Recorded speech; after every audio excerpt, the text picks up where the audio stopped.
When Jesse Custer, a small-town preacher from Annville, Texas, gets possessed by Genesis, the infant born from the unnatural and unauthorized mating of an angel and a demon, all breaks loose. The incident pretty much flattens Custer's church, and the congregation is killed, but of course that's not all. Penned by Garth Ennis, this critically acclaimed comic series was later turned into a TV show and deals with complicated concepts of faith, love and friendship while exploring the depraved corners of human nature. What will Jesse Custer do when he is imbued with Genesis, which grants him power that rivals God himself? Let's find out. Oh, and before that, please consider hitting the like and subscribe buttons. Those 2 small clicks from you will help us tremendously in bringing you more of these marvelous long reads. And now, let's get this party started.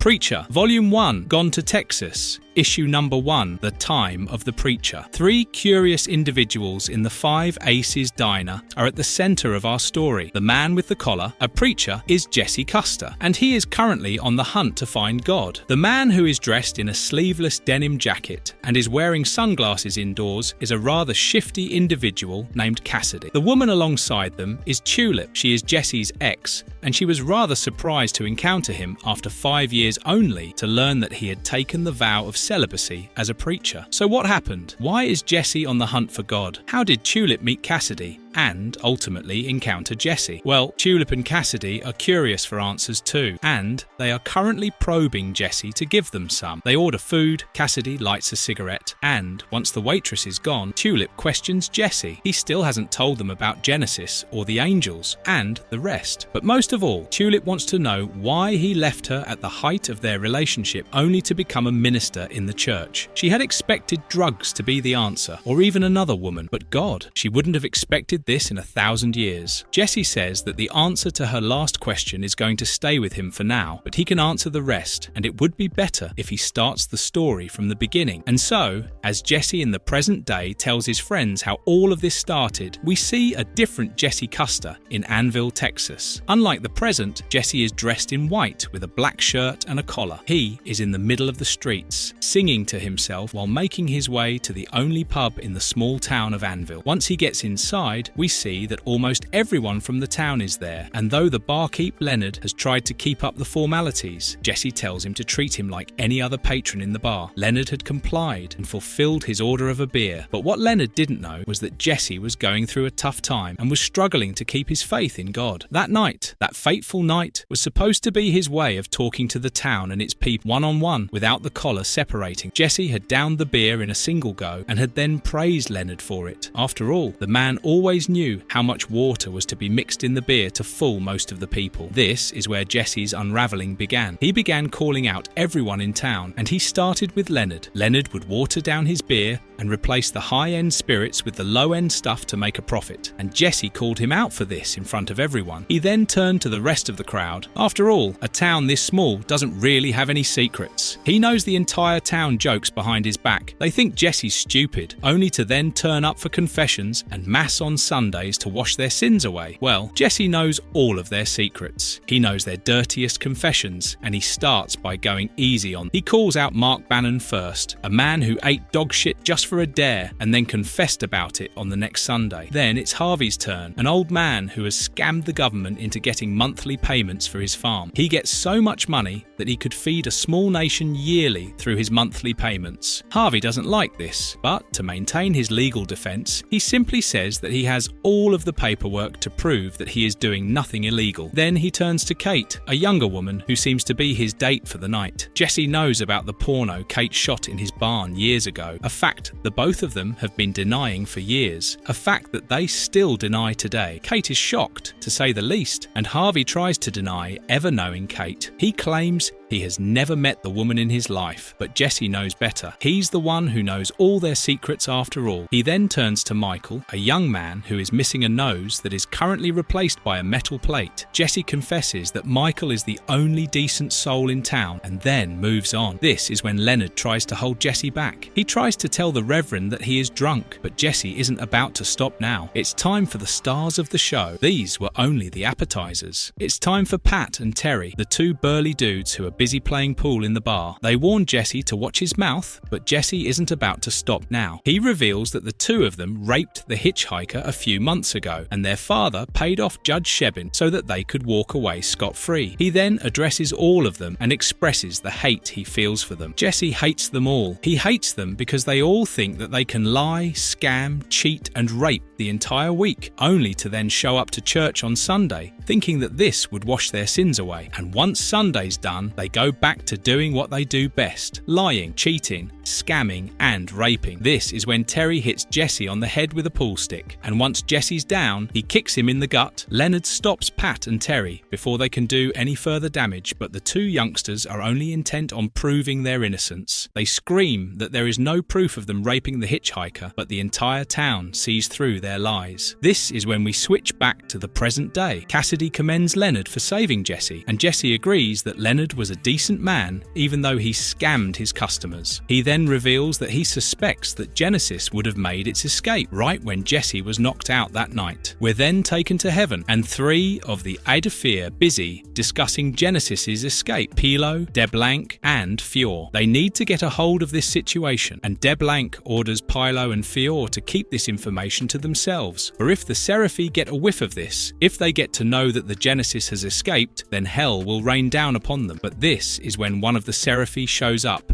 and he is carrying the decapitated corpse of another. Genesis did this, and he warned them that they should get a hold of this situation as soon as possible. After all, the Seraphi were left in charge. The Seraphi flies away, but through their conversation, we learn that the Seraphi are in charge of heaven, and that Genesis is some type of crossbreed. Deblanc seems to be the one leading the Aedafir, and he asks Fior for his opinion. After all, Fior was the one who was tasked to study the Genesis. Fior tells them that through all his observations and time with Genesis, he believes that Genesis craves a soul. He observed that Genesis was becoming conscious. It was craving mortality and even developing a sense of morality. He suspects that it would find a viable soul as soon as it reaches Earth and latch onto it. This is when Deblanc makes the decision. They can't let Genesis achieve full sentience, and so they need a force that never stops. They need someone that never fails. He turns to Pilo and orders him to carry out a task. Fior knows what Deblanc is about to do, but Deblanc ignores him. Deblanc orders Pilo to go to Boot Hill and wake up the Saint of the Killers. This is when silence befalls the three of them, even though Pilo knows that this is a brutal death sentence. This is when Jesse stops speculating about heaven and continues his story about what happened after the bar fight. Jesse tells them that he woke up in a pool of his own puke the next day, but this is when Cassidy stops him, because this is when his and Tulip's story ties into the entire ordeal. Tulip is visibly reluctant to share, but she approves of Cassidy's version of events regardless. And so, Cassidy tells Jesse that at about the same time, he was on the outskirts of Dallas, ready to leave the city when Tulip showed up. Tulip cryptically tells Jesse that this isn't what she wants. This was unlike her, but she needed to do what she was told, so she showed up right on time. Thankfully, the man she was supposed to kill showed up on time as well. And so we see Tulip on the sidewalk in Dallas. She watches three men get into a car and she approaches them. One of them thinks that Tulip's a hooker, and so he tries to solicit her services, but this only emboldens Tulip's resolve. She pulls out her pistol and then fires it at her target. Unfortunately, Tulip isn't trained for this,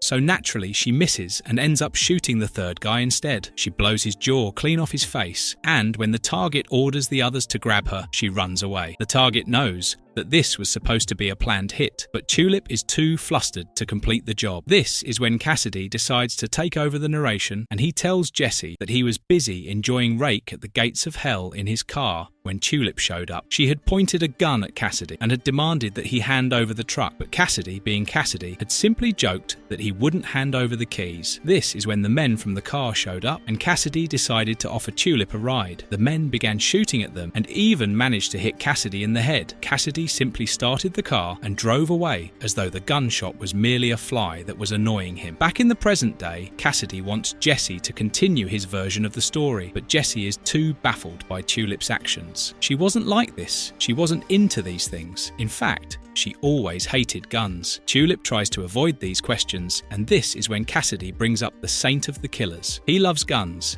and we see Pilo approaching his grave on Boot Hill. Pilo walks into a cave and reaches out for a coffin guarded by a snake. He removes the snake, opens the coffin, and orders the Saint of Killers to wake up, but as soon as the Saint wakes up, he shoots Pilo in the head. Why did the Saint kill him? Pilo led a life of perseverance, a life of subservience. He always did as he was told, yet the Saint killed him. Why? The Saint simply says that it was a force of habit, and so Pilo fulfills his duties even as he is dying. He tells the Saint that he has been woken up once again, because he is needed. The Adafi need him to find the Genesis, a being who escaped from heaven, a being who is making his way to earth right now, a being who is as powerful as God. The Saint needs to stop Genesis before it merges with a mortal soul, for if that happens, then Genesis and the mortal would know the ways of paradise, and with these secrets, they would have the power to end them all, angels and demons alike. With his broken hand and blown-out brains, Pilo orders the Saint to carry out his orders, and as he is dying, he wonders and contemplates his existence of subservience. He always did as he was told, and always carried out his duties at the order of God, yet he was destined to die like this. Why? As Pilo dies, we see the Saint walk out of the cave, and according to him, Pilo's death was destined to be his auspicious start to this hunt. This is when Jesse continues his story and tells Tulip and Cassidy that the next day, everyone showed up at church. Everyone in town showed up. On a good day, he got maybe 20 people for his sermon, but after last night's debacle, everyone showed up to see what the crazy preacher had to preach. But before he could begin his sermon, a white ball of sheer energy burst in through the front door and hit Jesse straight in the head. The crowd screamed in horror as Jesse spasmed endlessly while white energy shot out of his body, and once the Genesis had taken hold, it unleashed an energy equal to a small nuclear blast. The entire church blew up, and along with it, the entire town. Everyone turned to bones instantly, and Jesse screamed as his brain became one with Genesis. In the aftermath, Jesse floated in the air, and behind him was his shadow, the Genesis, a horned being with angel wings and demon goat legs. This is the explosion that Tulip saw while she and Cassidy were parked on the side of the highway. They had driven all night, but as dawn crept in, Cassidy had pulled over and had crawled under a tarp in the back of the truck. He had ordered Tulip not to wake him up or drive away until the sun had set. Tulip had found this to be an odd request, but after what he had done for her, this was the least Tulip could do for him. Unfortunately, after witnessing the explosion in the church, Tulip was compelled to investigate it, and despite Cassidy's pleas, she drove her way to the church with Cassidy in the back of the truck. He had hated her for doing so, but Tulip was too focused on the mushroom cloud in the distance. Cassidy had tried to warn her that this could be bad. After all, they're already tied to a shooting in Texas. They don't want a huge explosion added to the list of their crimes. Tulip knew Cassidy was right, but her curiosity got the better of her. She reached the church, or what remained of it, and then headed inside with her gun in hand. She walked through all the burned corpses. Her feet crunched on the bones, and then she heard him, her ex, Jesse Custer, among the rubble, groaning in pain, the only man alive among this heap of bones. This is when, in the present day, Cassidy interrupts the story because the emotional aspect of it is getting to him. He wants a cigarette, and Jesse decides to take a walk to get some for Cassidy. He too is tired of his conversation and wants a break, but when he walks outside, he is joined by none other than John Wayne, who addresses Jesse as the Pilgrim. Inside the diner, Cassidy teases Tulip by saying that Jesse doesn't want to be alone with her, while simultaneously we see the police investigating the massacre of Anvil. Sheriff Root is the one in charge, and he's as racist as the British slave traders of yesteryears. He uses the N-word and believes that the other race committed this. Not only this, he believes in every conspiracy out there and believes that African Americans are responsible for all of it. He doesn't trust his government and believes in Martians, and that the Air Force has a spaceship harbored in every base. His juniors don't believe him, but he is their senior, and so they have no choice but to follow along. He has informed the FBI, and his seniors are sending a helicopter to aid him with the investigation. But when he is informed that the media might be here soon, Sheriff Hugo Root threatens to shoot every reporter that he sees on the scene within the next 24 hours. His junior and right-hand Kenny speculates that this could be bigger than their resources, but Sheriff Root tells Kenny to hold his ground, because according to him, this is the doing of African-American Martians, albeit African-American is not the word he uses. This is when Jesse returns to the diner with Cassidy's cigarettes, and the flashback continues continues. Tulip has dragged Jesse to the truck. It's dusk, the sun has set, and Cassidy is finally out of the truck bed. Tulip and Cassidy argue they shouldn't involve themselves in this, but Tulip can't leave Jesse behind. Not after discovering that he broke up with her, only to then become a preacher and take a vow of celibacy. She wants answers, and before she and Cassidy can argue further, Jesse wakes up screaming, and the first thing he says is that there's something in his head, something bigger than truth, something bigger than God, and it's telling him something, telling him about a guy and a girl that fell in love. They had a kid, and then it's all hidden. Everything after that is hidden, but there is a secret bigger than heaven and hell, a secret no one is supposed to know. As Jesse says all of this, we are shown a seraphim and a demon making love. Jesse then says that whatever this force tells him sounds like the word of God. Tulip sympathizes with Jesse, but Cassidy thinks he is nuts. He isn't about to get involved in this, and so he decides to drive away and leave Tulip and Jesse behind. However, this is when a huge spotlight shines on them. They have been found, and the chopper orders them to stay where they are. Sheriff Root and Kenny soon arrive on the scene, but this is when Jesse gets up and begins walking towards them. He is ordered to stand his ground, but Jesse doesn't stop. His eyes turn red, his voice changes. He sounds like nails scratching on a blackboard, and he orders all the officers to drop their guns and to let them go. As though the word of God, all the officers drop their guns and stand their ground. Cassidy, Tulip, and Jesse simply drive away from the scene. Sheriff Root orders his men to pick up their guns and shoot at them, but this is when one of the officers tells Root to try that himself. This is when Sheriff Root realizes that he can't pick up his gun. Once the truck is out of sight, the officers regain control over their bodies. However, that is when they are confronted by the Saint of Killers. Sheriff Root antagonizes him, and the Saint moves his coat to reveal that he is carrying 2 Colts, just like in the olden days. Bang, says Jesse in the diner, because all 3 of them know what happened next.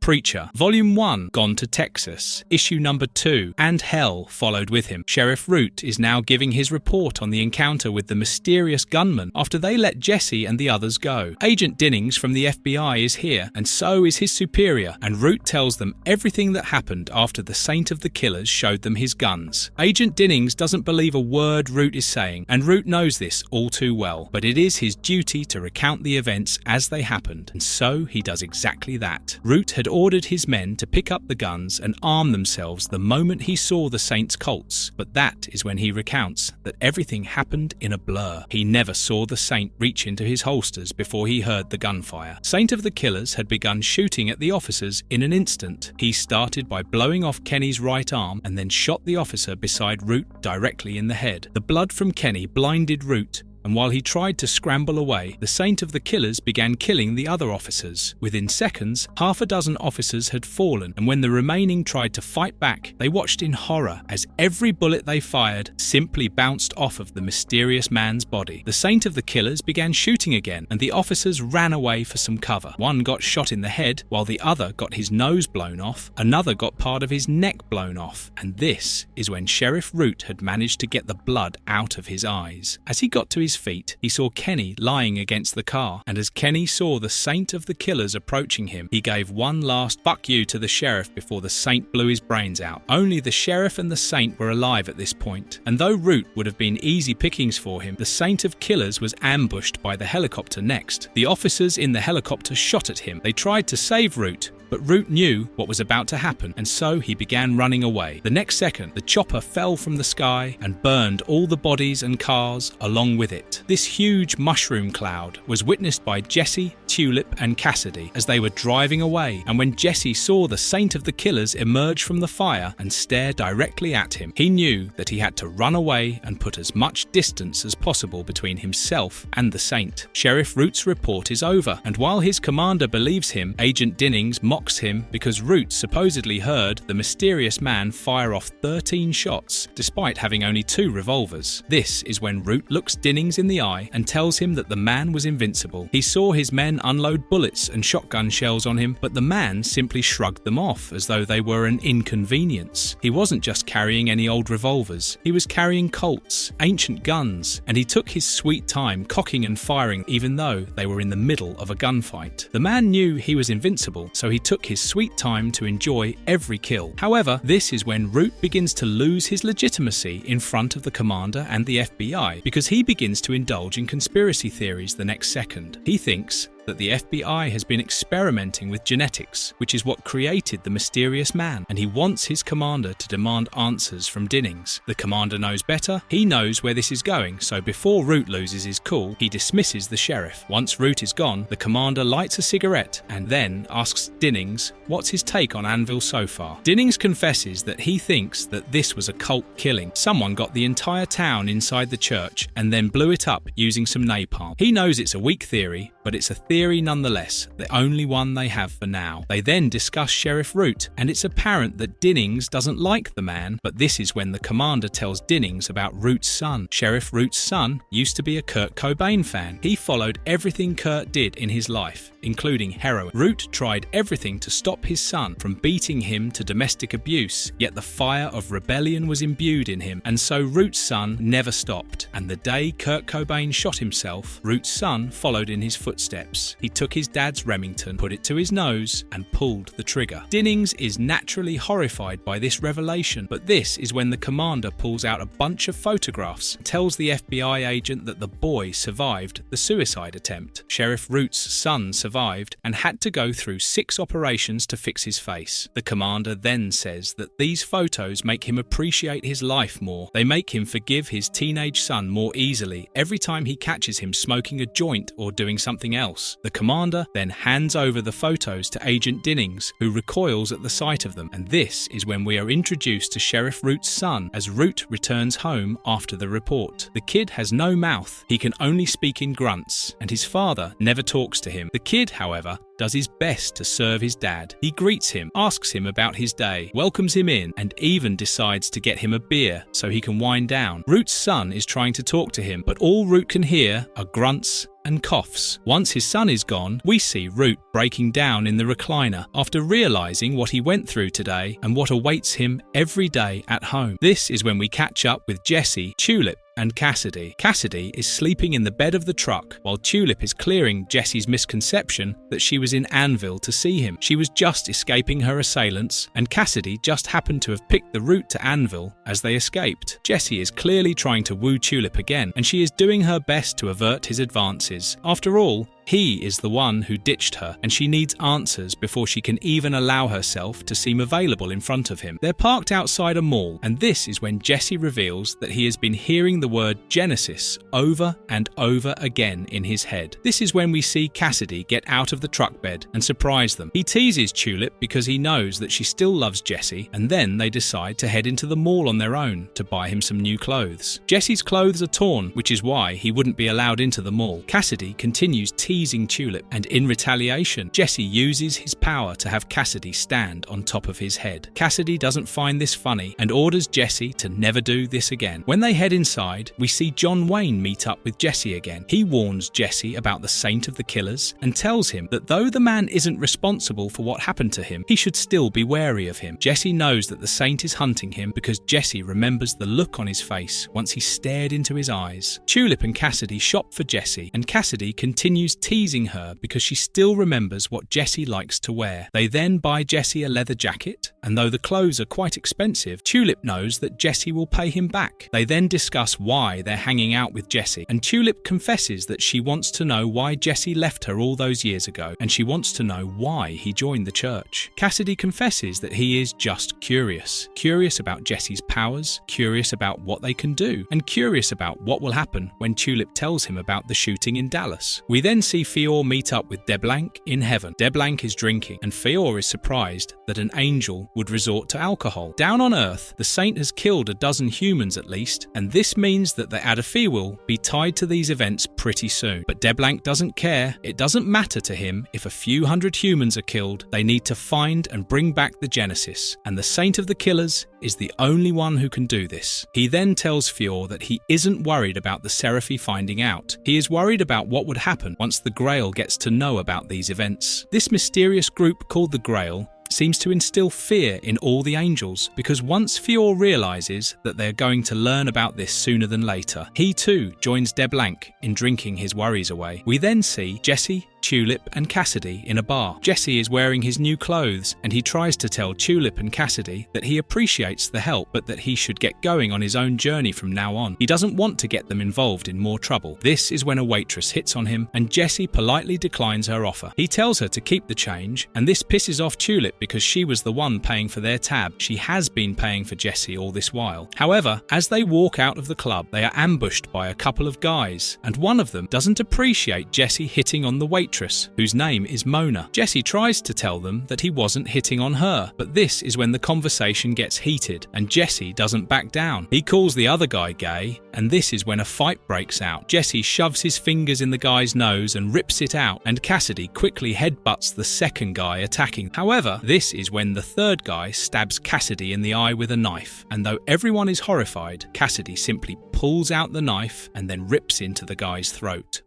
Preacher, Volume 1, Gone to Texas, Issue number 3, and the Horse You Rode In On. The comic starts with Deb Lank and Fior in heaven. They have now drunk a few bottles, and both are intoxicated. They discuss the one who decided to leave heaven behind and the one who left Seraphi in charge of heaven. Deb Lank scoffs and expresses his disdain for the Seraphi. They don't do anything around here. The Adaphi are the ones who have been managing heaven since they were left in charge, and Deb Lank is tired of all the responsibility. He expresses his disdain against the Seraphi and says that heaven will fall apart once the Grail takes out the Adaphi. Fior, however, doesn't agree with this and calls Deb Lank bitter, but this is when Deb Lank reveals the truth to him. The Grail is everywhere. They have spies everywhere, and for 2,000 years they have been looking for an excuse to get Armageddon started. Fior knows that this is right, and this is when Deb Lank expresses that the reason he sent Pilo to wake up the Saint of the Killers is because he was sure Pilo was a spy for the Grail. Fior doesn't agree, but they both agree on one thing, that the kingdom of heaven is fucked. This is when we catch up with Jesse, Tulip and Cassidy. Cassidy is feeding on a second guy, and this is when Tulip and Jesse figure out that he is a vampire. Cassidy smiles and confirms it, and it's apparent that when he feeds, his injuries heal because his eye is no longer bleeding. Jesse is in denial, and Tulip is completely shocked, but this puzzles Cassidy. It's not like he's more of a freak too. Jesse has the word of God, the power to make anyone do anything, while Tulip is like any other criminal with a gun in her handbag. Tulip tries to tell Jesse that it's just a pistol in her bag, and this is when Cassidy goes back to feeding. This angers Jesse a lot, and he inadvertently ends up using the powers of Genesis to stop Cassidy. Cassidy hates being bossed around. He had already told Jesse not to use the powers on him, yet he did, and this angers him a lot. The two begin arguing, and Jesse ends up calling Cassidy an abomination. This hurts Cassidy, and without saying anything else, he gets in his truck and drives away. That night, we see two officers walking out of the same bar. One of them brags that the bartender was hitting on him, and this is when they spot a mysterious man rummaging through their police cruiser. The first calls out the man, and this is when it's revealed that the stranger is none other than the Saint of the Killers. The Saint is trying to use the radio to find Jesse's whereabouts, and this is when the first officer pulls out his gun to threaten the Saint. The second officer tries to warn his partner that this is the suspect who killed a dozen officers, but by that time it's too late. The Saint pulls out his Colts and kills the first officer instantly. He then warns the second officer not to reach for his revolver if he doesn't want to suffer the same fate. This is when we see Agent Dinnings and Sheriff Meeker at the scene of the crime near the bar where Jesse and Cassidy beat up a group of people. The guy who instigated the attack has survived, and he's telling everything he saw to the sheriff and the FBI agent. He tells them about Jesse, Cassidy, and Tulip, how Cassidy began to feed on his friends, and how Jesse used his powers to stop him. Agent Dinnings doesn't believe a thing, but Sheriff Meeker knows there's some truth to this statement. The description matches Reverend Custer from Anvil. The three of them match the descriptions Hugo Root gave them, and their powers are consistent with Sheriff Root's account. Agent Dinnings mocks Meeker for believing these things, but he convinces Dinnings that this is the best lead they have. This is when a deputy reports that two officers have been shot near the 1010 bar, and the description matches the assailant who shot and killed Hugo Root and his officers. This is all Meeker needs to jump into action. He decides to visit the latest crime scene with Dinnings and his deputies, but before he leaves, He calls his receptionist and orders her to connect him with Hugo Root. This is when we see Root staring at a blank TV alongside his son. His son mumbles, but we're told all that he is saying. Root's son wishes that they had enough money to fix the TV so that they could watch it together. He wishes that one day he too could join the sheriff's department so that the two of them could solve cases together. And this is when the phone rings and Root's son is in awe of him because he couldn't hear a sound. Root is informed of the recent crimes, and though Mika insists that he visit where the two officers were shot recently, Root decides to visit the first crime scene that Mika and Dinnings are currently leaving. He is sure that he can find some more clues that the two of them would have missed. However, he fails to notice that his son is hiding in the cruiser's back seat and has decided to tag along for the ride. This is when we see that Jesse and Tulip decide to stay the night in the nearby motel when Cassidy leaves them. Tulip has been keeping an eye on the police all this while, and though she is scared, Jesse reassures her that the police won't be checking the scene of the crime for their suspects anytime soon. He then tries to ask her about the gun, but because he isn't about to reveal why he became a minister, Tulip decides to keep her story a secret. She then begins to curse Cassidy for stranding them in the middle of nowhere, but this is when Jesse expresses regret. He was the one who started the fight. Cassidy was simply helping him. He even got stabbed in the eye for him, and all he got in return was Jesse calling him an abomination. No wonder he left them. Tulip is surprised that he feels something, but then when she learns that he started the fight to save his pride, she realizes that he hasn't changed at all. Jesse tries to hit on her once again, but Tulip implores him to control his urges if he ever truly loved her. Jesse sighs and goes to sleep, and this is when we see Cassidy arriving at the 1010 bar. He's horrified when he discovers the two shot-up officers outside, and when he walks inside the bar, he sees a pile of bodies in the corner. At the bar is the Saint of the Killers, happily enjoying a shot of whiskey. The Saint calmly asks Cassidy for information on Jesse and Tulip, but Cassidy isn't about to rat out on his friends. He's a vampire after all. He raises his fist and punches the Saint in the face. Unfortunately, he's no match for the Saint. His hand breaks, and when Cassidy realizes that he is in trouble, the Saint shoots him in the chest at point-blank range. The Saint then leaves a coin from 1878 as a tip for the dead bartender and leaves the bar. It's morning now, and Tulip has just walked out of the shower. Jesse is in there right now, and she tries to warn him that the cabinet is just above the sink. However, this is when a loud thud rocks the room, and it's apparent that Jesse has hit his head. Tulip jokes that Jesse is still clumsy, but when Jesse looks in the mirror, he sees fires of hell staring right back at him. Jesse is astounded, and he reveals that getting hit on the head has made his connection with Genesis stronger. He now knows everything Genesis is trying to tell him. Tulip hurriedly asks him to tell her everything, and Jesse reveals that Genesis is the spawn of an angel and a demon. The demon and angel fell in love while heaven and hell were at war, and they were both prosecuted once they were caught. Tulip doesn't believe Jesse, but Jesse tells her that after all that she has seen, vampires, the word of God, and unkillable saints, angels and demons aren't that far off from reality. He then tells her that Genesis scared both heaven and hell. It even scared God, because Genesis was a new idea, an idea that was the combination of good and evil. Jesse suspects that Genesis is as strong as God himself, and this scares him. This is one secret that he knows, but there is another secret that Genesis is informing him of, a secret that neither Jesse nor Genesis know, and to discover this secret, he needs to talk with whoever set the Saint on their trail, which is why he is getting dressed to find him right now. Tulip is baffled by all these revelations. She has too many questions. Why did Genesis choose Jesse? How can Jesse face off against the Saint on his own? Who set the Saint free? As Jesse is walking out, Genesis talks through him and tells Tulip that he is getting sick of heaven. Then Jesse talks again and says that Genesis may have chosen him because his parents broke the rules as well when they married each other. But when Jesse opens the door, a gun is pointed directly against his cheek, and this is when we realize that Sheriff Root has found them. He threatens to blow Jesse's brains out if he utters a word, and simultaneously we see that Fior and De Blanc are informed that Jesse knows about the secret and the Saint, and all of the Adifi know that they are in big trouble now.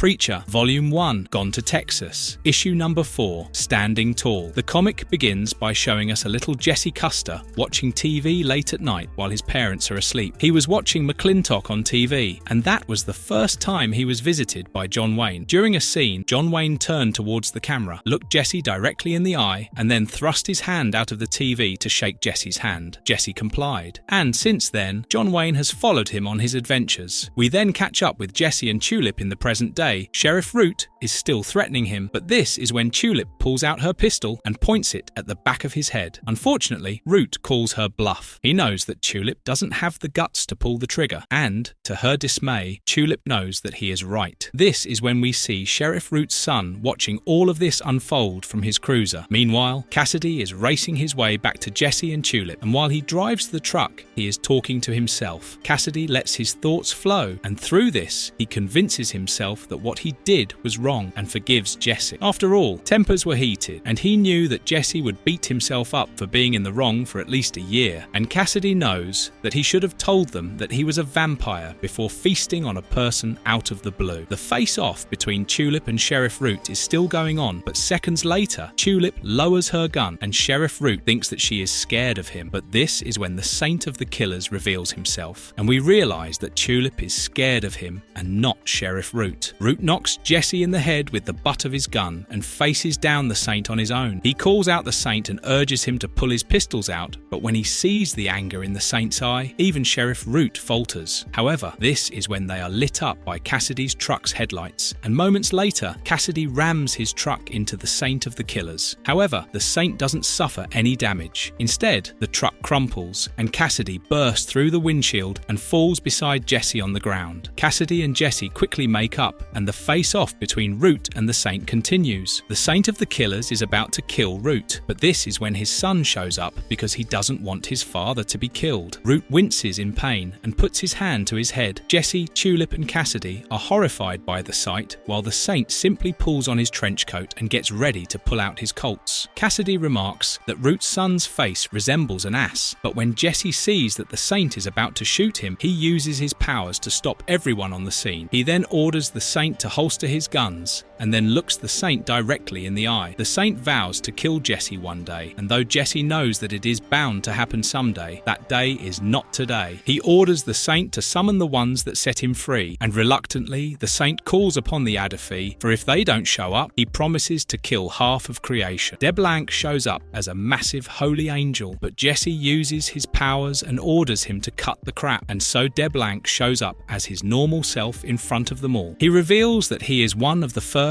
Adafi, and that the Adafi rule over heaven on the left side of God. Jesse then uses his powers and orders DeBlanc to tell him the secret, and reluctantly, DeBlanc puts his hand to his head and reveals that this would mean the death of him. He then pauses and says that the Lord, their God, has quit. He has left his duties and has left the Seraphi in charge. Their conversation reveals that the Seraphi sit on the right side of God and are the archangels of the war, while Adafi are the lesser angels that are the scientists and caretakers of heaven. Jesse can't believe what he is hearing. How can God quit? And this is when DeBlanc reveals that all the angels were as baffled as him when that happened, but God simply showed up one day, said that he had to go to Earth on a journey, and left them in charge of heaven. Jesse continues to question DeBlanc, who is now sitting on the floor, and it is revealed that God quit the day Genesis was born, and Jesse knows that his theory was right. Genesis is as powerful as God, and the new idea even scares the creator himself. DeBlanc reveals that they killed Genesis's parents, but it wasn't the Adafi, it was the Seraphi. They were more than happy to do the deed because one of their kin had betrayed them. Jesse realizes that this is why they kept Genesis imprisoned, because they couldn't let the creation know that God had quit. DeBlanc then tries to manipulate Jesse by saying that even though he knows the secret, nothing will become of it. No one will believe him because that is how the world has always been. You claim that there is God, and the world looks to the atheists. And if you claim that God has quit, then the world looks to the believers. However, Jesse simply smiles and declines the offer. Instead, he vows to find God on earth so that he can tell the entire creation that he has quit his duties. DeBlanc tries to stop Jesse, but this is when he uses his powers to send the angel away. The saint walks off as well, and when Sheriff Root tries to speak up, Jesse uses his powers powers and tells him to go fuck himself. A few hours later, we see that Agent Dinnings and Sheriff Meeker are on the scene, and Root is being taken into an ambulance because apparently his ripped-off penis is stuck in his rectum. As the emergency responder is informing his son about the situation, we see that Root talks to his son for the first time since the shooting. His son is overjoyed, and Root asks his son to get his gun belt while the emergency responders look away, thinking that now that his dad is talking to him, everything is going to be alright. Root's son gets him his gun belt and walks away, but this is when a gunshot echoes through the scene, and it's apparent that Root has shot himself in the head. His son runs away screaming, and Dinnings and Meeker are horrified by this discovery. In heaven, we see the Seraphy sentence Deblanc and Fior for the falling and throw them into a black void, but before Deblanc succumbs to his fate, he calls the Seraphy cowards and says that they won't be able to rule over heaven once the Adefi are gone. Back on Earth, Root's son, Eugene, vows to take his revenge on Jesse Custer and his friends and takes up the name Arcephus. In San Francisco, we see a mysterious man's aide. Harcourt inform him about the events down south, but the man simply tells him that this doesn't concern them and instead orders him to go find Bob and Freddie. Their faces are still hidden, and after this, we head to a medical room where an IV with a mysterious liquid is hooked up to an old woman. She calls herself Jesse's grandma and says that he has strayed from his path and that she doesn't like that. Her face is hidden as well, and after this, we head to Le Saint-Marie in southern France. A group of people covers a cave with a huge stone, and a mysterious man orders someone named Thierry to keep him informed of everything that is going on. This is supposed to be the Grail, and they are interested in everything that is going on now. We then catch up with Jesse, Cassidy, and Tulip 2 nights later. Jesse's narration tells us that he decided not to question Cassidy when he was gone hunting last night. He still hasn't asked Tulip about the gun, but he hopes to rekindle his relationship with her in the next 3 days. They are about to head into the Five Aces diner, and this is when Jesse spots John Wayne out of the corner of his eye. They both throw each other a smug grin and part their ways.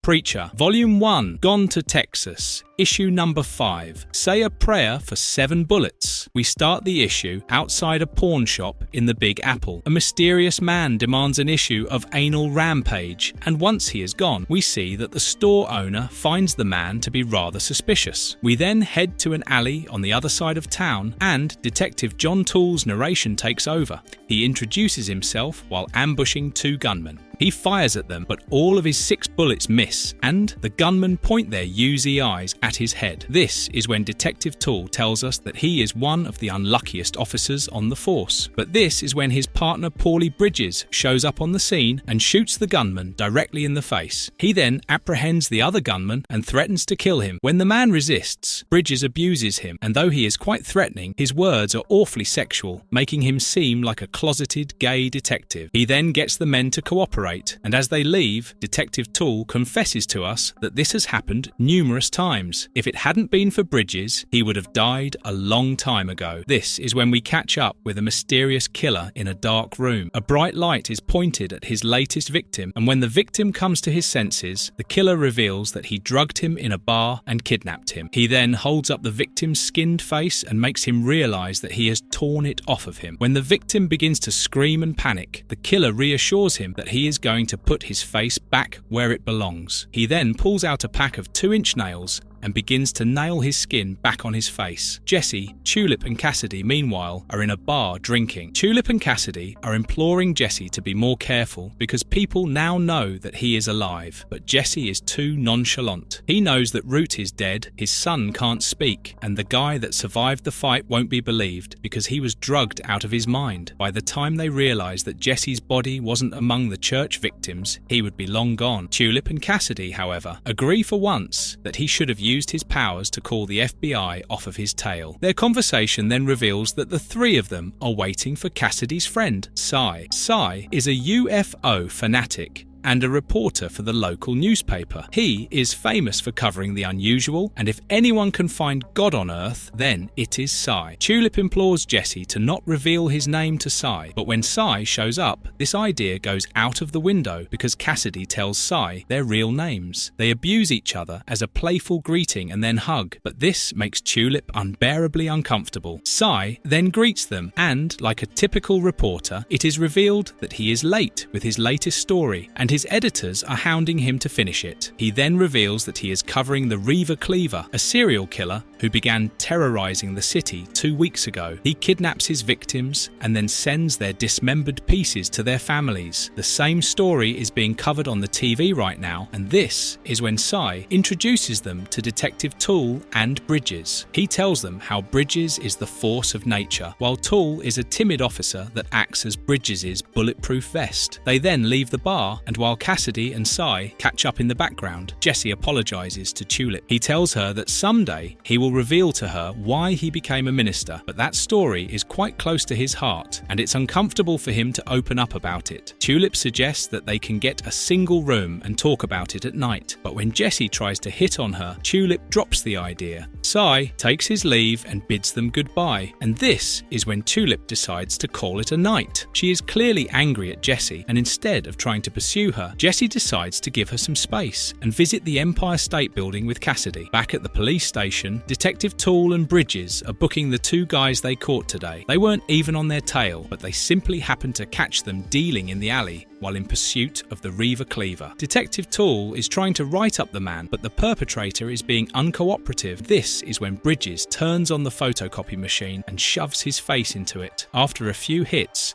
the criminal agrees to cooperate with them, and Detective Toole once again feels useless because he once again needed Bridges' help. Once the perpetrator is locked up, Toole spies on the other officers and hears them mocking him behind his back. They all think that Toole is useless, and he would have been kicked off of the force if it wasn't for Bridges. Before Toole can hear the worst of it, Detective Bridges taps him on the shoulder and takes him out for a beer. Jesse and Cassidy are on the top of the Empire State Building right now, and Cassidy questions Jesse why he doesn't use his powers for his own gain. He could be sleeping with celebrities right now, spending nights in the Ritz-Carlton, but Jesse tells him that he needs to be responsible. He wants to find God and hold him accountable for his actions. God is supposed to look after his creation and look after what he has created, but quitting his duties is unacceptable. And if Jesse is to hold him accountable, he needs to be responsible himself. If he begins misusing his power, then he will have no grounds to hold God accountable. Jesse is in awe of the New York City skyline. This is when Cassidy reveals that he was here the first day the Empire State Building opened its doors for the first time a century ago. Jesse is shocked, and Cassidy reveals that being a vampire has its perks. He gets to live a long time, has super strength, and can catch scents from miles away. He then winks at Jesse, climbs the bars and pretends to be tired of his life, and leaps off of the building. Jesse is horrified, but when he looks over the edge, he sees that Cassidy has dug his hands into the building and hasn't fallen down. This is when we see Detective Bridges at his house, and his answering machine is currently playing the message Detective Toole left him. Toole left his house keys in Bridges' car and wants them back, but Bridges doesn't answer the call, and when a mysterious man in his house asks if he wants to do it again, Bridges breaks down and slumps to his knees.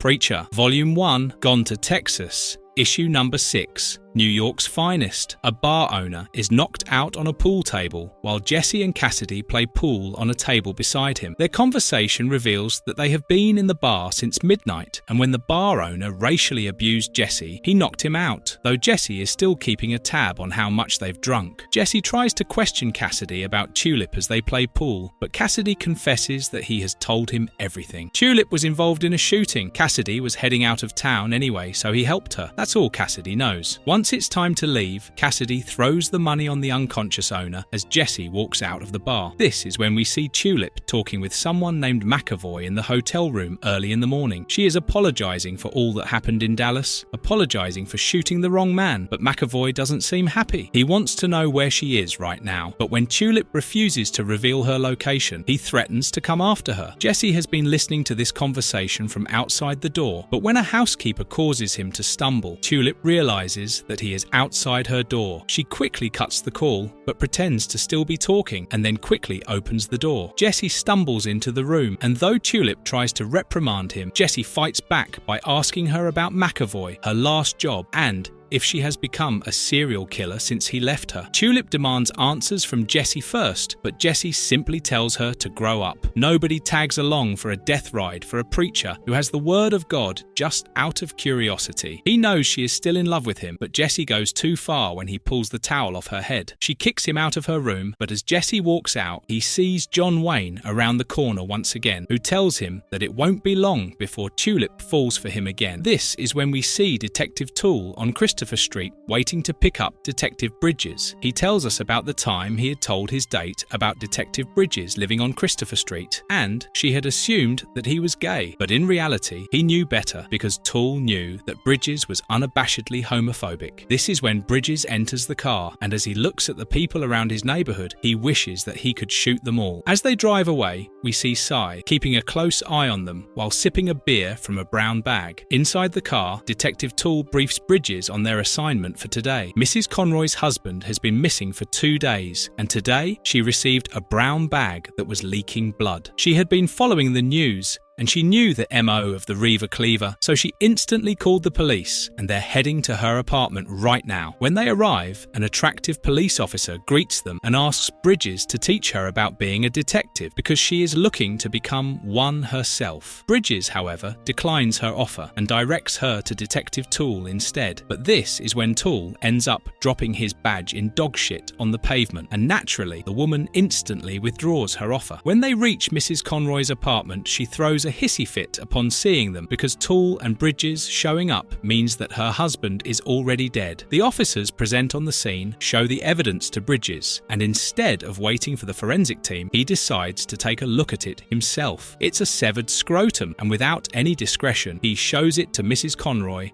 and asks her if the scrotum belonged to her husband. We then cut away from the scene and catch up with Jesse and Tulip. Tulip is still mad at him, but Jesse finally gets her to smile by complimenting her. Back at the police station, we see Detective Toole contacted by the Reaver Cleaver, and Toole knows it's the real killer because he mentions the severed scrotum they found today. They are yet to make that information publicly available. Unfortunately, they aren't tapping Toole's phone, which is why they are unable to trace the call. What's more, is that he gets treated badly when he tries to get his colleague to trace the call. This is when we see Jesse and Tulip show up at Cy's house, and Cassidy's already there waiting for them. They catch up, and Cassidy reveals that he told Cy that Jesse was the one looking for God, and he's doing so because he has lost his faith. Cy was the one who questioned why they were asking for sightings of God, and Cassidy couldn't really lie to him. Thankfully, he didn't tell him the whole truth, and Cassidy tells them why he trusts Cy, and this is when he shows up at the house. Cy brings them beers and tells them how he and Cassidy met. He was 16 and was having a bad trip while attending Woodstock, and this is when he saw Cassidy feasting on a Hell's Angel because the other guy shot him. Instead of attacking Cy, Cassidy had calmed him down and had gotten him through the entire bad trip. Tulip is pleasantly surprised to learn that Cassidy isn't that bad at all, and this is when Cy reveals what he has found so far. Their only decent lead is a blind man on the outskirts of the city who doesn't use a stick or a guide dog, but he is able to navigate the entire city on his own. According to him, the hand of God leads him, and this is the best lead they have. Unfortunately, Cy wrote a story on the man years ago without actually meeting him, which is why the man hates him. Cy tells them that the blind man has a huge following and is called the Big Man by his followers. They agree to drive to his abode the next day, and Tulip and Jesse decide to drive back to their hotel rooms. In the taxi, however, Tulip is passed out because she has drunk in excess, and Jesse has to carry her to her room. We see that Cassidy has decided to stay with Cy. The next morning in the police station, Toole is being reprimanded by their lieutenant because the story of Mr. Conroy's murder has already been published by Cy in the newspaper. Toole swears that he never spoke to any reporter, but his lieutenant is pretty sure that it was him because Detective Bridges would never do anything like that. Surprisingly, Bridges has decided to take the day off because he isn't feeling well, and when Toole walks out of the lieutenant's office, he is contacted by the Reaver Cleaver again. Toole asks his colleague to tap the phone, and this is when the killer reveals that he knows that Bridges is taking a day off. This is why he has decided to surrender today, so that Detective Toole can get the much-needed glory that he deserves. He gives the detective the address to his apartment, and then tells him to bring a huge SWAT team with him. This is when we see Cy driving Tulip and Jesse to the big man's apartment. Tulip is hungover from last night, which is why she decides to stay in the car while Jesse visits the man. Cy doesn't accompany him because the blind man hates him. Back at Cy's apartment, Cassidy cooks himself breakfast and then discovers Cy's collection of Anal Rampage, and it's revealed that the guy buying the porn a few issues ago was Cy himself. Cassidy goes through the books, but when he decides to get a drink from the fridge, he gets the shock of his life. Simultaneously, Cy tells Tulip to look for a Snapple that he has in the back of the car, but when she turns around, he stabs her hand and pins it into the dashboard. Preacher, Volume 1, Gone to Texas, Issue Number 7, NYPD Blue. A horrified Cassidy is staring into Cy's fridge because it is filled to the brim with dismembered body parts. This is when Lieutenant Maureen shouts at him using a megaphone. The police surround the entire building, and this is when Cassidy realizes that Cy has set him up because when he tries to move the curtains, the sunlight burns the right side of his face. Toole is also here with the lieutenant, and their conversation reveals that the SWAT team is yet to arrive on the scene. Cassidy, meanwhile, is devastated with the realization that his longtime friend is a serial killer who has just betrayed him. We see Jesse reaching the apartment of the supposed big man, but when he knocks on the door, he is greeted by a gay man. When Jesse asks for the big man, the other guy assumes that Jesse is here for the party and lets him into the apartment. This is when we catch up with Tulip and Cy in the car. Tulip has lost a lot of blood, and Cy is revealing everything to her. He has set Jesse up. There is no blind man in the apartment. Instead, the apartment belongs to Detective Bridges. When Cy was searching the FBI and other government servers for mentions and encounters of God, he stumbled upon the APB put out for Jesse. He quickly put 2 and 2 together and realized that this was the perfect way to prove his innocence. So now he's going to hand over Jesse to Detective Bridges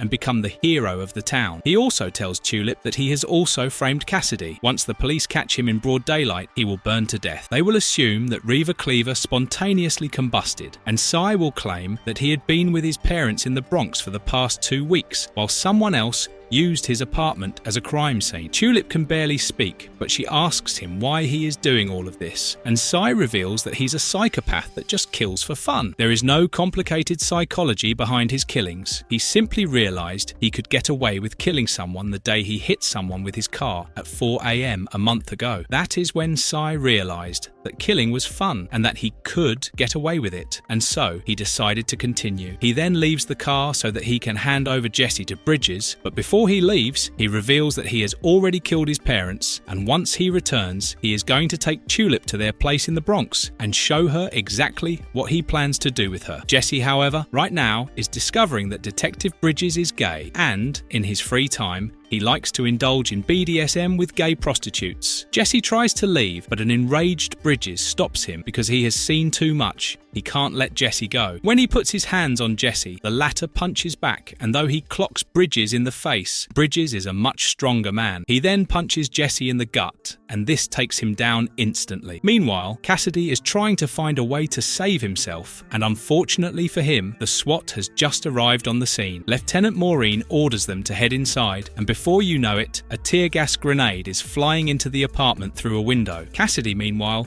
has found a dark room, and this is where he finds Cy's last victim, who still survives with his own face nailed back on his face, albeit upside down this time. Cassidy hears the SWAT team break open the front door, and he knows he has to come up with a way to save himself. He finds a huge arsenal of large knives, and as the officers rush the apartment, he picks one up. However, an hour later, we see that all the officers are alive, and Detective Toole and Lieutenant Maureen are surveying the scene. Their conversation reveals that they have sent Cy's last victim to the hospital and have found another dead victim in the apartment. This is when Lieutenant Maureen shines a torchlight in the dark room, and it is revealed that Cassidy stabbed himself through the neck and nailed himself to the wall using the knife we saw him pick up earlier. He is pretending to be dead for the police. Moments later, we see Detective Toole racing his car through the traffic. He has learned that the apartment belonged to Cy Coltrane and and has put two and two together. He has figured out that Cy is the killer, but when he learns that Detective Bridges is unreachable, he fears that Cy has gone to kill him. This is when he takes his eyes off the road, runs an intersection, and ends up getting hit by a truck. Thankfully, he isn't injured, but unfortunately, the police radio is broken, and this means that he will have to save his partner all on his own. We then see that Tulip is still conscious, and after enduring excruciating pain, she manages to pull the knife out of her hand. She grabs her pistol and heads towards the apartment. Bridges, meanwhile, is still busy demanding answers from Jesse when Cy shows up and puts a shotgun in Jesse's mouth and reveals that Jesse is the criminal that the FBI is hunting, and Detective Bridges is about to be awarded for apprehending him. However, this is when Detective Toole shows up and holds Cy at gunpoint. Unfortunately, this breaks Bridges because now his partner has seen him in his gimp outfit, and the secret that he has been trying to hide for years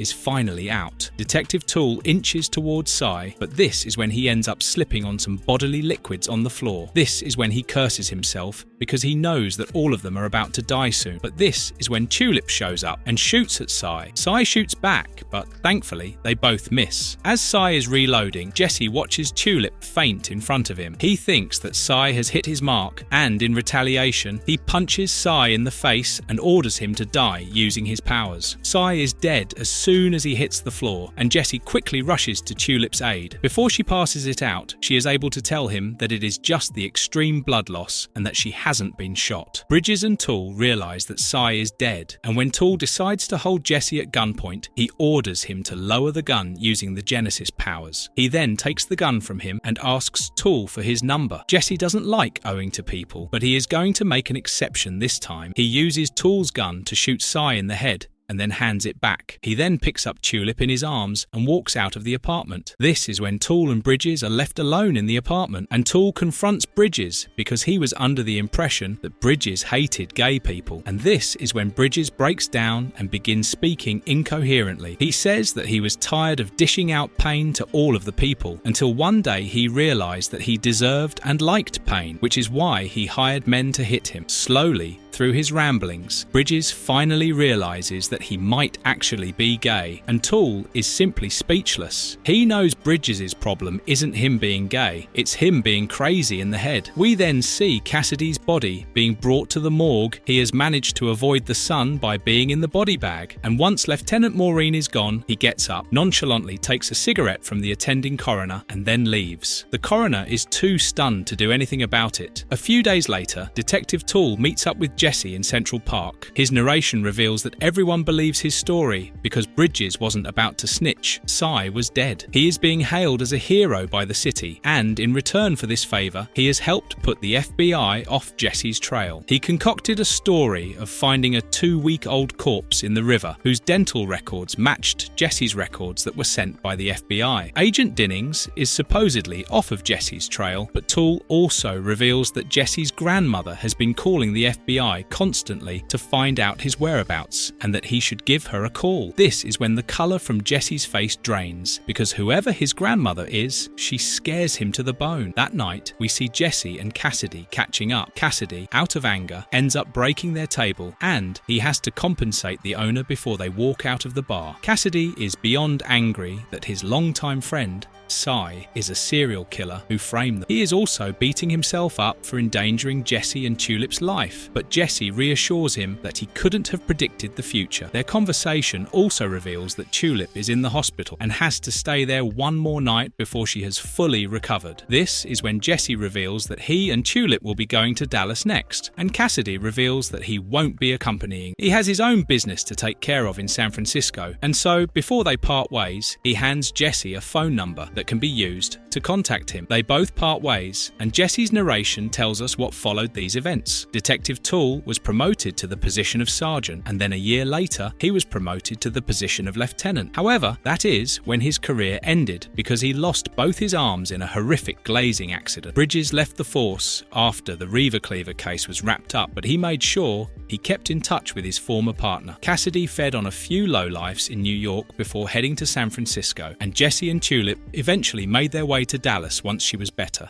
Preacher, Volume 2, Until the End of the World, Issue number 8, All in the Family. We are shown a flashback from 1974 when Jessie was only 4 or 5 years old. Her mother is being held hostage by a man named TC, while a man named Jody shoots his father through the head right in front of his eyes. We then cut back to the present day where Jessie is cursing the living hell out of his grandmother. She reprimands him for talking to her that way, while a knocked-out Tulip sways beside him. They both have been tied to chairs, and whoever Jessie's grandmother is, her face is still hidden. We then cut to the events of this morning and are shown how Jessie and Tulip ended up in this situation. That morning, Tulip had confessed to Jessie that she had become a hit woman in Texas, and Jessie had thrown a hissy fit, but she had quickly convinced him to not judge her too soon, or he would regret it, like the time he regretted judging Cassidy too soon. They then continue their journey to Dallas, and Tulip tells him that she tried to scrape by after they broke up. She tried working as a waitress for some time, but could never keep a job because she would always stand up for herself whenever someone harassed her. She began skipping cities, and eventually became a severe alcoholic by the time she ended up in Dallas. Then one day, when she vomited and peed blood, she realized that she was killing herself, and so she borrowed money from a club owner named McAvoy and checked herself in the hospital. 2 months later, she was back to being herself, but McAvoy wasn't the man he was pretending to be. He was a crime boss, and when Tulip refused to sleep with him to pay her debt, she decided to become a killer for hire instead. He mocked her at first, but when Tulip showed him that she could shoot with deadly accuracy, she was hired immediately. We then see Tulip and Jessie arrive in Dallas, and they head straight to McAvoy's club. They are let in by the receptionist once he recognizes Tulip. However, Jessie fails to notice that someone in the parking lot recognizes him as well. Tulip tries to apologize to McAvoy for the botched job and asks for more time, but things quickly take a turn for the worse when Jessie butts heads with him. He orders his men to apprehend Tulip and kill Jessie, but this is when the man outside is shot in the head by a mysterious man. Jessie tries to use the word of God on McAvoy's henchman, but before he can complete his sentence, Jody bursts in through the front door and shoots everyone in the head. Jessie is visibly scared upon spotting Jody. Tulip tries to fight him, but Jody knocks the gun out of her hand as though it's nothing. Jessie quickly saves her and begs her not to interfere with Jody ever again. He tells her that he has known this man for a long time and then tries to use the powers of the Genesis to get to him. To his dismay, nothing happens, and Jody keeps smiling when Jessie tries again. Somehow, Jody is immune to Jessie's powers, and Jessie knows that he has no choice but to do as he's told. Jody leads them into the van outside, where TC is already waiting for them. They're old, ugly, and in rags, but somehow they seem to hold a lot of sway over Jessie. Jessie tries to pretend that Tulip is a hitchhiker and that they should let her go, but TC and Jody see through his lies. Moreover, they've been ordered to apprehend anyone travelling with Jessie when they find him. Tulip has tons of questions, but Jessie doesn't answer none of them right now because he is scared to death for her life. As Jody and Jessie talk, it is revealed that the two of them are his grandmother's henchmen, and that Jessie should have come back to her after the incident in Annville. A few hours later, they arrive at the border of Louisiana, where his grandmother's cult resides, the town of Angelville. As they head inside the building, Jessie begs Tulip to stay quiet, because that is the only way she has a chance of surviving. He also tells her that this is the place his story started, and that, in his view, this is the worst place on earth. They are brought inside and tied to chairs, and this is when his grandmother comes in to greet. She is a frail, bald old woman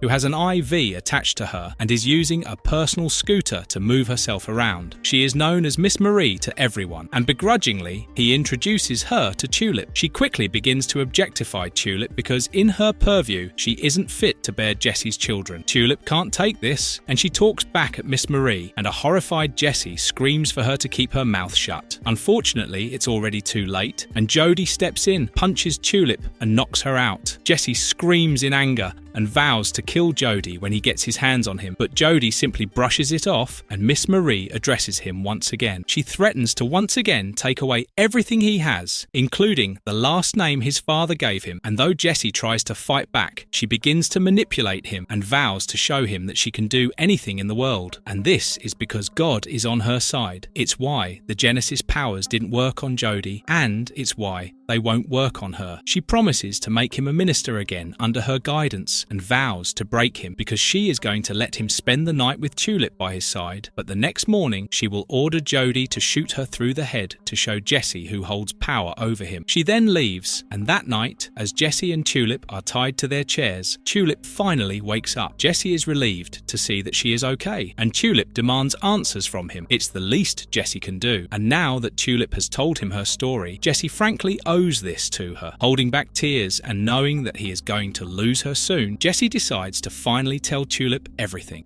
Preacher Volume 2, Until the End of the World, issue number 9, when the story began. That night, we see Miss Marie with folded hands praying in front of God himself. He permits her to kill Tulip tomorrow and permits Miss Marie to show Jesse the way of God again, but the only condition he has is that he gets to see Tulip's body before she gets rid of it. He promises her a place in paradise. He then holds her face and begins to pray, bathing her in pure white light. This is when we see how Jesse's parents had met. His mother had spit on her father after he had recently returned from the Vietnam War. John Custer was trying to ask Christina Langell about the next bus to Texas when she had lashed out. She was on the run and had been manipulated by the people she was traveling with to think that all the soldiers returning from the world were child killers. However, even after being instigated, his father had simply walked away, and this had caused his mother to rethink her actions instantly. She followed him to a bar and saw him drinking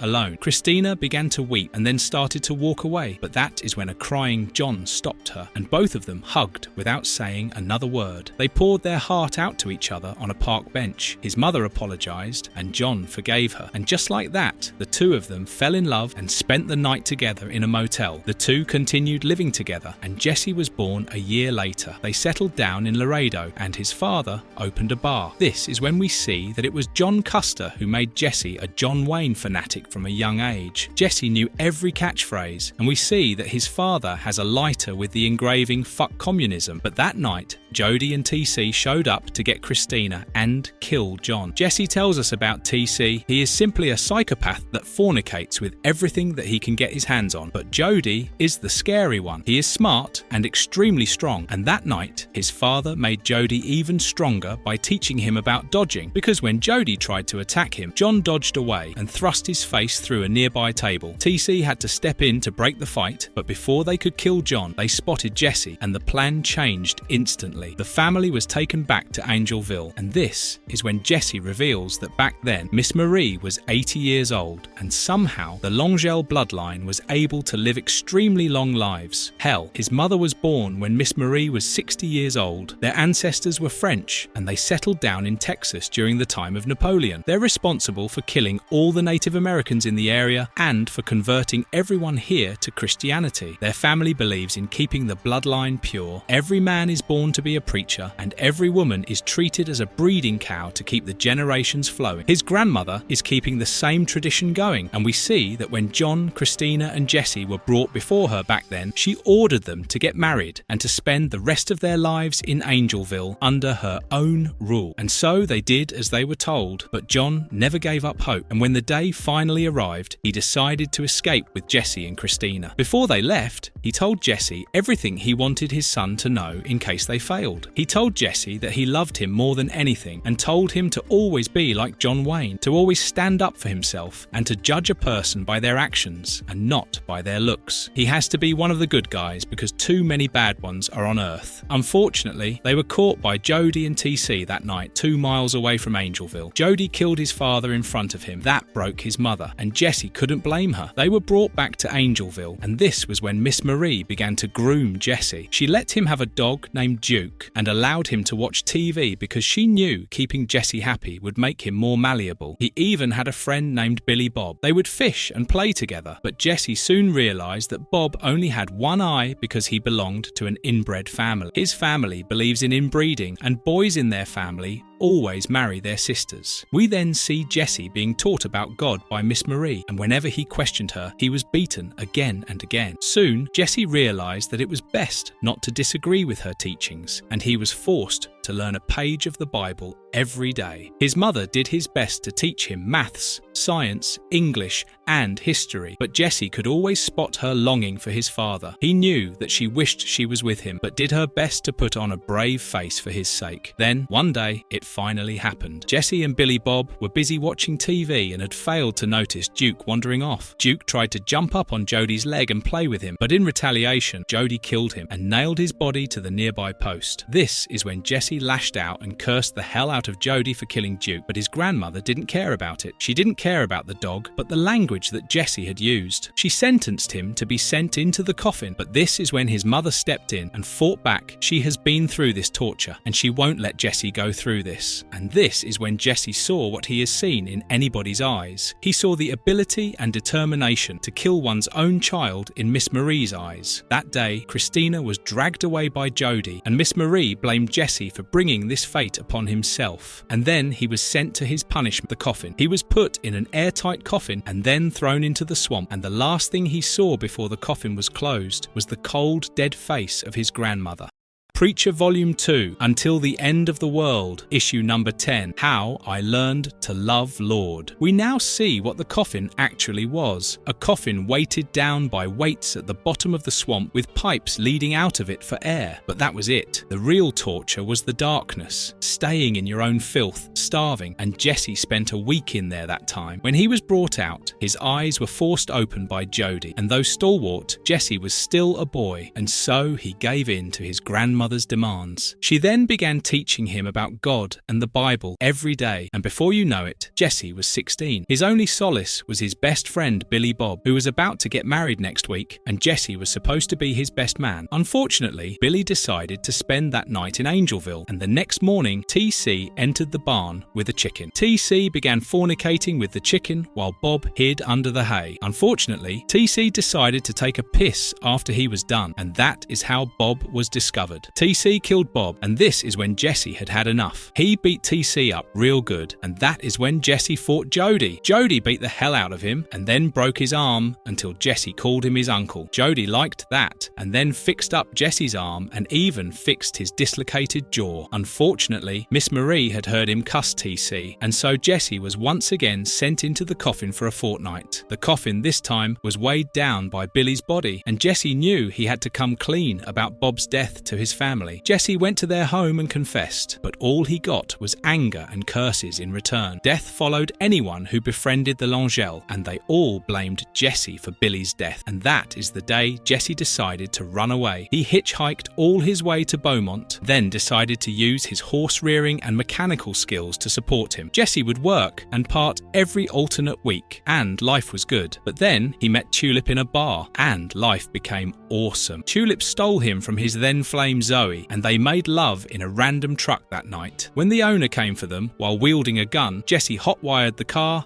and they ran away. And then Jesse and Tulip were on the run for years, stealing cars and fornicating like bunnies. And when Tulip had asked him if Jesse loved her, Jesse had told her that he would love her till the end of the world. That statement still gets to Tulip in the present day, but Jesse tells her to concentrate because he is about to tell her why he vanished and broke up with her that day. It was a lovely morning. Jesse was lying in Tulip's arms, and that is when he decided to take their relationship to the next step. He had asked Tulip to make a life with him in California, and Tulip had been over the moon. She had gone to get him a beer, but while she was gone, TC and Jody had ambushed Jesse, and this is why when Tulip returned, Jesse was nowhere to be seen. Tulip realizes that she has been hating him for 5 years for no reason, and Jesse confesses that he never told her about Angelville, partly to keep her safe, and partly because he was scared that she would think he was some sort of a cultist freak. And when Jesse returned this time, he knew there was no escaping Angelville, there was no escaping Miss Marie, and thus he gave up. He spent a month in the coffin this time, and this time, when he was taken out, he did as his grandmother asked because he had found God. He had lost his mother, father, Duke, Billy, and now Tulip. There was no one who loved him except God, like he was told in the Bible, and so he decided to comply. Miss Marie was overjoyed. She pulled a few strings, and Jesse was made a reverend in 2 years and appointed to Anvil. He did as he was supposed to at first, then drank himself to sleep each night the next year, and then finally he snapped, and the genesis happened, and Tulip already knows the rest. Jesse hears Jody, TC and Miss Marie coming back, so he tells Tulip that he has always loved her and always will till the end of the world. When Miss Marie and her 2 henchmen walk in, she orders Jody to carry out the deed. Jesse curses and begs for Tulip's life, but without any hesitation, Jody pulls the trigger and half of the back of Tulip's head is blown away as Jesse watches on helplessly.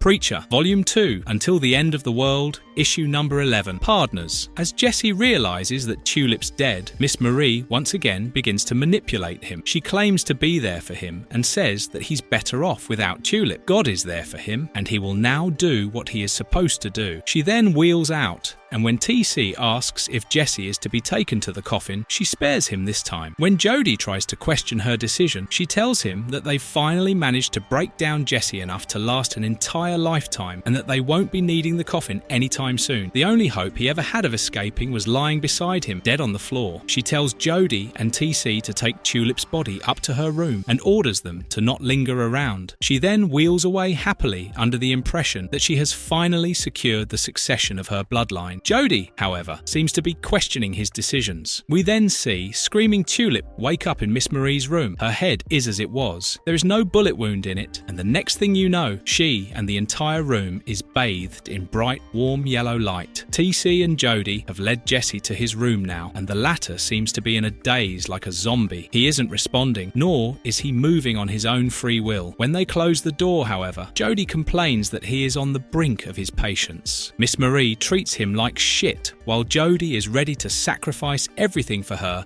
while she looks after Jesse and gives him numerous chances. He has run away from them and broken the rules numerous times over the course of his life, yet she always gives him a chance, and this pisses him off. Jody can't abide by those who won't stand with their kin, and this is when John Wayne shows up in Jesse's room and tells him that, for once, he agrees with Jody. John Wayne blames Jesse for having betrayed him, and Jesse retorts that he has worshipped him since he was 3 years old. This is when John Wayne questions Jesse, asking why he didn't mention anything about him to Tulip while recounting his life. Jesse stutters and confesses that he feels that John Wayne might just be a figment of his imagination. After all, he's supposed to be dead, and yet he began seeing Jesse after his father died 4 years before Wayne's death. And apart from warning him about the saint of the killers, Wayne hasn't really done anything that might prove his sentient existence. The actor spits in Jesse's face and calls him a fool because Jesse is currently asking foolish questions. He then reminds Jesse of how he got through the coffin the first time he was put in there. John Wayne had showed up and had stood beside the coffin for the entire week, and he had told Jesse that he only needed his dad's words and John Wayne by his side, and with these 2 weapons he would be able to survive anything, and that's how Jesse had survived his time in the coffin. But John Wayne now blames him for forgetting these 2 things, and this is when we see TC telling Miss Marie about Jesse talking to himself. Jody thinks that they have broken Jesse too much this time, and Miss Marie agrees, but even if that's the case, she doesn't really care. Even a madman can produce children, and that's all she needs. She orders TC to check in on Jesse the next morning after he has had a day to rest, and then questions Jody if he noticed anyone else in her room when he was delivering Tulip's body. Jody denies her, and Miss Marie stares skeptically at him. We then see Tulip averting her gaze from the light as it tries to call to her. The light claims that it loves her, and when Tulip finally looks at it, she sees God standing before her. She is sure that she is dead and has gone to heaven, but then again, she doesn't feel dead, and why would heaven look like someone's bedroom? And this is when God reveals that he has brought her back because all he wants in return is her trust and her love, and he wants the same from Jesse, and in return, he is going to restore Jesse's powers. It's only fair that Jesse begins to love him once again. Jesse doesn't need to find him. God is going to be with him always, and him bringing Tulip back is another gift of God's to Jesse. But when Tulip says that Jesse will tell him to cut the shit if God ever offers this to him, he vanishes instant. John Wayne continues to berate Jesse for not doing good by his father's words and him, and this is when Jesse remembers John Wayne leaving his side when he had given in and had decided to be a minister. We then see Jesse remembering one of the multiple nights he would curse God after drinking, and John Wayne reveals that those were the nights he would hope Jesse would take control of his life. But unfortunately, after his outbursts, he would once again drown his emotions with liquor. He continues to talk with Jesse and reminds him of his father's words, and Jesse finally remembers why he has to be good. It's because there are too many of the bad in the world. Jesse, however, questions why John Wayne won't simply quit on him, and John Wayne sighs and says that he won't quit on Jesse because they're pardons. Jesse then remembers the night he and Tulip had made love under the stars. He remembers her telling him how much she loved him, and him telling her that he would love her till the end of the world. The next morning, when TC wakes Jesse up with a gun in hand, Jesse nonchalantly uses the word of God and tells him to point the gun somewhere else. The Genesis powers work, and when Jesse realizes this, he orders TC to drop the gun and then smashes his face into the ground again and again until he dies. He then lights a cigarette, promises John Wayne that he will avenge Tulip, and then walks out of his bedroom.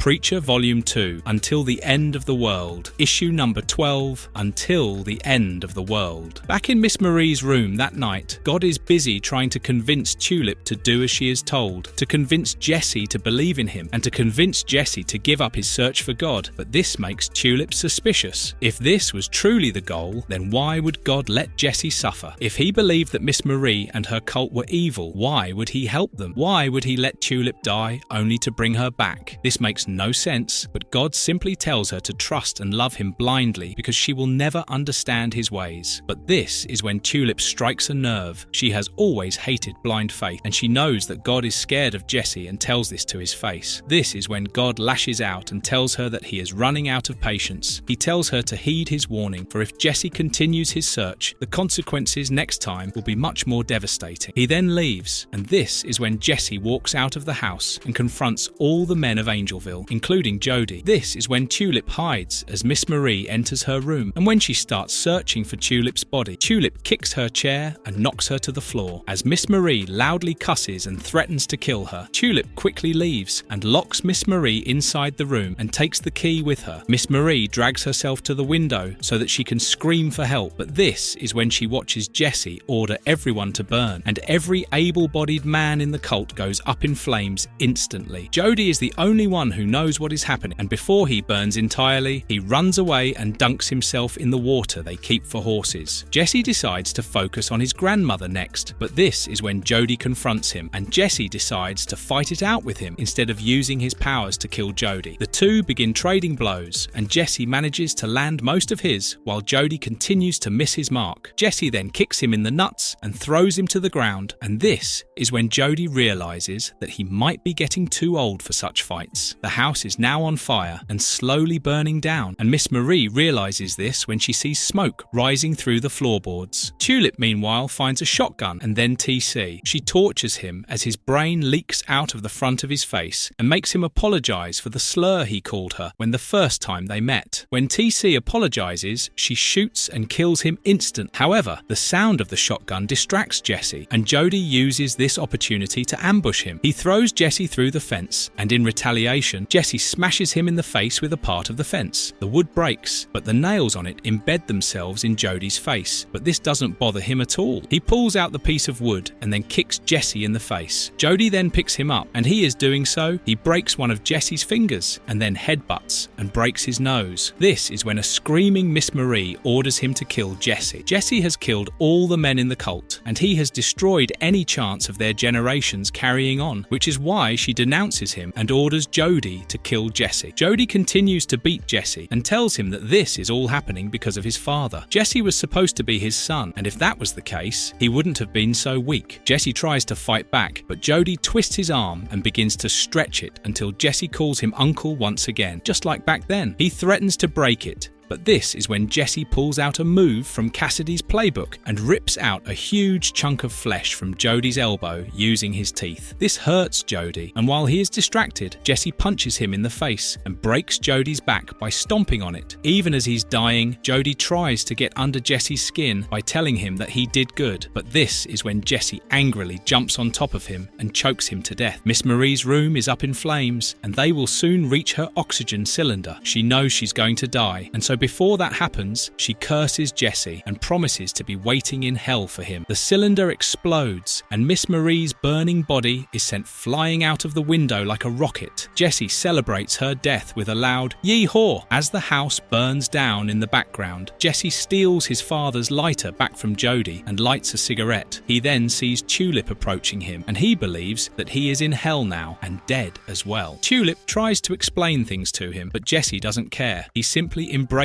her and kisses her deeply as everything from his horrid past burns to the ground in the background. Preacher, Volume 2, Hunters, Issue number 13, came a pale rider. We see the Saint of Killers standing over the burnt skeleton of Miss Marie, and for once, he seems to be taking Jesse and his actions seriously. We then head to San Francisco. Jesse and Tulip have reconciled and are now living life like they used to, robbing the system and making love like bunnies. When a bellhop comes to their room to complain about the noise, Jesse bribes him and they instantly go back to what they were doing. This is when we head to an affluent mansion in the city where a servant named Harcourt visits a man named Jesus Dessard, the same man who was briefed about Jesse when Miss Marie was warned. He is in bed surrounded by passed out men and women, and as Harcourt enters his room through Jesus' conversation, we learn that he is mad because his latest shipment of heroin has gone missing. He is hosting a degenerate party this weekend and he needs the drugs to make it perfect. A man named Bob is being reprimanded by him, and once the call is done, we learn that Dessard likes to sodomize animals on a regular basis, and today his victim is going to be an innocent armadillo. This is when we catch up with Jesse and Tulip as they spend some quality time together in the bar. Jesse asks Tulip what she felt when she died, and she reveals that she felt nothing. She heard the gunshot, and then everything was black, and when she was brought back, everything was white. Thanks to God. She reveals that she can't remember God's face, but she suspects that he is scared of Jesse, or at least anxious, because of the power that he holds. However, Tulip still thinks that God might be a force to reckon with because a lot of people on Earth still believe in him. Tulip warns him to tread lightly when it comes to God, and that is when Jesse reminds her that Cassidy is in the same city as them, and that it's time for them to pay him a visit. Tulip is a bit apprehensive because Cassidy doesn't take her seriously, but Jesse assures her that everything will be all right. Once again, Jesse confesses that he is going to love Tulip to the end of the world, and then they kiss. This is when we catch up with members of the Grail, Agent Featherstone and Agent Hoover. They are currently bitching about their current boss, Agent Poussin, because he is the right-hand man of the man that leads the Grail. Him being a Frenchman is also a big part of the conversation. This is when Poussin shows up and makes small talk with the two agents. It's revealed that Poussin doesn't like the fact that new recruits of the Grail are non-believers. He prefers recruiting people who believe in Jesus. He then reveals that another member of the Grail will be arriving in San Francisco today, and his last name is Starr. He looks at them suspiciously after saying the name, but gets no particular reaction from either Featherstone or Hoover. This is when we see Jesse and Tulip arrive at a club named Fisted Sister to look for Cassidy. It's full of degenerates listening to edgy music, and they spot Cassidy with a topless woman riding his shoulders in the crowd. Upon seeing them, Cassidy quickly throws the woman off of his shoulders and greets them with a huge hug. He greets Jesse like a long-lost friend and ends up calling Tulip Turnip instead as usual. He then drags them out of the club because it's too loud in there, and their conversation reveals that Tulip and Jesse have been in the city for over 2 weeks. Once out, Cassidy asks the bodyguard to click a picture of him and his friends, while Tulip reveals to Jesse that she is going to crash early and let the boys have some fun on their own. But before she goes, Cassidy forces her to take the picture, and she happily obliges him. This is when we head to the airport where Poussin greets Herr Starr, a German member of the Grail, with huge scars on his face that go across his eye. Starr boards the limousine waiting for them, and once inside, he greets Featherstone and Hoover. However, once Poussin gets in the car, his tone changes, and Starr reveals that Featherstone and Hoover are part of the group of Grail agents looking to destroy the organization from the inside. Poussin looks at them with suspicion, but this is when Starr pulls out his gun and blows his brains out. out. This is when his conversation with Featherstone and Hoover reveals that Star is the agent helming this rebellion, and he is the one who anonymously recruited Featherstone and Hoover into the Grail. He then asks them about Jesse Custer and reveals that the Grail has been keeping an eye on him since he was a child because he found his childhood photograph in the archives a few days ago. He orders Featherstone to find everything the Grail has on Jesse and then orders Hoover to recruit him a prostitute for the night. We then see Jesse and Cassidy in a bar for the night, as expected. Jesse tells him that he robbed a bank so that he could get Tulip to live the high life for a few weeks like she deserves. He even pays Cassidy back for all the money he spent on Jesse when he had none, and they then start talking about Laurel and Hardy, who are currently on TV. They both love the pair and hate Charlie Chaplin. But while they are talking about the two actors Stan and Oliver, the waitress changes the channel because a large group in the bar wants to watch the game. The group is rowdy and ends up insulting Laurel and Hardy, and this is the final nail in the coffin for Jesse and Cassidy. A fight breaks out, and seconds later, the waitress is screaming at the police over the phone to show up at the establishment as soon as possible. Jesse and Cassidy have beat up most of the men. They've broken a couple of windows and a bunch of furniture. This is when one of the still conscious men ends up stabbing Cassidy in the torso using a broken bottle. Cassidy is about to bite and kill the man in retaliation, but this is when Jesse stops him using his powers. Jesse feels sorry about using his powers, but Cassidy understands and nonchalantly walks out of the door. Jesse follows him, and the two of them make their way through the sleeping city while singing at the top of their lungs. Cassidy continues to bleed, but he's going to be fine because he just fed on someone this morning. They then share a cigarette, and Jesse asks Cassidy how he's doing because he's noticed Cassidy trying to hide his feelings all this while. This is when Cassidy reveals that he isn't doing that well because he had to bury his girlfriend last week.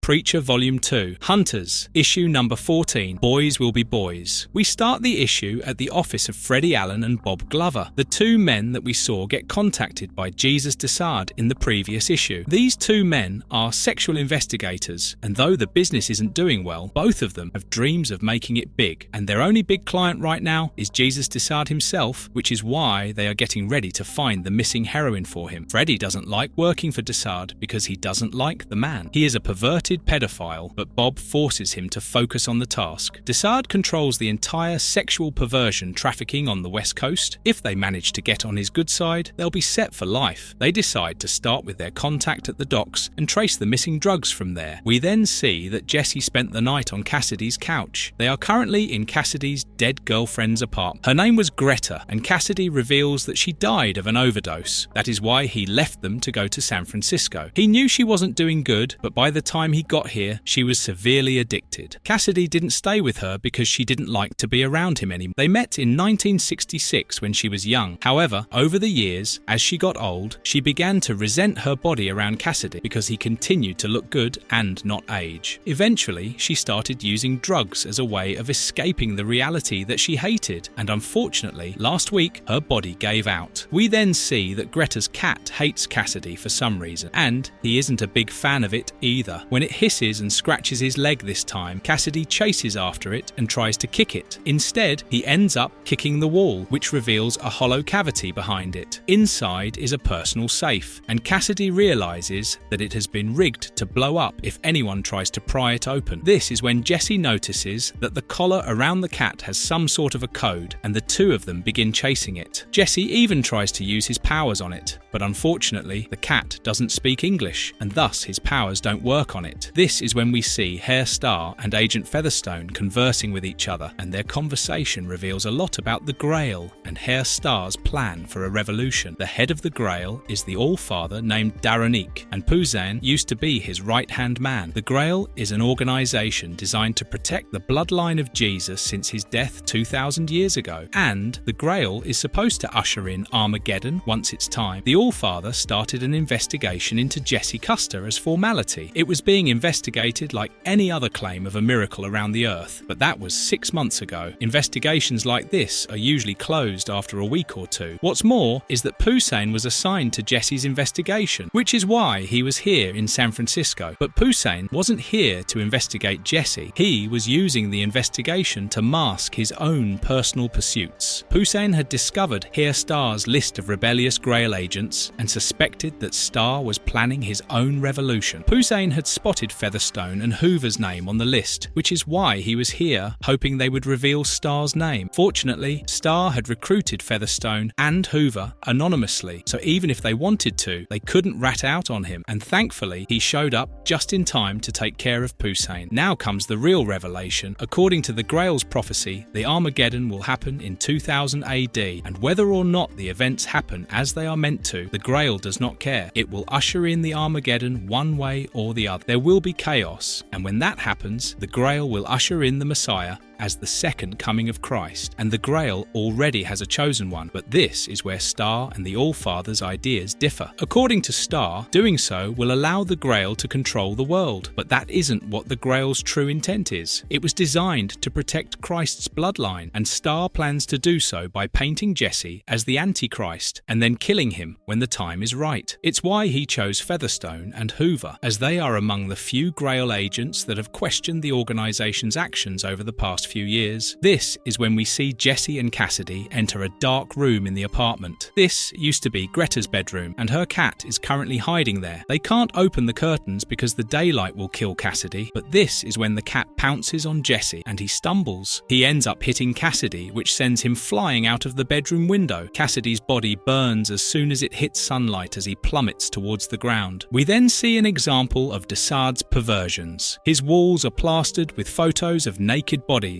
He likes to ride a bike around his house completely naked, and his waiters are ordered not to wear any pants. He asks Harcourt about the missing drugs, and his servant tells him that Bob and Freddie are still on the case, but there has been no update from them yet. Desaad is beyond angry. He hopes that they can find the drugs soon, because if they can't, the consequences will be a lot worse for them. A burnt Cassidy is now sitting on the couch. He is brooding, and through his conversation with Jesse, we learn that the latter threw a blanket over him, which ultimately saved Cassidy's life. And to cheer up Cassidy, Jesse tells him to go to the bathroom. When Cassidy reluctantly obliges him, he realizes that Jesse has trapped the cat in the toilet. This cheers him up, and to exact his revenge, Cassidy triggers the flush. When he returns, however, his mood changes once again because Jesse has managed to open Greta's safe. The missing heroin is inside it, along with a card to Bob and Freddie's office. We then see Hoover trying to recruit some hookers for Herr Starr, but the man is too naive. He hasn't done this before, and the hookers can read him like an open book. When he courteously asks for a number, they hand him a card to Bob and Freddie's detective agency. Oblivious to what is happening, Hoover calls the number and books their services. He then informs Starr that the job is done, and for once, it seems that Starr is pleased by his performance. This is when Featherstone questions Starr about Jesse, asking how he can be sure that he is suited to be the next coming of Christ. This is when Herr Starr reveals that he has been doing his own investigations into Jesse. He knows about Anvil, he knows about all the massacres that have been following him, and he knows that the FBI thinks that he is dead. But Agent Dinnings is not convinced, and we learn that Dinnings works for the Grail. Hoover even hired a female agent to extract information from Detective Toole, and Toole revealed that Jesse had the power to make people do as they were told. This was confirmed by a source that is in no position to lie to Herr Starr. It is heavily implied that this source is either Detective Bridges or one of Jesse's close friends. Featherstone believes Starr, but if he has come to this conclusion about Jesse, then surely the All-Father has too. But why would he need Jesse? What does the All-Father want from Jesse? And this is when Starr implies that All-Father's need for Jesse might be something quite personal to him. Jesse is now back in the hotel room with Tulip, and he tells her about everything that he and Cassidy have discovered so far. He tells her about Greta, the stash of drugs, and how Cassidy wants revenge on the people responsible for her death. Jesse promised to help him, and Tulip can't help but think that Cassidy might be a bad influence on Jesse. This is when we see Cassidy sleeping soundly in his bed, but he is suddenly woken up by the sound of Bob and Freddie talking to each other. He quickly hides under his bed, and the two investigators enter his home nonchalantly and quickly find the safe box with the drug. Their conversation reveals that Greta was supposed to be the drug mule that was supposed to deliver the drugs to Bob and Freddie, but she decided to keep them for herself. They then discover the cat in the toilet and finally let it out. It instantly finds Cassidy under the bed and begins hissing at him, but thankfully Bob and Freddie don't pay any attention to it. because they already have what they need. An hour later, Cassidy is sitting in a bar with Tulip and Jesse. He wasn't able to sleep after the visit from Freddie and Bob, and the urge for revenge now burns hotter than ever in his heart. Tulip tries to change the subject and asks if Cassidy has Greta's photo, but he tells her that he doesn't like keeping people's photographs. He then goes to the bathroom, and this is when Jesse tells Tulip that despite his harsh exterior, Cassidy is a big softie inside. We then see Hoover and Featherstone driving home. Hoover questions her about Star, and she says that she believes the man,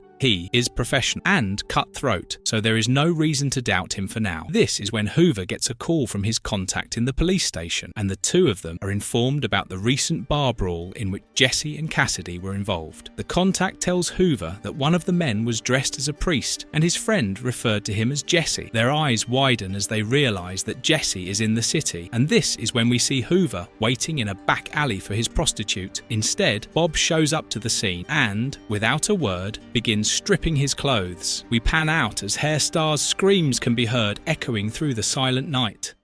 Preacher Volume 2, Hunters, Issue number 15, Crashing the Party. The next morning, Hairstar is beyond angry when he visits Featherstone and Hoover at the Ritz-Carlton. When Hoover tries to talk to him, Star loses his cool and begins attacking him. We then see Jesse and Cassidy arriving at Bob and Freddie's office. Cassidy is able to travel in the daylight by keeping most of his skin covered and by using precautions like sunglasses, a hat, and tinted glasses in the car. However, when they get inside the office, two mobsters are already ransacking the place. When Jesse and Cassidy try to question them, the men are awfully rude, so next thing you know, one of them gets flung out of the window. Meanwhile, Star is busy attacking Hoover and is about to kill him. After all, it's because of Hoover that Bob abused him last time, and Star won't be able to sit down for a month without wincing. Featherstone is desperately trying to stop him, but when she fails to overpower him, she screams and tells Hairstar that they have found Jesse Custer. Hairstar lets Hoover go, and Featherstone reveals that this information came in thanks to Hoover. Hairstar sort of forgives Hoover and then orders him to come along on a ride to Bob and Freddie's place. He plans to kill the two detectives and haze Hoover while he's at it. Jesse and Cassidy, meanwhile, have tied the remaining gangster in Bob and Freddie's place to a chair. They begin questioning the man, and at first, he is reluctant to answer their question, but Cassidy quickly gets him to comply by punching him in the face. The man's interrogation reveals that his name is Gallico, and he used to do business with Bob and Freddie. Bob and Freddie ambushed Gallico yesterday and broke his arm while trying to learn about Greta, who had taken the missing drugs. Gallico was here today to exact his revenge, but when he calls Greta a junkie coos, Cassidy loses his mind and threatens to kill the man. Gallico quickly confesses and tells them about Jesus Desard and that they should be able to find Bob and Freddie at his place tonight. He tells them about Jesus Desard's party tonight and that they should be able to find his address in Bob and Freddie's Rolodex. Once they have all they need, Cassidy grabs Gallico and throws him into the nearby wall along with the chair. A few minutes later, Hairstar and Hoover arrive at the scene. They are greeted by Gallico's unconscious partner on top of a car, and when they get inside, they find Gallico halfway into the wall. They pull him out of the wall and begin to question him, but Gallico, this time, isn't complying. He was thrown into a wall moments ago, and he wants to be taken to the doctor, but this is when Hairstar shoots his knee and calmly tells him that there is no negotiating his demands. Gallico reveals that Bob and Freddie are long gone. He too has been looking for them, and he was just questioned by two men named Cass and Jesse. This is when Star and Hoover realise that Jesse and his friend are pursuing Bob and Freddie. However, this is when Star turns his back towards Gallico, who pulls out a gun to shoot them both. Thankfully, Hoover notices this and shoots him directly in the head the very next second. And wouldn't you know it, Star is impressed. This is the first time Hoover has shot someone, and naturally, he pukes minutes later. Hairstar orders him to gather all agents and freelance mercenaries at their disposal because they are going to crash Desard's party tonight. A few hours later, the party at Desard's mansion is in full swing. Bob and Freddie arrive to deliver the heroin, and we see that Freddie isn't a fan of him. He thinks Jesus Desard is pompous and depraved, and for once, Freddie isn't wrong, but Bob forces him to shut up because the man pays well. Jesus Desard is quite thankless when he's handed over the drugs, but nonetheless, Bob plays along because he wants to be a part of the event. Desard reluctantly allows them to stay, but orders them to stick to the servants. He doesn't want them consorting with any of the guests. Bob is over the moon, but Freddie is unaffected because he knows what's coming. We then see Cassidy, Jesse, and Tulip arrive at the venue. Unfortunately, they don't have an invite, and the bodyguard checking the invitations is awfully rude to them. Naturally, when things get heated, Jesse breaks his finger, kicks him in the nuts, and then breaks his nose. They hide the unconscious man and then head inside,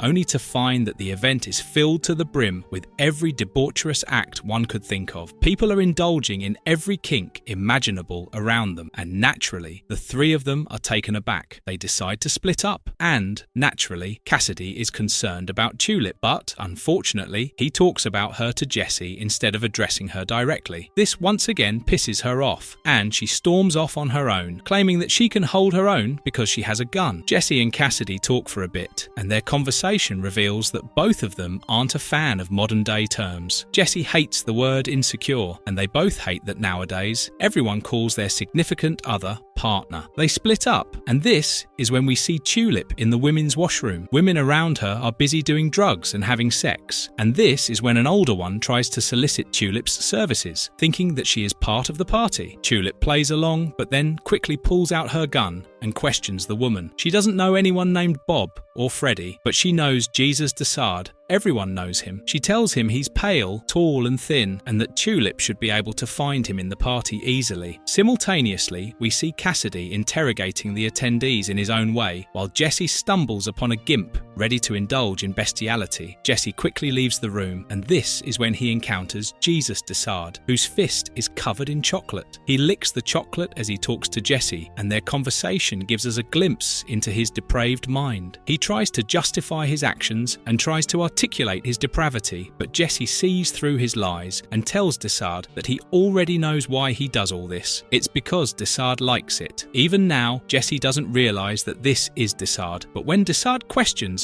if he really is a preacher, they quickly exchange information, and Jesse learns Desard's identity. He orders Desard to stay here because a friend wants to meet him, and Desard seemingly complies. However, this is when we see Herr Starr arrive at the scene with all the mercenaries at their disposal. They scout the mansion. Herr Starr tasks them to find Bob and Freddie as soon as possible, and then orders them to shoot anyone that gets in their way. With these words, the men rush towards the mansion.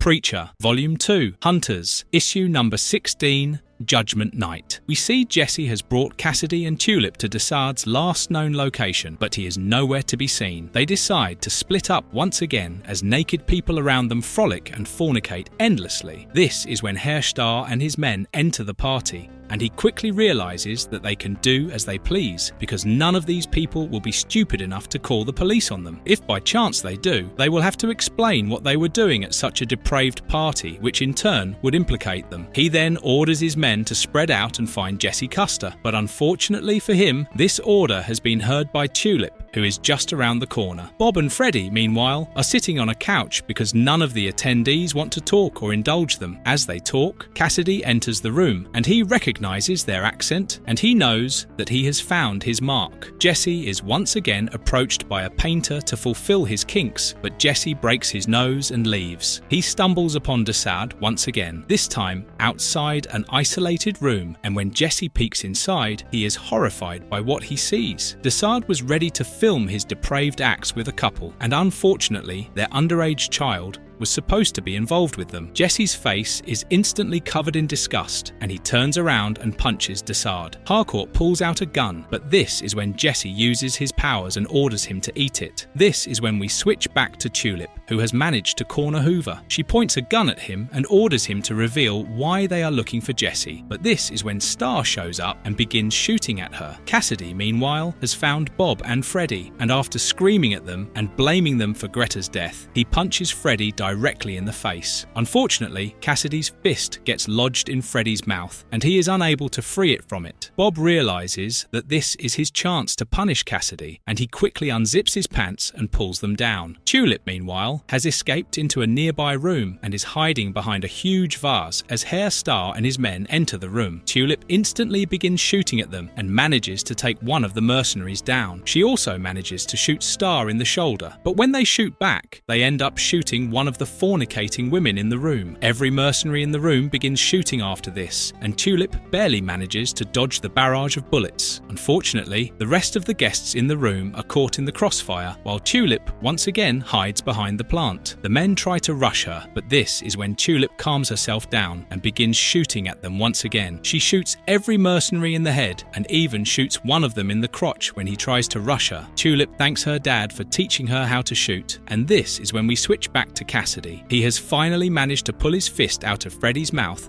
and before Bob can violate him, he grabs the man and throws him out of the window. Herr Star and Tulip, meanwhile, are shooting at each other, and Tulip manages to blow his ear off. Unfortunately, she has run out of bullets, and this is when Star threatens to kill her if she doesn't tell him where Jesse is. This is when Cassidy enters the room, and upon seeing that Tulip might die, he pretends to be Jesse, and he is quickly captured by Herr Star and his men. Jesse, meanwhile, has beaten DeSato a pulp, and when the mother of the child apologizes to him, Jesse lashes out at her for being here in the first place. He knows her kind. They sell their own kin for money, and he uses his powers and orders her to be a good mother for the rest of her life to ensure that her son never has to go through something like this ever again. He leaves the mansion and barely manages to spot two speeding vans. One of them has Tulip in the passenger seat, and she has a tape over her mouth. The only car nearby is the one with Bob lying on top, and so Jesse quickly gets inside it and begins chasing after the vans. In the van, Star warns Cassidy, who he assumes is Jesse, to comply with their every demand. Otherwise, he will order his men to kill Tulip, who is in the other van. Jesse, meanwhile, manages to catch up with Hoover's van and quickly performs a pit maneuver. This pushes the van off of the road, while also sending Bob flying off of the roof with his pants still down. Jesse approaches the crashed van, and Hoover tries to point a gun at him, but Jesse quickly slaps it away and then knocks him out. He frantically calls out for Tulip, only to realise that Featherstone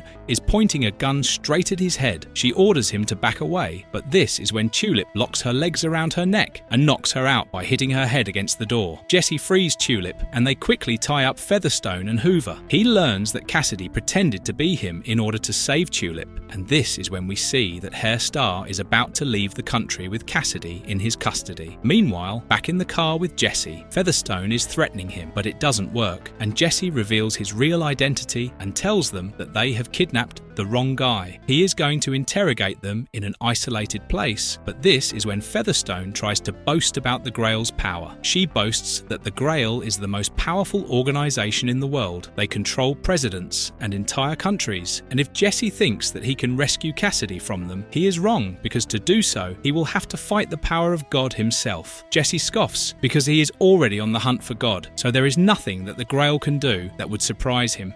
Preacher Volume 2, Hunters, Issue number 17, Miracle Man. We then see Cassidy in the private plane alongside Star, who quickly realises that this fake Jesse hates the sunlight. Star is awfully nice to Cassidy, but when he looks out of the window, he realises he is in big trouble because the jet just refueled in the air thanks to the US Air Force. Jesse and Tulip, meanwhile, are busy chomping down on breakfast in Featherstone and Hoover's room in the Ritz-Carlton. Featherstone once again tries to fight back, but this is when Jesse uses his powers to get her to reveal everything she knows. Cassidy, Herr Star and his men land in Masada, France, and when Cassidy tries to make small talk, Star reveals that he is going to be in their captivity for eternity. Cassidy is shoved into a nearby chief, while one of the men briefs Star on the current situation. The Allfather suspects nothing for now, but he will need a report from Herr Star soon. The man also reveals that they haven't heard from Featherstone yet, and this irks him a lot. He orders his men to get in touch with her as soon as possible and then drives away in the Jeep with Cassidy. As they drive, Herr Star reveals to Cassidy who they are and why the Grail exists. He reveals that when the crucifixion happened, Jesus didn't die. His followers had paid off the guards and had drugged him so that he could pretend to be dead. When 3 days later, The drug wore off. They told the world that Jesus had risen from the dead. Jesus then took up a wife named Mary and fathered several children with her until the age of 48. This is the legend of the Grail, and his children inbred and birthed more generations to keep their line pure. The Grail moved to Europe in the 6th century, and the children moved along with them, and to this day they guard the bloodline and are in charge of keeping it safe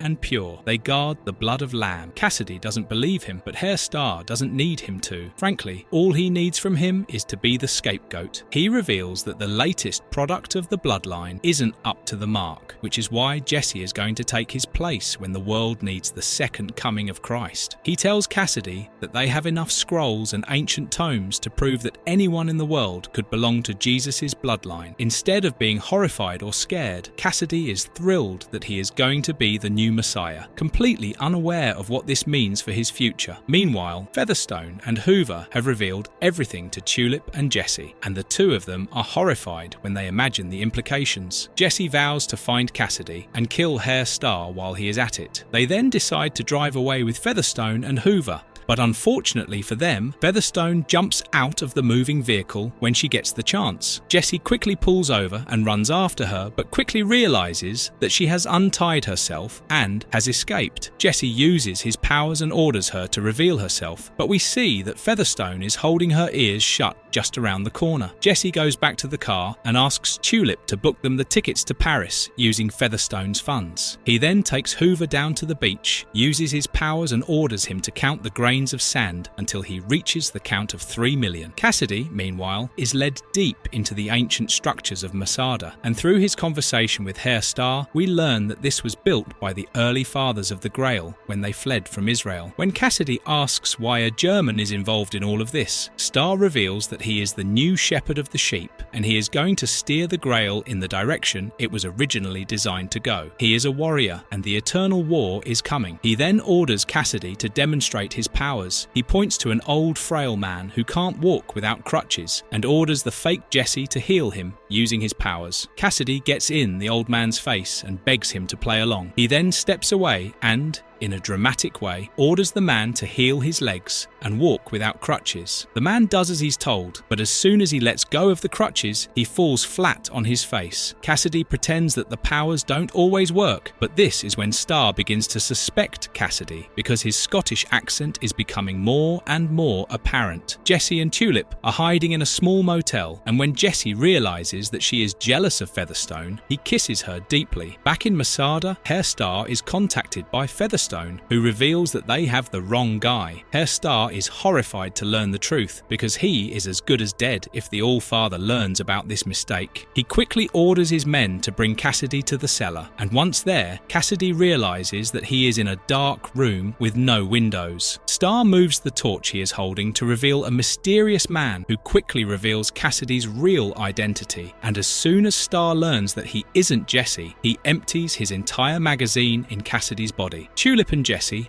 are done making love, but this is when Jesse reveals the cause of this pleasurable hiatus. He wants Tulip to stay behind while he goes to Paris. She fights back, and they have a huge argument, but things seem to die down when Jesse reveals that he can't lose her again. Things in Paris are going to be quite dangerous, and he can't risk Tulip getting hurt. Tulip understands what he means, hugs her, but says that she is going to accompany him no matter where he goes, because that's how relationships work, and he is just going to have to live with it. And Jesse is speechless once she says this. Herr Starr and his men think that Cassidy is dead, but that is when he gets up and begins attacking them all. Starr's men are too horrified to act, but he quickly snaps them out of their daze, and they begin shooting at Cassidy once again. They empty their magazines into him once again, but soon realize that despite having holes in most of his body, somehow Cassidy still survives, and Herr Starr knows that he is going to have to find some other way to take care of this situation. We then see Hoover on the beach. He is busy counting the grains and has reached the 10,000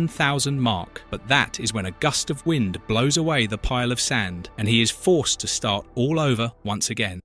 Preacher, Volume 3, Proud Americans, Issue number 18, Texas and the Spaceman. So now, Jesse is waiting at the airport for his flight. when he decides to smoke in the smoking room. When he puts down his lighter, another man with a similar lighter notices him. Turns out that this man served in the army with Jesse's dad. This is Billy Baker, and he is astounded to have come across Jesse at the airport. Billy Baker and John Custer were close friends, and when Jesse reveals that his father died soon after coming back from the bar, Billy realizes why his friend never contacted him. Jesse finds this quite peculiar because his best friend growing up was also named Billy. Baker then decides to tell Jesse about the time he spent with his father during the war and how the two of them were bestowed with lighters that said, "Fuck communism." The lighters were handed to their squad by none other than John Wayne himself. He was everyone's hero, and it was a big day for them. Billy then tells Jesse about their friend Gonnie Goring. He was the squad clown, and though they hated getting pranked by him, he was the only thing that kept them happy during the war. They knew that Gonnie wasn't cut out for war, which is why they kept an eye on him whenever they went out. Unfortunately, there was also Murphy, their gunner, who they hated, and unfortunately, he had recently been assigned to be a part of Gonnie's team. Billy and John did their best to look after him, but unfortunately, the next time they were deployed for a mission, Gonnie ended up contracting malaria, and during this mission, Murphy's partner ended up stepping on a mine. This killed him and another soldier along with him, and by the time the medical team reached there, they were trailing the rest of the team by a few hours. It was the five of them: Billy, John, Murphy, Gonnie,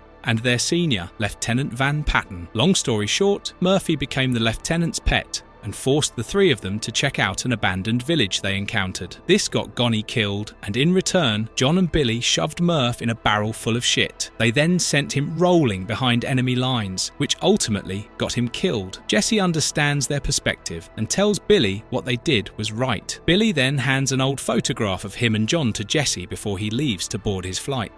Preacher, Volume 3, Proud Americans, issue number 19 of Things to Come. We are now in the Gulf of Mexico. Two pilots are currently in the air performing their regular exercises when suddenly they are informed that there is a UFO headed straight for them. Two of them begin to panic, and before you know it, a man engulfed by flames whizzes by them and plummets towards the ground. The two pilots are clearly shaken and debate whether they should call this in, and this is when we see the Chief of Staff in the White House being informed about this incident. He curses his day and his situation, and then calls Herr Starr to inform him about the situation. This incident occurred in 1994, and after this brief introduction, we catch up with Jesse and Tulip back in the present day. They are in Paris, and Jesse decides to steal a car from a random dealership to relive his old days. Tulip finds this quite charming because she too wants to relive the old days when they would just steal cars, fornicate, and travel across the country. But upon expressing this, she realizes that Jesse has changed because he tells her to concentrate. They need to destroy the Grail, and for that, she needs to help him navigate to Arles. He hands her a map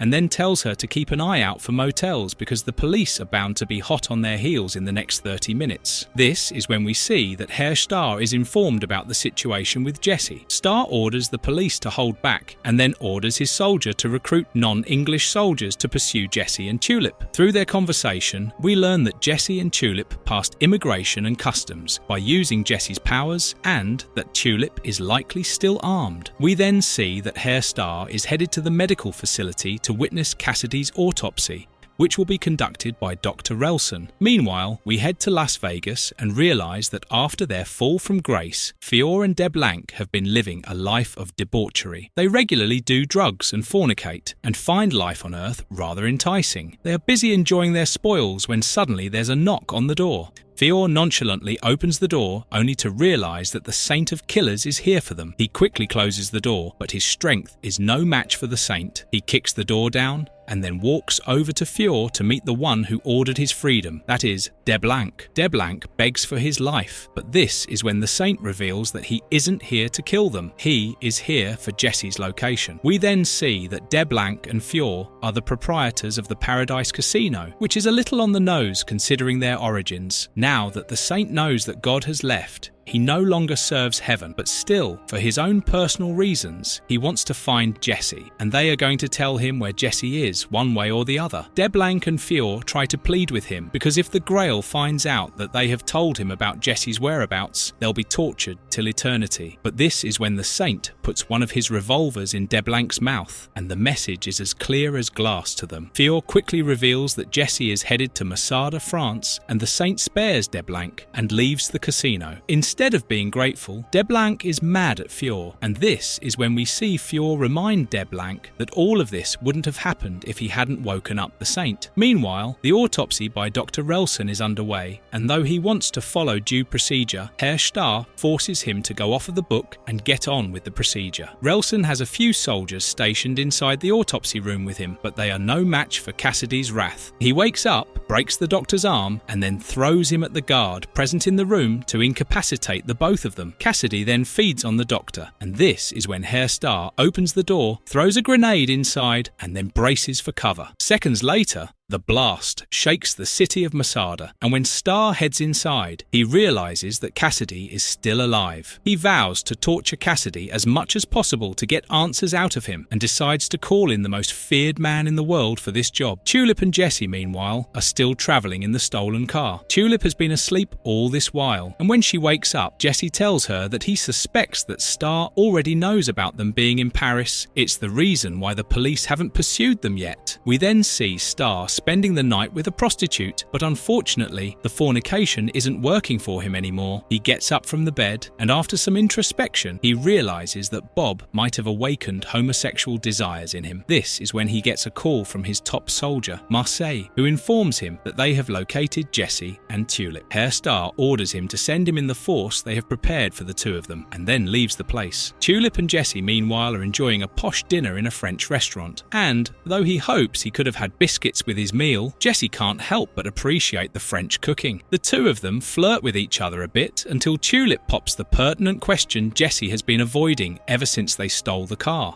She asks if he wants to go back to their old life or debauchery, the time when they just stole cars, fornicated, and travelled across states for fun. Jesse confesses that he misses the old days too, but both of them have now grown up, and they might have to do things a tad bit differently because Genesis currently inhabits his body. Nonetheless, Jesse loves Tulip and plans to enjoy his time with her till the end of eternity, as he has always promised. He promises to steal the presidential limo for Tulip once they have rescued Cassidy, and this is when they clink glasses to solidify Jesse's promises. However, this is when a laser point appears on Jesse's hand, and it's clear that the soldiers sent by Starr are finally here. Preacher, Volume 3, Proud Americans, Issue number 20, Too Much Gun. We catch up where we left off, and though they continue to talk, Tulip quickly notices the red dot on Jesse's hand. She knows what this is, and quickly tackles the love of her life to the ground in order to save his life. Jesse is confused and thinks Tulip is delirious, but this is when she shows him the broken window, claiming that someone just shot at them using a silenced gun. Jesse doesn't believe her and tries to apologize to the patrons of the restaurant, but this is when Starr's men begin firing at the restaurant, and a waiter is shot to death in the crossfire. Jesse now knows that they have been ambushed, and he quickly uses his powers on the men and orders them to drop their guns. Unfortunately, the shooting continues, and Tulip quickly realizes that the men attacking them don't speak English, which is why Jesse's powers aren't working on them. At least a dozen men are attacking them, and Tulip decides to offer Jesse some cover fire while he goes and gets their car. Jesse doesn't want to leave her, but she makes him realize that this is their only chance at survival. Jesse bolts for the car while Tulip holds her ground until a grenade is thrown into the restaurant. 3 men approach Jesse as he nears the car, and Jesse quickly throws one of them through the windshield of another vehicle. 3 more continue approaching him, but after beating Jody, Jesse knows that he can take them on quite easily. Jesse breaks one man's neck and then tackles the second to the ground, while Tulip bolts out of the restaurant as the grenade hits the floor. While Jesse is fighting the man on the ground, we see the other one raising his gun to knock him out. This is when the grenade explodes and Tulip leaps out of the front door. Jesse continues fighting them and seems to have lost sight of his mission, and this is when Tulip screams for him to get the car while still fighting firing her gun at the remaining men. Jessie quickly rushes to their vehicle and then drives over the man who has Tulip pinned down and then parks it beside her. She quickly gets inside and continues to shoot at the men as they make their escape. We then see Herr Starr being briefed about the encounter, and when he realizes that his men failed to apprehend Jessie and Tulip, he is beyond angry, and the only news that makes him smile is the fact that the torturer he ordered for Cassidy is finally here. We then see Herr Starr meet up with Frankie Toscani, his friend and the world's best torturer. Frank, however, reveals that he hasn't been doing that well. He is now a eunuch, and all of this transpired when the Toscani family got into a tussle with the Russians. The Russians castrated him in retaliation, and unfortunately, this is when his father, the head of the family, decided to call a truce with them. Unfortunately, the entire mob lost respect for Frankie after that, including his father, and he has been beyond frustrated ever since. He now has to carry a bottle that collects his urine 24/7, which is unfortunate, and Starr understands his pain. He reveals that Frankie is here to torture a subject that can regenerate infinitely and cannot die. Frankie's job is to torture the subject while prolonging his life, and Frankie is more than happy to do so. He is going to take out all of his frustration on Cassidy. We then see Jessie and Tulip parked on the side of the road, and Jessie once again has second thoughts about the mission. He doesn't want to see Tulip get hurt, but this is when she forces him to realize the truth. If she wasn't there at the restaurant with him, he would have been pinned down. There would have been no one there to save him from the first shot, and there would have been no one there to provide cover fire for him while he got the car. She then walks away, and though she is right, Jessie can't help but let go of his anxiety. Cassidy, meanwhile, wakes up in an unclimbable pit, and this is when Frankie greets him. The two of them butt heads, and when Cassidy threatens Frankie, the latter cocks his gun and blows off Cassidy's left kneecap. He then gloats about the pleasure of using ancient guns to shoot and torture his victims, because according to him, modern-day automatic rifles lack the grace and tactile feel of ancient weapons. He then shoots Cassidy through the left eye, and while this is happening, we see Marseille running towards Herr Starr at the base. Starr doesn't think much of it, but when Marseille reveals that Daronique is coming here, his eyes widen with shock and horror. We then see Jessie being visited by John Wayne, who understands why Jessie is worried about Tulip. John Wayne knows what Jessie is planning to do, and it is heavily implied that he is planning to leave Tulip once again for her own safety. John Wayne understands how he feels and tells him that he shouldn't worry about her too much because he already knows what needs to be done. Tulip, meanwhile, notices Jessie sitting alone by the river and decides to prank him, while Jessie confesses to John Wayne that he has to leave Tulip behind because he knows that they are walking into a trap, and if he knows Starr, he is pretty sure that he will use her to get to Jessie. John Wayne agrees, but this is when their conversation is broken up by Tulip when she throws a huge rock into a river. The water splashes and soaks Jessie's clothes, and she laughs uncontrollably. Jessie can't help but be amused by his muse. Preacher Volume 3, Proud Americans, Issue number 21, Stormbringers. We are shown the ship San Demetrio at sea. The smell of blood hangs in the air, and soon we realise that everyone on board has been murdered. A man's dead body is tied to the ship's helm, and the saint of the killers stands at the front of it, looking at the horizon. He is on his way to France. We then see All-Father Daronique arrive at Masada. His private plane crashes as it lands, and Herr Starr's heated conversation with Marseille reveals that the All-Father does this every time. The strip in Masada is too small for larger aircrafts, and helicopters make him nauseous, and so he chooses to fly here in a smaller plane every time, even though he knows that his weight will cause it to crash every time it lands. Marseille can't believe what Herr Starr is saying. How can someone be fat enough to crash a plane? However, when the All-Father opens the plane's door, his question is quickly answered. All-Father Daronique is a huge, round man who must weigh at least half a ton. He blesses everyone as he steps out, and Starr and Marseille fall to their knees to greet him. Soldiers begin to carry him out of his plane when Starr asks the All-Father about his visit. The All-Father is perturbed by this and says that he is the 112th leader of the Grail. He can do as he pleases. Starr reiterates himself and explains that because no new event has transpired, the All-Father didn't need to visit the Masada, especially if it meant him leaving the new Messiah behind. However, this is when one of the soldiers trips, and the All-Father ends up falling down. Starr rushes to his aid, and though the soldier at fault tries to apologise,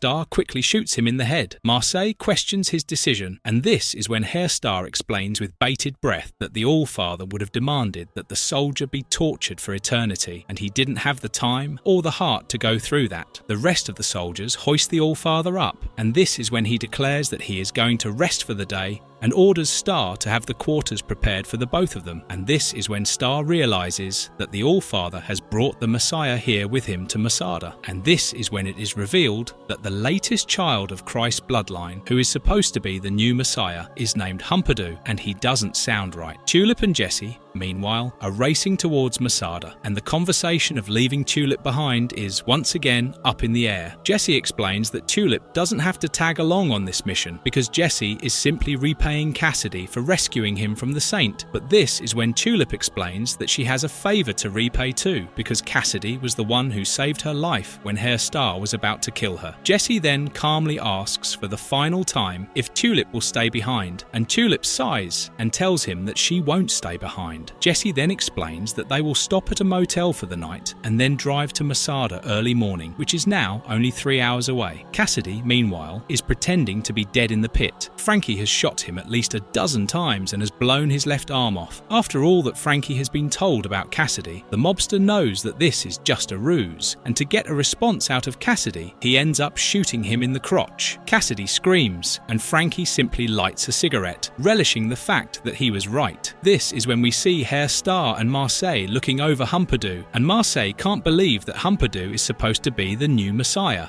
The kid is simply pissing everywhere and on everyone just because he can. Marseille was under the impression that because this was the blood of Christ, it was free from any ailment, but Herr Star tells him that 2,000 years of inbreeding will do this to even Christ's bloodline. Marseille then watches Humperdoo piss on the old man, and that is when he confesses that he initially doubted Herr Star, doubted why he would want to replace the Messiah, but now that he has seen Humperdoo, he agrees with him completely and promises to never doubt Star ever again. They then head to meet the All-Father, and Star explains that though the All-Father might look stupid, he is cunningly deceptive and smart, which is why they need to be on their toes. He then warns Marseille that he should use his firearm on himself if the All-Father reveals that he knows what Herr Star and his men are up to. It's morning now, and we see Tulip wake up in the hotel room all by herself. Jesse has left her a note and his jacket, and when Tulip unfolds the note with shaking hands, it reads, "Ritz-Carlton, New York City, a week from Friday. If only so you can kick my ass. I love you, Jesse." We then head back to Masada and realise that the All-Father knows much more than Herr Star had initially anticipated. He knows about Star flying in Cassidy from New York, he knows about Poussin's death, he knows about Jesse being in Paris, and he knows that Star ordered the police to stay off of Jesse's back. Star tries to explain himself, but this is when Daranique uses a stick to gag himself, which causes him to puke. This is when Star sighs and explains to Marseille that the All-Father is bulimic as well. While the puke still lines his clothes, the All-Father orders some dessert and then lets Star explain himself. Star explains that by the time he got to New York City, Poussin was already missing, which is why he took over the investigation, which led to him apprehending Jesse's friend, and he knew this would draw Custer out to them. He then says that Cassidy died in their custody during their interrogation, and says that Custer doesn't know that, which is why he is still coming to Masada. The All-Father is seemingly happy about all of this, and says that Herr Star has outdone himself, but Star knows better. He knows that the All-Father is on to him, and they only have till Jesse arrives at Masada before he kills Star and his men. For some reason, the All-Father wants Jesse brought before him when he arrives in Masada, and this still puzzles Herr Star. He still doesn't know what the All-Father wants from Jesse. Star explains the situation to Marseille, and it's clear that they are on a ticking clock. We then see Tulip on the call with Jesse, and she half-heartedly complies with his demands. She doesn't know the way to Masada, and Jesse purposely ensured that she never knew the way to it. He then hopes that she isn't angry at him and cuts the call. But we then see that Tulip has trashed the entire hotel room because Jesse decided to leave her behind. Frankie continues to torture Cassidy in the pit meanwhile, and when Cassidy is at his wit's end, he warns Frankie that his friend is coming for him, and once that happens, Cassidy will get better and kill Frankie with his own hands. Frankie, however, doesn't believe Cassidy and continues to torture him, and this is when we see Jesse fighting people in some bar because they wouldn't give him directions back back to the highway. Jesse can't speak French, and miscommunication has led to this brawl. He grabs the bartender by the collar, while other patrons get ready to assault him using a broken bottle in the background.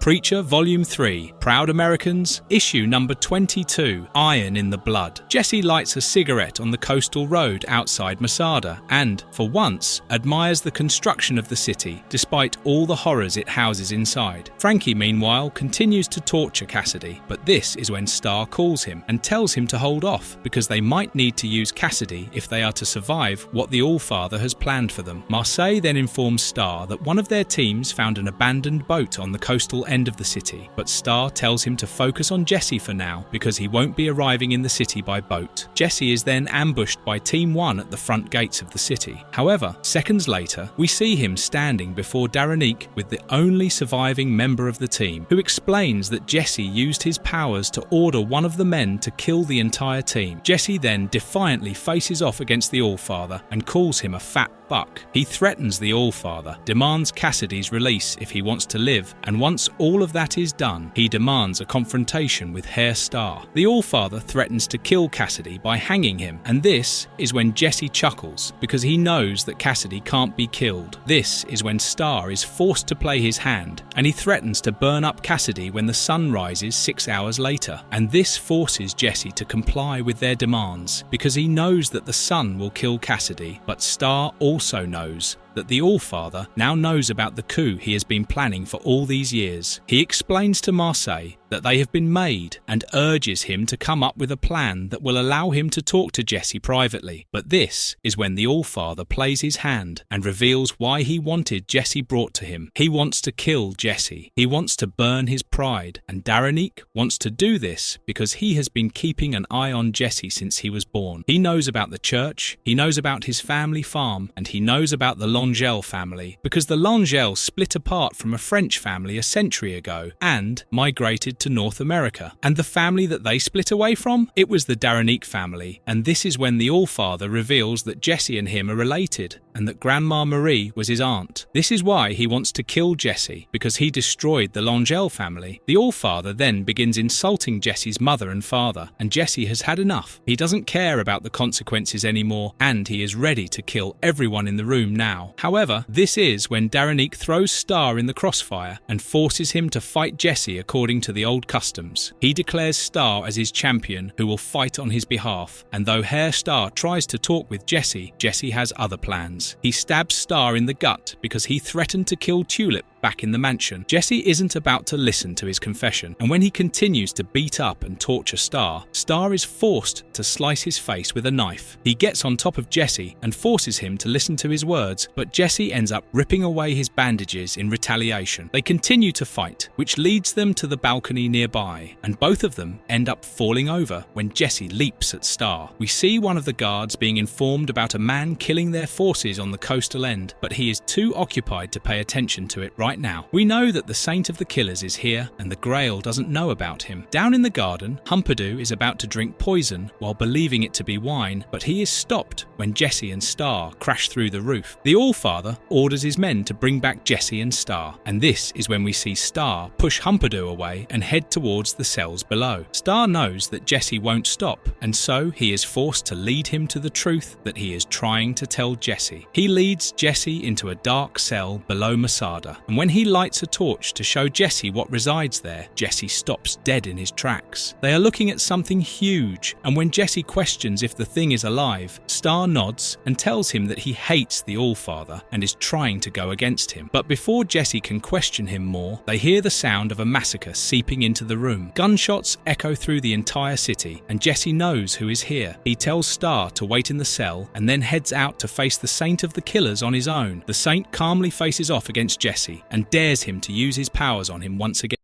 Preacher Volume 3, Proud Americans, Issue number 23, Revelations. The face-off between the Saint of the Killers and Jesse continues, and Star watches in horror as he realizes that his only hope for change is about to be killed by a killing machine. This is when the mysterious entity in the dark cell tells Star about the Saint and shows him how to save Jesse. The entity needs Jesse to live, and while this is happening, we see Allfather Daranique being informed about the seemingly unkillable mysterious man. Instead of being strategic about this situation, Allfather orders all of the soldiers to throw themselves upon the saint until they can subdue him. He doesn't care if the men are killed. He thinks of them as fodder, and he wants them to sacrifice themselves for the sake of the Grail. This is when the saint is about to shoot Jesse, but suddenly Herr Starr interrupts their conversation. He tells the saint that he has a message for him and that he can reveal who killed his family. This stops the saint dead in his tracks, and with his arms shaking, Starr points to the cell behind him. They all head inside, and we realize that the Grail is holding an Archangel Seraphi in the cell. The saint points his revolver at the Archangel and tells him to get to the point, and this is when the Seraphi reveals that though it might have seemed that the saint's family was killed because of a fever back in the day, there's more to it than it seems. Genesis knows the truth about the family's death, and the only one that can tell him the truth is Jesse himself. He reveals that Jesse knows but doesn't remember it because Genesis doesn't remember it. He reveals that Genesis is a conscious entity. It has memories, it has sentience, and the only thing it lacked at birth was will, which it has now found by inhabiting Jesse's mind. He then tells Jesse that Genesis talks to him occasionally, and when Jesse thinks about it, he realizes that John Wayne is Genesis trying to talk with him, trying to warn him and show him the right way. Jesse doesn't have all of Genesis's memories yet, but this is when the Archangel reveals that he can help Jesse remember. The saint hates it when people sugarcoat stuff, so he bluntly tells Jesse that he will help keep the Grail's forces at bay while he learns how to recall Genesis's memories. Jesse quickly strikes a deal with him because he knows if there's one person in this world who can keep their word, then it is the Saint of Killers. The saint leaves the cell to face off against the forces, and Starr knows that he is caught between entities he can't fight against. The Seraphi then tries to bargain for his freedom from Jesse. He wants Jesse to free him in exchange for telling him the truth and how he can recall Genesis's memories. But Jesse isn't about to negotiate. He has the power of Genesis, so if he wants, he can force what he needs to know out of the Archangel, so the Seraphi needs to tell the truth on his own. And after that, Jesse will decide his fate depending on what is revealed to him. The Archangel then begins to paint a picture with his words and reveals that he was in charge of guarding the edge of heaven, while the demon he mated with was in charge of guarding the edge of hell. Primal instincts took over once they laid eyes on each other, and before either of them realized what was happening, they were already making love. The Seraphi is awfully poetic with his words, and this is when Jesse orders him to stop.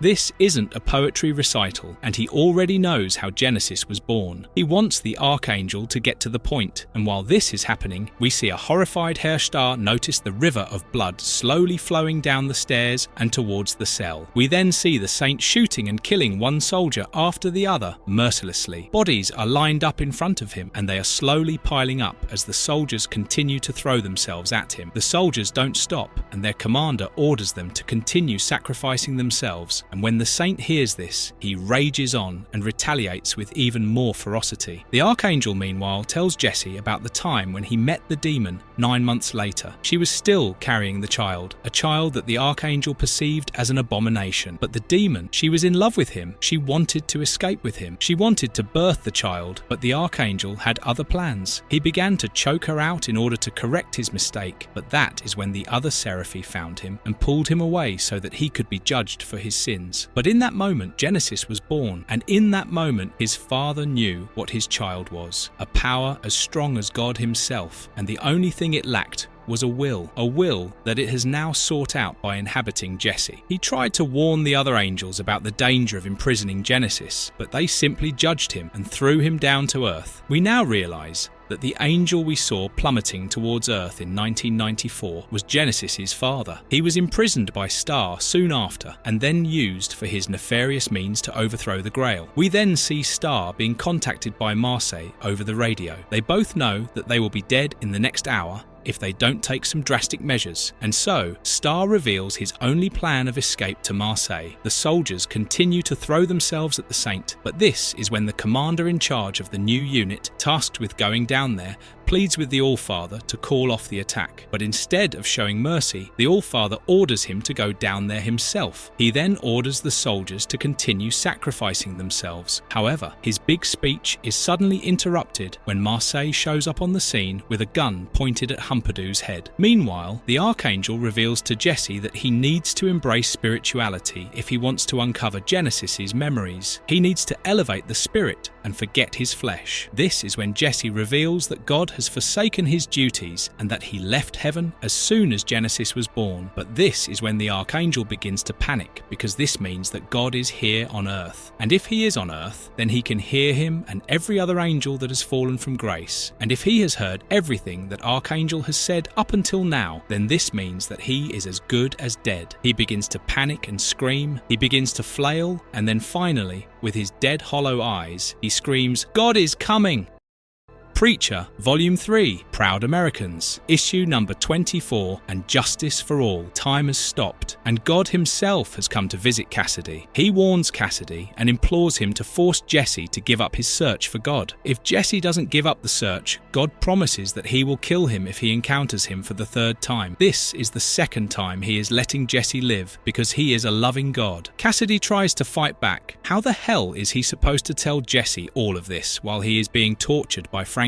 But God doesn't offer any help, because in his view, Cassidy is an abomination. He is a beast, and he deserves this torture and everything else that he is destined for. The Archangel, meanwhile, continues screaming that God is coming for the beckoning. He knows that God will kill him because he has told Jesse everything, but Jesse doesn't care. He can't wait to meet God. Marseille, meanwhile, holds Humperdoo hostage and leaves with him to board the chopper. The Allfather, meanwhile, is unfazed. He orders one unit to go after Marseille and Humperdoo, while the rest of the men continue sacrificing themselves near cell 99, where the Saint of the Killers holds his ground. The men are reluctant, and when they head down there, they find a huge pile of bodies blocking their way. When one of the men tries to climb the pile, the Saint instantly shoots him in the head. Jesse, meanwhile, locates Herr Starr, who has triggered the fail-safe explosives in Masada. The entire place is going to blow in 20 minutes, and though everyone might think that Masada is the Grail, Starr knows better. He has all his plans and all that he knows locked in a briefcase, and to him, this is the Grail. Jesse pins Herr Starr against the elevator that they are currently in, and this is when Starr lashes out and tries to tell Jesse about his plan. He tells Jesse that he knows about God abandoning heaven. He knows that the afterlife is in shambles, and that he needs his help to fix the order, but unfortunately for him, Jesse couldn't care less. All he wants to know is where Starr is holding Cassidy, and when Starr tries to fight back using a knife, Jesse kicks him in the nuts and cuts his head. Herr Starr finally reveals that Cassidy is 3 floors down, but this is when the open briefcase on the ground catches Jesse's attention. Spilling out of it is Starr's strap-on, and Jesse is horrified by this revelation. Thankfully, this distraction is all that Starr needed, and he uses this opportunity to escape in the elevator. Jesse forces the doors open and uses his powers to force Herr Starr to come back, but it doesn't work because Starr is holding his ears closed. Jesse decides to let him go, and this is when we see the Archangel being burned to death by God himself. He begs for mercy, but God isn't in the mood for it, and their conversation reveals that now that the Archangel has told everything to Jesse, God will be forced to flee and hide. He names the Archangel a betrayer of God and burns him to death. The Allfather, meanwhile, is informed about the explosives being triggered, and he nonchalantly orders all men to sacrifice themselves for the sake of Masada, while he himself escapes in the only helicopter currently on the base. Marseille, meanwhile, is hiding with Humperdoo as his hostage, but this is when the kid punches him in the face, breaks his nose, and escapes. Marseille runs after him, and this is when Starr emerges on the surface through a hidden hatch. The Allfather, meanwhile, is put into the helicopter by 5 soldiers, and he orders the pilot to wait for takeoff until their Messiah has boarded it. But this is when Starr boards the helicopter and forces the pilot to take off. Marseille takes Humperdoo as his hostage once again, and this is when we see Herr Starr kick the Allfather out of the helicopter. This is something he has been wanting to do for a long time, and he laughs like a maniac as the All-Father seemingly falls to his death. Down on the ground below, Marseille accepts his fate because the huge All-Father is headed straight for him and Humperdoo. Jesse, meanwhile, manages to find the place where Cassidy is held, and though Frankie tries to hold him at gunpoint, Jesse uses his powers to make him miss his aim. Jesse then punches and throws Frankie down into the pit, and he ends up breaking his neck due to the fall. Next thing you know, Cassidy gets up and exacts his revenge on Frankie. The All-Father's body has crushed Marseille and Humperdoo, and the men around him know that they are in a lot of trouble. The next second, the entire Masada blows up, and the Saint of the Killers is also seemingly taken down by the explosion. The old man on crutches, however, has seemingly escaped and looks on in horror as the place he once called home is seemingly destroyed. Jesse pulls Cassidy out of the pit using the rope, and they escape using the secret tunnel that Herr Starr had built for such devastating scenarios. Cassidy tells him about his meeting with God and how he was declared a beast by the Almighty. Two of them escape unscathed, albeit Cassidy is still missing his left arm, which was shot off by Frankie.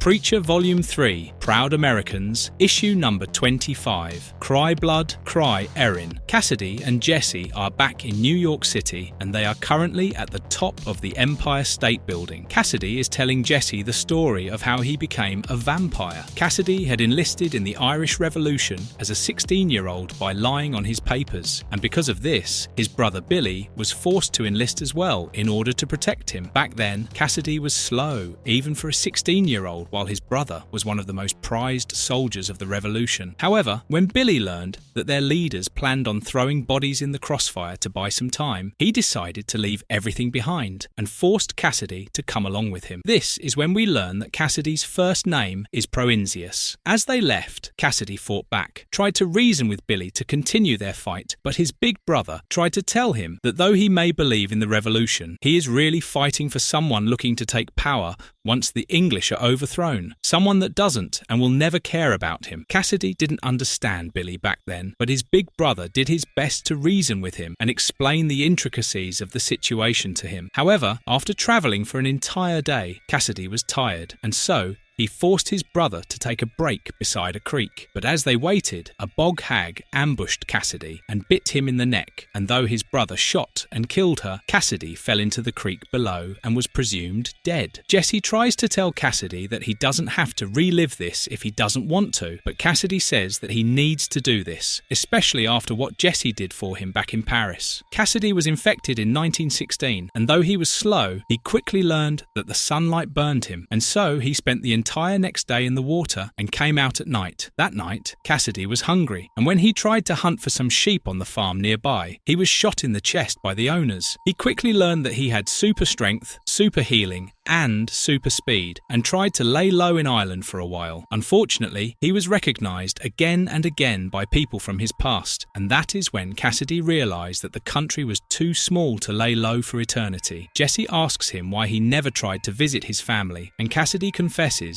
that the thought had crossed his mind numerous times, but he knew his mother and father couldn't bear the revelation, and he knew that Billy would turn the world upside down and eventually kill himself while trying to find a cure for him. And so Cassidy decided to leave the country and arrived in New York City on the 4th of July in 1918. Since then, he has been here, and once the story is over, Jesse begins to make fun of Cassidy because Proinsius is a pretty weird name.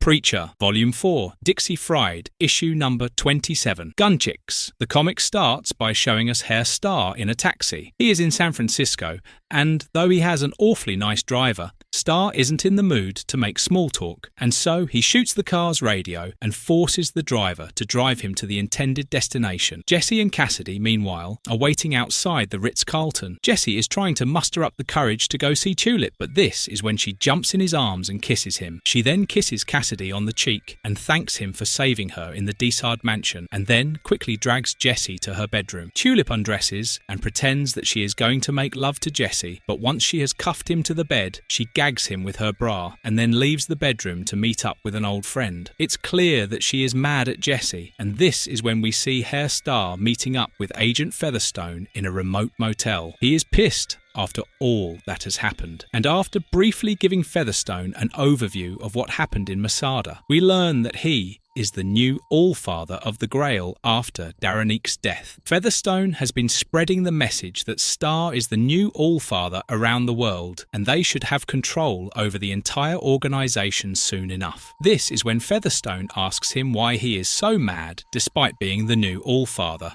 and this is when Star demands a mirror.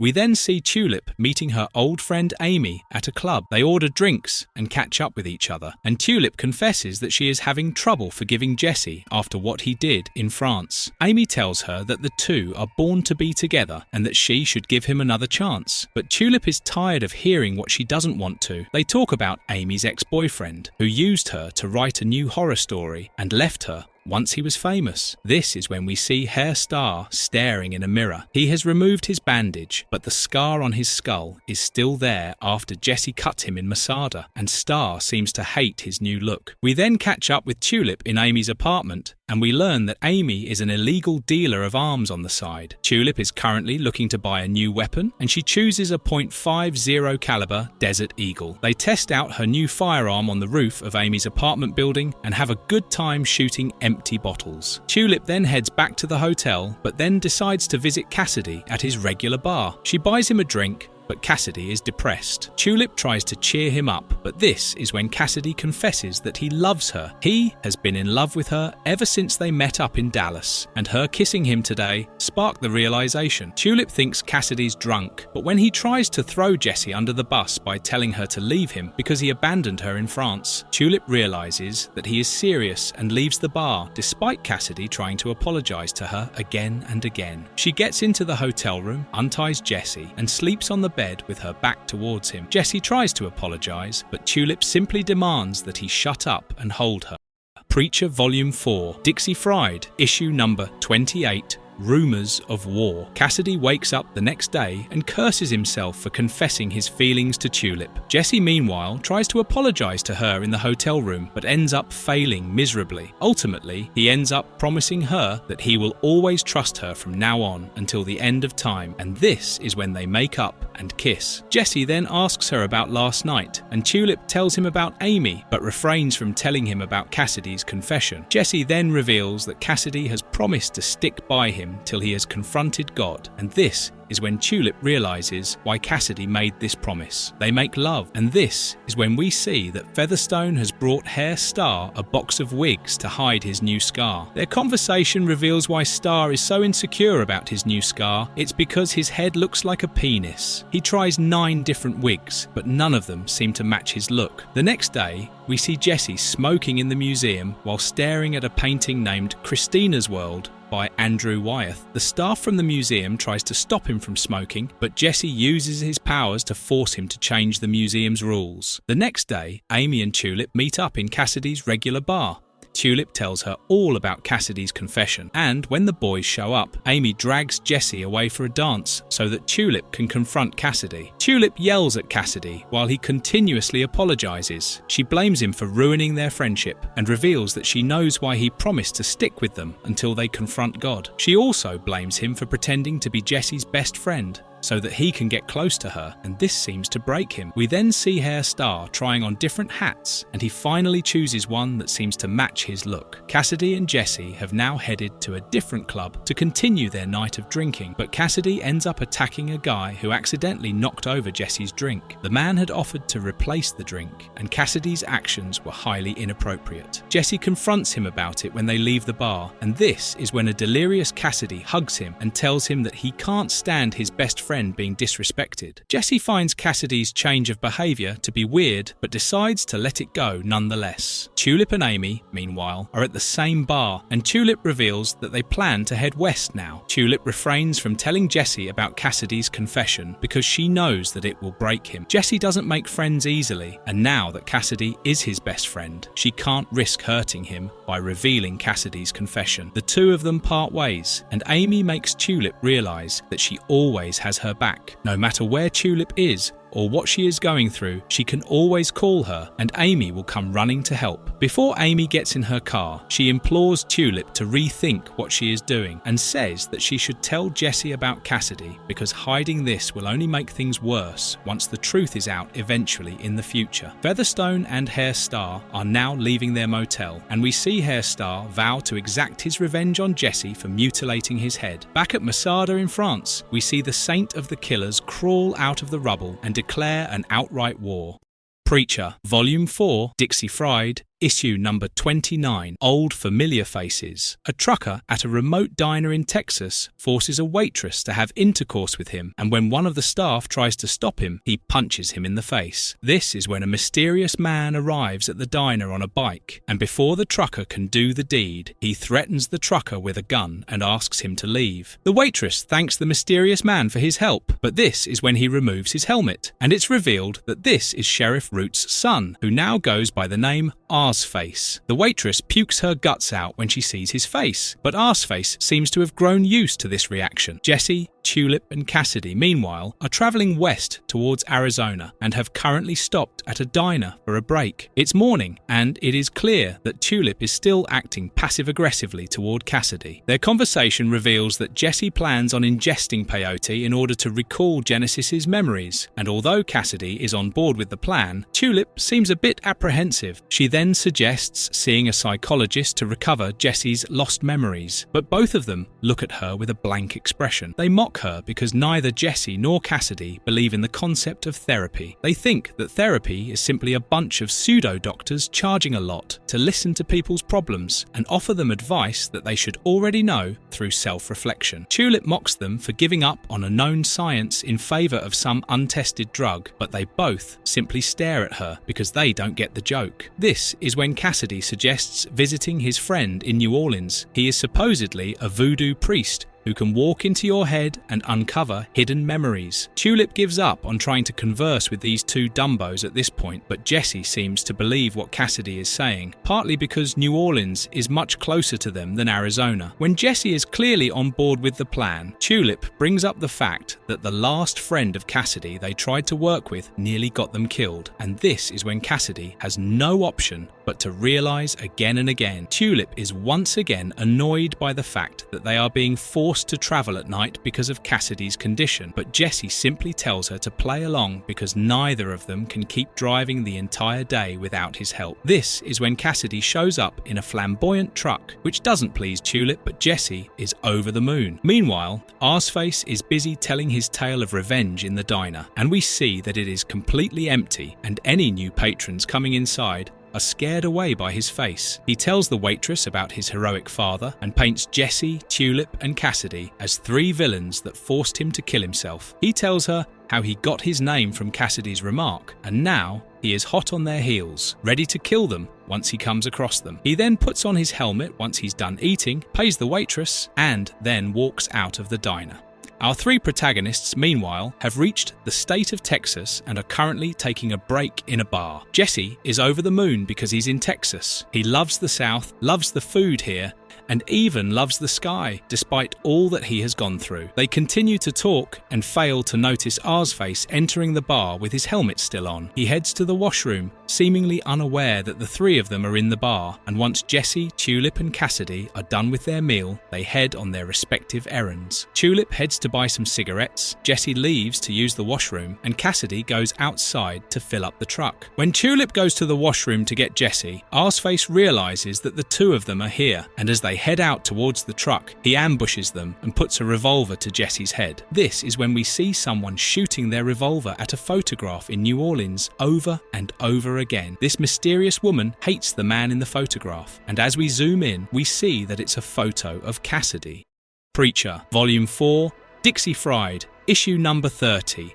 Good times rolling. Tulip takes out her deagle and is about to shoot Arseface, but this is when Jesse stops her and reminds her who this is. When Cassidy and Tulip remember Arseface, they stop and begin to laugh. Arseface screams at them again and again that he will kill them all, but the three of them continue to laugh their guts out. This is when we catch up with the mysterious woman who was shooting at Cassidy's photograph and learn that her name is Dee, and she is being informed that Cassidy is on his way here. Dee has been deeply traumatized by Cassidy and has been shooting at his photo every night for the last month. Back at the gas station, when Jesse realizes that Sheriff Root killed himself, he stops laughing and then empathizes with Arseface. He tells the kid to realize that his father was a bad man and that he doesn't need to kill anyone to avenge him. Arseface begins to cry as he remembers all those times his father beat him to a pulp and then falls down to his knees. Tulip and Jesse feel for the kid, but Cassidy continues to roll on the ground in a fit of laughter. They then have coffee with Arseface in the diner, and Jesse offers him a ride back home because they are already on their way to New Orleans. Tulip doesn't like this idea,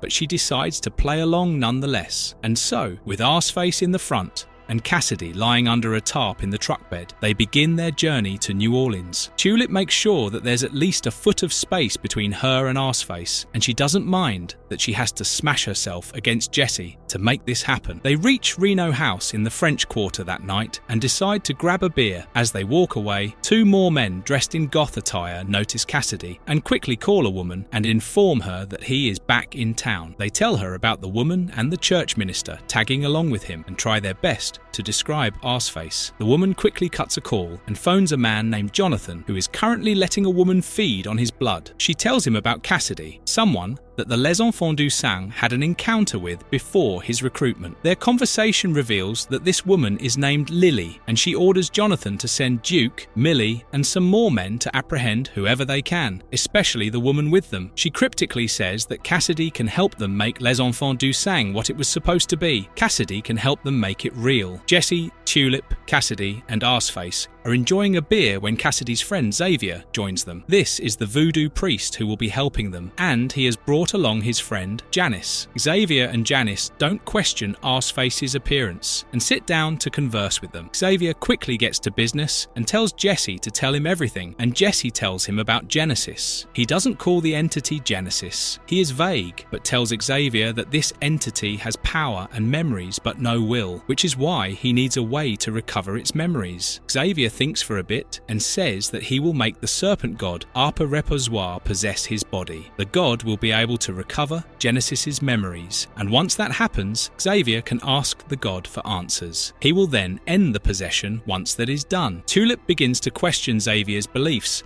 and Xavier calmly tells her how he started practicing voodoo. In order to debunk his beliefs, he even studied biochemistry and physics for 7 years, but he never got the answers he was getting from voodoo from these subjects. They then decide to carry out the ritual tomorrow night, and Xavier and Janice quickly leave. Cassidy thanks Xavier as he is leaving for his help, and Xavier tells him that this is just business. Cassidy then tries to apologize for the last time, but Xavier cuts him off and tells him that he doesn't want to talk about it right now. Tulip then decides to call it an early night, partly because the boys have been taking her for granted, and partly because she doesn't want to hang out with Arseface anymore. The three of them continue to drink in the bar, and this is when Cassidy proposes to Jesse that they should help Arseface lose his virginity. Meanwhile, Tulip is engrossed in her book when suddenly 3 men from Les Enfants du Sang enter her room. Tulip threatens them, and this is when Duke pulls out a knife. The next thing you know, he is shot in the chest and is sent flying out of the window. Tulip then shoots the second guy in the head, and this is when the third guy, named Millie, begs for her mercy. He says that they weren't going to hurt her and had come here to simply take her to Jonathan. He cries, pisses himself, and then tells Tulip that they are from Les Enfants du Sang. She then decides to get to the bottom of this on her own and orders Millie to take her to their hideout. As they are leaving, Tulip hides the gun, pretends that they were caught in a crossfire,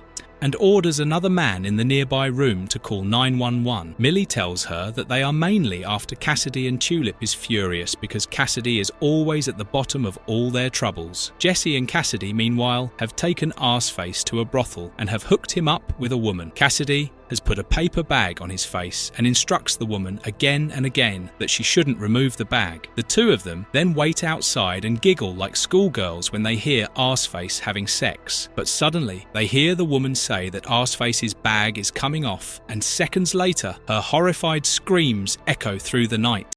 Preacher Volume 4, Dixie Fried, Issue number 31, Underworld. Lily and Jonathan are lounging on a couch, and their conversation reveals that Lily is a depraved human who likes hurting her loved ones. She has been sleeping with her father's colleagues in order to hurt him, and one day dreams of unknowingly making love to him just to see him hurt. This is when Millie shows up with Tulip, surrounded by a dozen men and women. Jonathan comments that Tulip looks good enough to eat, and this tells Tulip what kind of conversation this is going to be. Jesse, Cassidy and Arseface, meanwhile, are walking through the streets when Arseface is called out by a band. They want him to sing with them because it will attract crowds, and Jesse and Cassidy quickly shove him onto the stage. Arseface begins to sing, and even though nobody understands him, he's got rhythm, and this begins to attract people. The showdown between Tulip and Les Enfants du Sang continues, and she learns that they want Cassidy so that they too can become vampires. Lily, Jonathan, and the rest of them dream of immortality. There is also a man named Mako who seems to have some sort of a personal grudge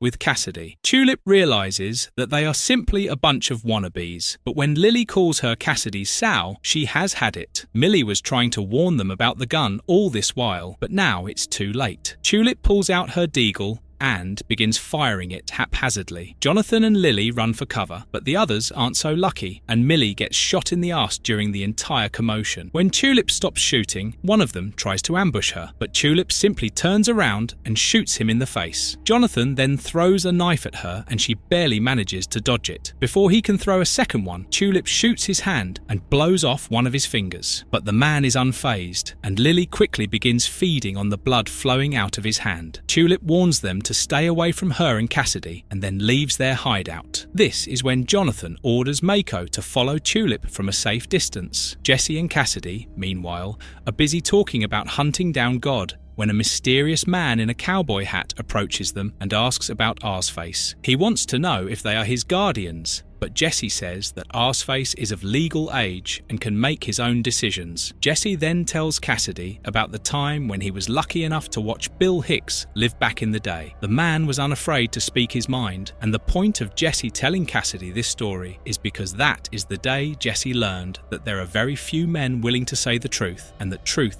hurts everyone, but you have to be fearless and say the truth nonetheless. When Jesse met Bill, he had pancreatic cancer. The man died a few months later, but he died doing what he loved, and he died while telling harsh truths in his sets. Bill Hicks was the man who taught Jesse to say the truth, and that was the same night when Jesse took to the bar in Anvil and called out the entire town while being drunk. This is when he was beaten by them, and the next day, Genesis bonded with his mind. Cassidy feels guilty after this story because he has been lying to Jesse and decides that he will stay in the bar while Jesse goes back to the hotel. However, before Jesse reaches the room, he is pulled aside by Tulip, who tells him all about Les Enfants du Sang and Cassidy's involvement with them. Jesse is naturally furious because Tulip was in danger once again, and this is when we see Jonathan and Lily talking about a man named Roger who quit Les Enfants du Sang a few months ago. This is when Mako calls them and tells them that Tulip has led him to Cassidy and that he will continue following them. As this call is happening, Tulip and Jesse are berating Cassidy for not remembering Les Enfants du Sang and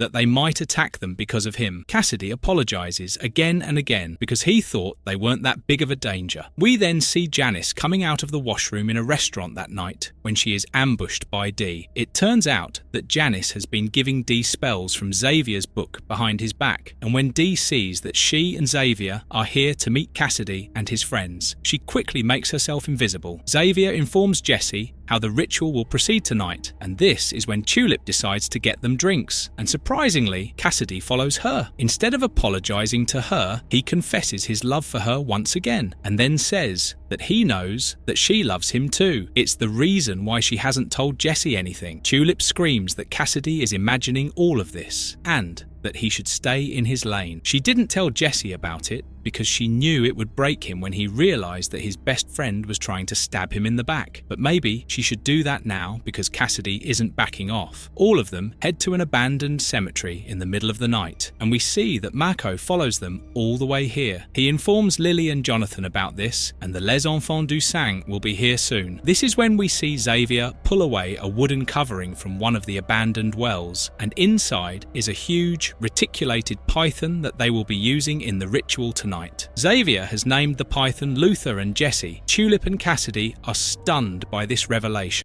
Preacher Volume 4, Dixie Fried, issue number 32, Snakes in the Grass. The ritual begins. Luther is wrapped around Jesse's body, and Xavier sets up a tape recorder to record everything Jesse says. Jesse thought there would be more to this ritual. He thought Xavier would be more dressed up, and there would be more props. But Xavier simply smiled back at him and began playing the congo. This throws Jesse into a trance, and he finally gets to see Xavier in his true form. Janice and Tulip, meanwhile, are making small talk, and their conversation reveals that Janice is totally devoted to spirituality. She believes in Xavier with all her heart and tells Tulip about Dee and how she has been sneaking her spells to hurt her ex-boyfriend. It is revealed that Dee's ex-boyfriend was Cassidy, and he was abusive to her. Janice knows she has seen Cassidy somewhere, but can't quite remember that he is Dee's ex yet. Cassidy is drinking alone, and Janice tells Tulip that something has happened between Xavier and Cassidy. Xavier didn't want to help Cassidy at first, but decided to do so for old times' sake. Xavier, meanwhile, begins to question Jesse while he is completely in a trance, and we realise that Jesse is experiencing Genesis's memories in his mind like a movie. He is sitting in a movie theatre with popcorn and drinks. After the word Genesis, John Wayne comes into the frame and tells Jesse to pay close attention to what is revealed. Jonathan, Lily, and the rest of Les Enfants du Sang, meanwhile, have arrived on the scene, and Lily is dressed in a skimpy outfit for some reason. The rest of the members of their gang are apprehensive of the attack after what happened last time, but Lily eases their worries by showing them that she has brought along a dozen UZ eyes this time to help them capture Cassidy. Mako, Jonathan and Lily continue their conversation away from the group, and it is revealed that Mako wants to kill Cassidy because he wants revenge. Cassidy beat him to a pulp the last time they met. Jonathan also reveals that the rest of the group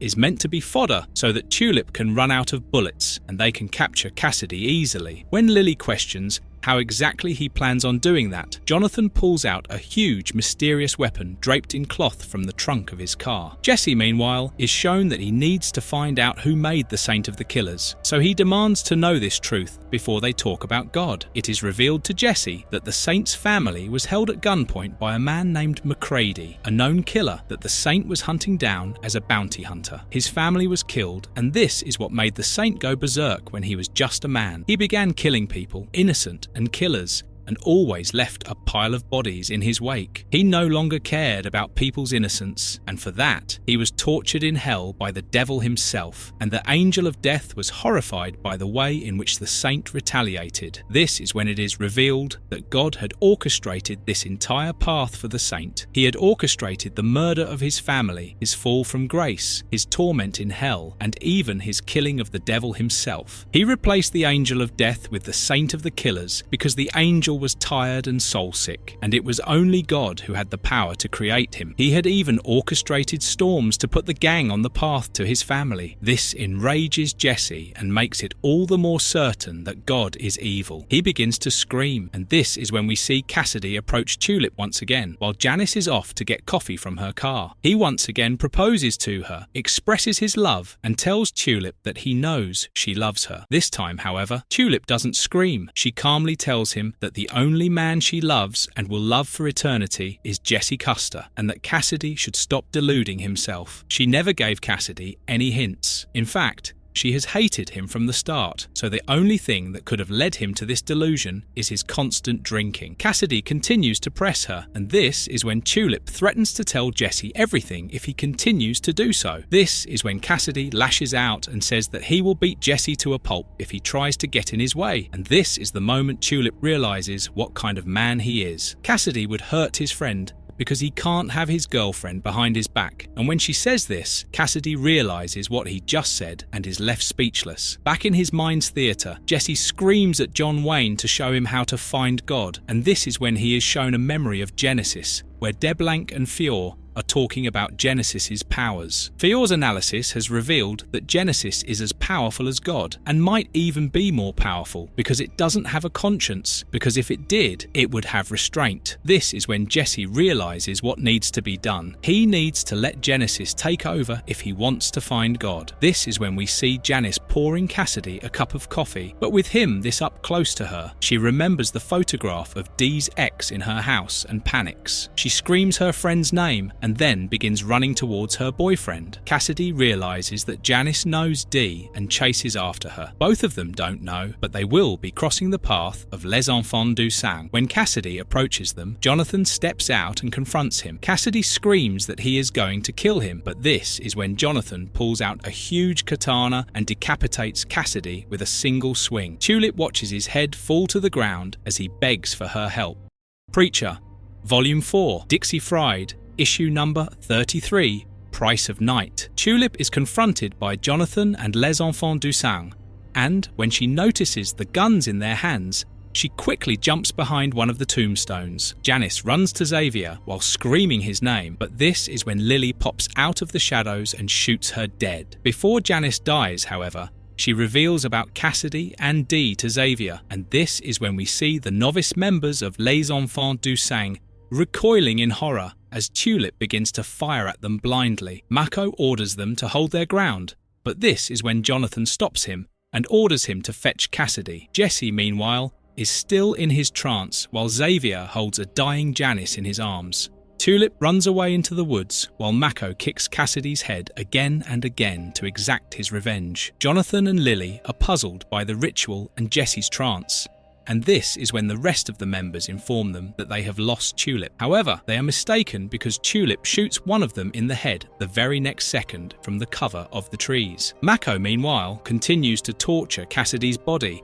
and this is when Lily and Jonathan are forced to think quickly. They put two and two together and realise that Jessie might be the one Tulip loves, and so before she can shoot again, they call her out and threaten to decapitate Jessie if she doesn't drop the gun. Xavier, however, comes to his senses and realises he needs to help her. So he spots the tape recorder playing the drums nearby and screams for Tulip to shoot it. She does, and Jesse snaps out of his trance instantly. He evades Jonathan's attacks, and Tulip uses this opportunity to shoot Lily in the gut. Jesse gets up, lights a cigarette, and warns Jonathan to refrain from swinging his sword at him. Tulip, meanwhile, continues to shoot and kill other members, and this is when Jonathan decides to attack Jesse again. Jesse breaks Mako's nose with a single slap and steps back, just as the sword comes swinging at his neck. His cigarette is sliced off, and this is when we see Luther hungrily aiming for Mako. Lily looks up at Jonathan for some help with her bullet wound, but quickly realises that Jesse has stabbed him with his own sword. The remaining three members shooting at Tulip are taken care of by Jesse. He punches and knocks the first one out, stabs his fingers the second through the eyes, and then smashes the head of the third one on a tombstone over and over again. Tulip screams for him to use the word, and this is when Jesse realises that he forgot all about his powers. We then see life escaping from Jonathan and Lily's bodies, but what killed them still remains hidden. Tulip grabs Cassidy's head and Jesse carries his body out of the graveyard. As they leave, we see that Lily stabbed herself through Jonathan's sword once she realised that she was going to die. Jesse and Tulip loathe the two of them, while Cassidy apologises again and again because he knows they were here to hunt him. Jesse has no sympathy for Cassidy this time because his carelessness has resulted in Janice's death. 2 days later, we see Arseface meet them in a bar, and the man in the cowboy hat is here with him. This is Gene Sargent. He owns a record label, and he has signed Arseface as the new face of his label. Once they are leaving the bar, we see Xavier meet up with Tulip. He was missing the previous day because he held a private funeral for Janice. Tulip apologises for her death, but Xavier tells her she isn't the one to blame. They both know who is to blame, and it's Cassidy. He is here to warn her about Cassidy, and he tells her that Cassidy slept with his longtime girlfriend behind his back. He got her drunk while he was out of town and they both slept with each other. It wasn't like his ex was completely innocent, but this is what Cassidy is. This is what he does. He doesn't believe Cassidy is an evil man at heart, but he knows he is an evil man in his head. Cassidy's free spirit personality makes everyone's best friend, and that's what happened with Xavier back then, and it's what's happening with Jesse now. Cassidy knows how to become the bestest of friends, and he knows how to then stab you in the back, but Xavier doesn't believe that he does this intentionally. No, he thinks it's because of Cassidy's immortality, because after some time he stops caring and doesn't care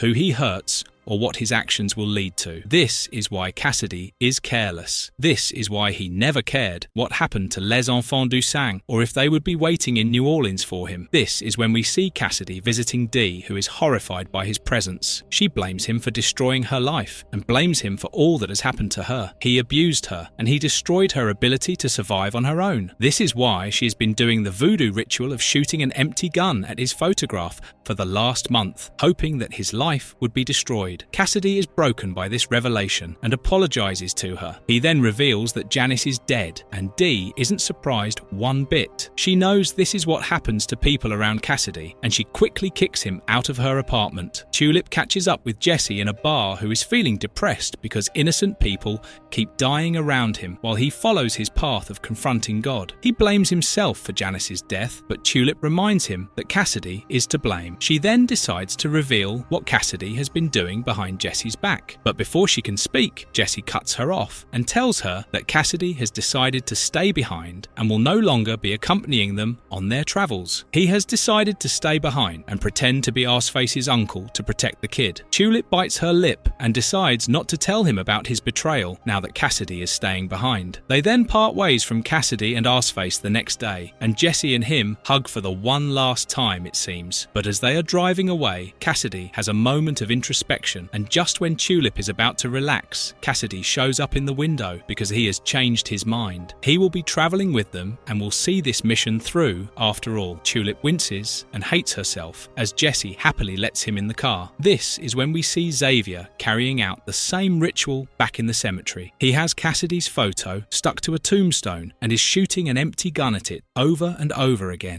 Preacher Volume 5, War in the Sun, issue number 34, Once Upon a Time. Jesse suddenly stops the truck in Monument Valley, Utah, and when Tulip gets out of it to ask him why, he says that something monumental is bound to happen here. Jesse's gut tells him that something big is coming, and that this isn't a bad place for it after all. We then see Herr Starr watching the TV in a hotel room while Featherstone sorts out their documents. He watches Arseface's glorification by the media and his manager, and this enrages him. Arseface is being hailed as the new pioneer in the world of music, and Herr Starr can't understand why. Before he shoots and destroys the TV out of frustration, Featherstone turns it off and hands him the presidential order that he has been waiting for. The ink is still fresh, and this pleases Herr Starr because it is proof of the Grail's hold over the US government. Their conversation reveals that Herr Starr has been staking out all the Indian reservations from Montana to New Mexico because he remembers what the Archangel had told Jesse. Jesse needs to elevate his mind, and the most potent way to do that is to ingest peyote. His hunch paid off because his men just spotted Jesse in Chinle, Arizona, and he is currently headed for Utah. Starr isn't taking any chances this time. He has 6 Samson units at his disposal for his confrontation and plans to get more firepower using the presidential order he just received. This is why they have an appointment with Colonel Holden at Fort Kirby today, but Starr knows that he is still at Jesse's mercy when it comes to Genesis's powers. And this is where Tulip comes in. He plans to kidnap and hold Tulip hostage this time, which will allow him to control Jesse so that he can fulfill the Grail's mission. Jesse and Tulip, meanwhile, are busy making love in a remote motel. They express their love for each other, and Jesse puts Tulip's mind at ease by telling her that he would give up his quest to find God if she ever asked him to do so. They then discuss Jesse's childhood, and he promises Tulip that despite what he has been through, and that no matter what happens to him in the future, she can count on him never to change. She kisses him again, and while they make love, we see Star and Featherstone arriving at Fort Kirby. Colonel Holden kept them waiting for 20 minutes, and Star isn't happy about this, but Colonel Holden doesn't seem too pleased either. He hates that 2 civilians are being given control of his forces by his superior. But when Star flashes the presidential order, he grapples with the horror of handing over control of his forces to Herr Star. It's evening now, and while Tulip is getting groceries from the gas station, we see Cassidy appear out of nowhere, which startles her. She knows he's here to indulge in his delusional love again, but this is when Cassidy topples over in pain and reveals that he has given up alcohol. He hasn't had a drop since they left New Orleans, and he is trying to turn a new leaf. He apologizes for what he did and accepts his mistakes, but Tulip knows better. She knows that he is going to use this to try to woo her again, and thus she reveals to Cassidy that she knows what he did to Xavier's ex, reveals that Xavier has warned her about him and that he should tread lightly. Cassidy falls to his knees as he remembers his past and how many people he has hurt over the past century. He then tries to say that he can change because that is the only hope for him, but Tulip is tired of his antics. She walks away and orders him to get off of his knees because it looks weird. We then see Jesse buying peyote from a native Indian. The conversation is brief, and before the man leaves, he tells Jesse that he has a special name. That night, Jesse sits staring out at Monument Valley before ingesting the peyote, and this is when he is visited by John Wayne, who informs him that the future is going to be hell. Jesse says that he is ready, and this is when we switch to a lonely drunk man walking down the road. He comes across a strange man, and when he asks him why he is walking away from the town, the man punches the drunk in the gut and says that he is going to kill everyone that stands in his way. The Saint of the Killers is here, and he is hot on Jesse's heels. Preacher Volume 5, War in the Sun, issue number 35, You and Me Against the World. Herr Star is now in his uniform with a beret. His forces are here, and thanks to the backup from Fort Kirby, he is now surrounded by a battalion of tanks. We then see Tulip and Cassidy in the diner near their motel, and learn that she has decided to give him another chance because he has stopped drinking. But if he falls off the wagon, or falters again, she will tell Jesse everything. Cassidy thanks her over and over again and promises that she won't regret this. This is when Jesse shows up and joins them. He wants to drive out to the valley and spend the night there, but Tulip has no intention of staying up late, and so Cassidy and Jesse drive out on their own. And on the way, Jesse reveals that he brought his own stash of liquor to the reservation. Star and Colonel Holden, meanwhile, are butting heads once again. Holden wants to know about this supposed terrorist threat. He wants to know what Star is planning to do with his forces. He wants to know why they are searching for a man that looks like an old Western cowboy, but every question he poses is answered with the phrase, "It's classified." When Holden doesn't back down, Star insults him and reminds him that he is here to follow orders, and that's all he needs to do. This is when Holden snaps and tells Star that he can keep his secrets, but if he loses even a single man from his unit, he will hunt Star down and carve his liver out using his own personal knife. Though Star may look tough, he is no match for Colonel Holden, and this threat shakes him to his core. This is when Featherstone grounds him by informing him that the Samson units are here, and he has 50 of his own men from the Grail at his disposal. Star orders his men to set up a perimeter and hide in their designated locations. He then gets in the Grail's helicopter and takes to the skies to ensure that everyone is stationed where he needs them to. Jesse and Cassidy, meanwhile, are sitting on the hood of the truck and looking out into the valley. Cassidy is drinking again, and they spend the first few minutes trying to copy each other's accent. After that, Cassidy reminds Jesse that he has a good life and that he doesn't need to throw it all away just because he wants an idealistic world. This is when Jesse reveals that the chance to do good using Genesis is too big for him to just throw it away. If he has a chance to make a change in the world by holding God responsible for his abandonment of heaven and humans, then he is going to do it one way or another. It's just like his father said, there's too many bad people in the world, and this is why he is going to be good instead. He then reveals that the Saint of the Killers too had this chance once, to do good or be damned. But he chose to be damned in the hunt for revenge. But in reality, he had no choice. All of this was orchestrated by God so that he could be created. Cassidy has a moment of retrospection, and after that, the two of them clink their bottles and continue drinking into the night. It's the next day now, and we see Holden's men keeping the locals away from the valley under the ruse that the Air Force lost ordnance in the area last night and they can't let anyone into the valley until it has been recovered. Starr continues to keep an eye on everything from his helicopter, and he is informed by Featherstone that their main forces are 2.5 hours away. The tank battalion is in place, and so are the 6 Samson units of the Grail. Jesse wakes up in the bathtub with a huge hangover, and when Tulip catches up with him, she learns that Cassidy has once again started drinking. This is when we see Bob Dix land in a private jet of his own in the valley. He is here to represent the president, but Starr knows that he is just here to keep an eye on him. However, the direct line to the president that he is capable of offering is good enough to keep him around. Featherstone leads Dix away from Starr as he continues to keep an eye on the perimeter, and this is when he spots a red truck driving into the valley on the horizon. Jesse stops the truck, and both he and Tulips step out of it. They are spotted by Starr, and he orders his men to keep a close eye on them, but he orders them to hold back until they have separated Tulip from Jesse. While Jesse stares at the peyote in his hand and contemplates what he is about to do, Tulip angrily confronts Cassidy because he has begun drinking again. Cassidy is back to his old ways and tells Tulip that a drink every now and then isn't going to hurt anyone. Tulip momentarily looks back and spots the Saint of Killers on the horizon. She quickly runs to Jesse's side and points towards the Saint, and Jesse knows what needs to be done. Tulip thinks that he is going to abandon her again, but Jesse says that she is the only one he'd rather trust during this confrontation. Tulip pulls out her gun, they kiss, and then head to meet the Saint of the Killers.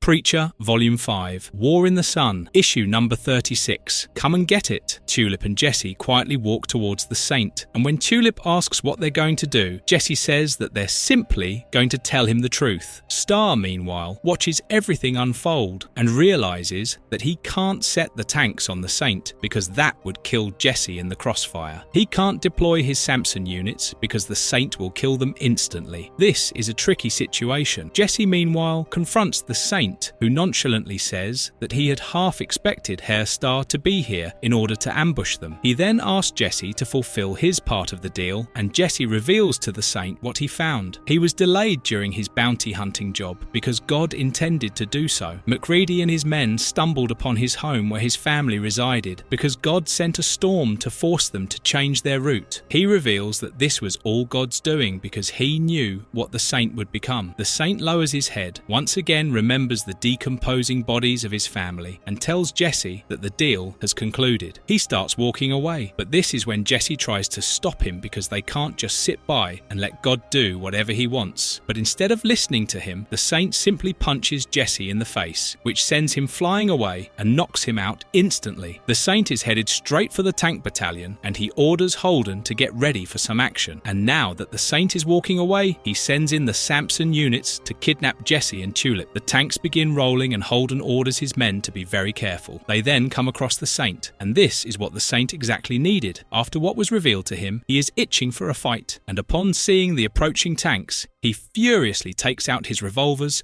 and challenges them to a fight. The soldiers think this is going to be a walk in the park. They fire a round at him at point-blank range, and it finds its mark and hits the Saint head-on. But when the dust settles down, the Saint is still standing, and now it's his turn to fire. The Saint shoots, and his bullet pierces the tank armor and hits the shell that the soldier inside was about to reload. The shell blows up, and one of the tanks is lost instantly. Holden screams for his men to fire everything they have, and all of them pull the trigger and cover the Saint in explosions. The Saint, however, still stands his ground, and every shot he fires pierces the tank armor and kills everyone inside. When the Saint spots Colonel Holden driving away in a Humvee, he takes aim and shoots the driver in the head. The vehicle crashes, and both the driver and the gunner are sent flying out of it. Tulip, meanwhile, is straining to drag Jesse away from the action, and this is when she sees soldiers from Samson Unit 4 approaching her. She quickly looks around for a way to fend them off and spots the machine gun on top of Holden's crashed vehicle. The tanks, meanwhile, continue to relentlessly assault the Saint of Killers, but it's no use. The bullets are like mosquito bites to him, but his shots are like atomic bombs for the soldiers that face him. Tulip tells an unconscious Jesse that she will be back for him and then bolts towards the crashed Humvee. However, this This is when the soldiers open fire on her and she falls dead on the ground immediately. Star screams at them over the radio because he needed Tulip alive, and hearing all the gunshots nearby, Cassidy decides to take a peek from under the tarp. He realizes that Jesse and Tulip are both on the ground and realizes that he needs to do something. He carefully steps out of the truck and makes his way towards the driver's seat. The soldiers carefully approach Jesse, and this is when Tulip sneaks a peek and rushes for the Humvee when she gets the chance. She was simply pretending to be dead, and by the time Star radios this over the radio to his soldier, it's already too late. Tulip has reached the gun and she begins mowing down the soldiers meticulously. They try to run away, but they are no match for Tulip's assault and quickly get their heads blown off. This is when a cheery Bob Dix tries to get a hold of the situation, but quickly gets poked in the eye by Herr Starr because he has no time for politics right now. Cassidy is now driving the truck while his hands burn. He is headed towards Tulip and Jesse, but this is when he loses control and ends up crashing into a nearby boulder. The truck topples over while the Saint continues to mow down the remaining tanks. The truck blows up and Cassidy is sent flying out of it. He bounces off the ground a few times and he then lies in the sun, completely vulnerable, with most of the bones in his body now broken. Star knows that he has lost control over the situation and decides to switch to Plan B. He addresses Bob Dix and asks him to contact the president. Preacher, Volume 5, War in the Sun, Issue number 37, The Shatterer of Worlds. A B-2 stealth bomber is headed for Monument Valley, while the fight on the ground continues to rage on. One of the tanks tries to crush the Saint of the Killers, but he simply kicks it to an abrupt stop and then shoots the soldiers inside. We then see Star threatening the president, and it is revealed that the Grail has helped the president throughout his entire career. They not only have a hold over him, but they also have bodyguards stationed near his daughter, who will pull the trigger if he doesn't comply with Herr Starr's demands. This is when we see Jesse finally wake up, and when he sees the crashed truck, he begins to frantically look around for Cassidy. Tulip continues to fire and saves Jesse from an approaching unit as they try to ambush him. As they fire, Jesse uses his powers and tells them to fuck off, and the soldiers begin running in the opposite direction instantly. Jesse then orders Tulip to get the Humvee running because they need to find Cassidy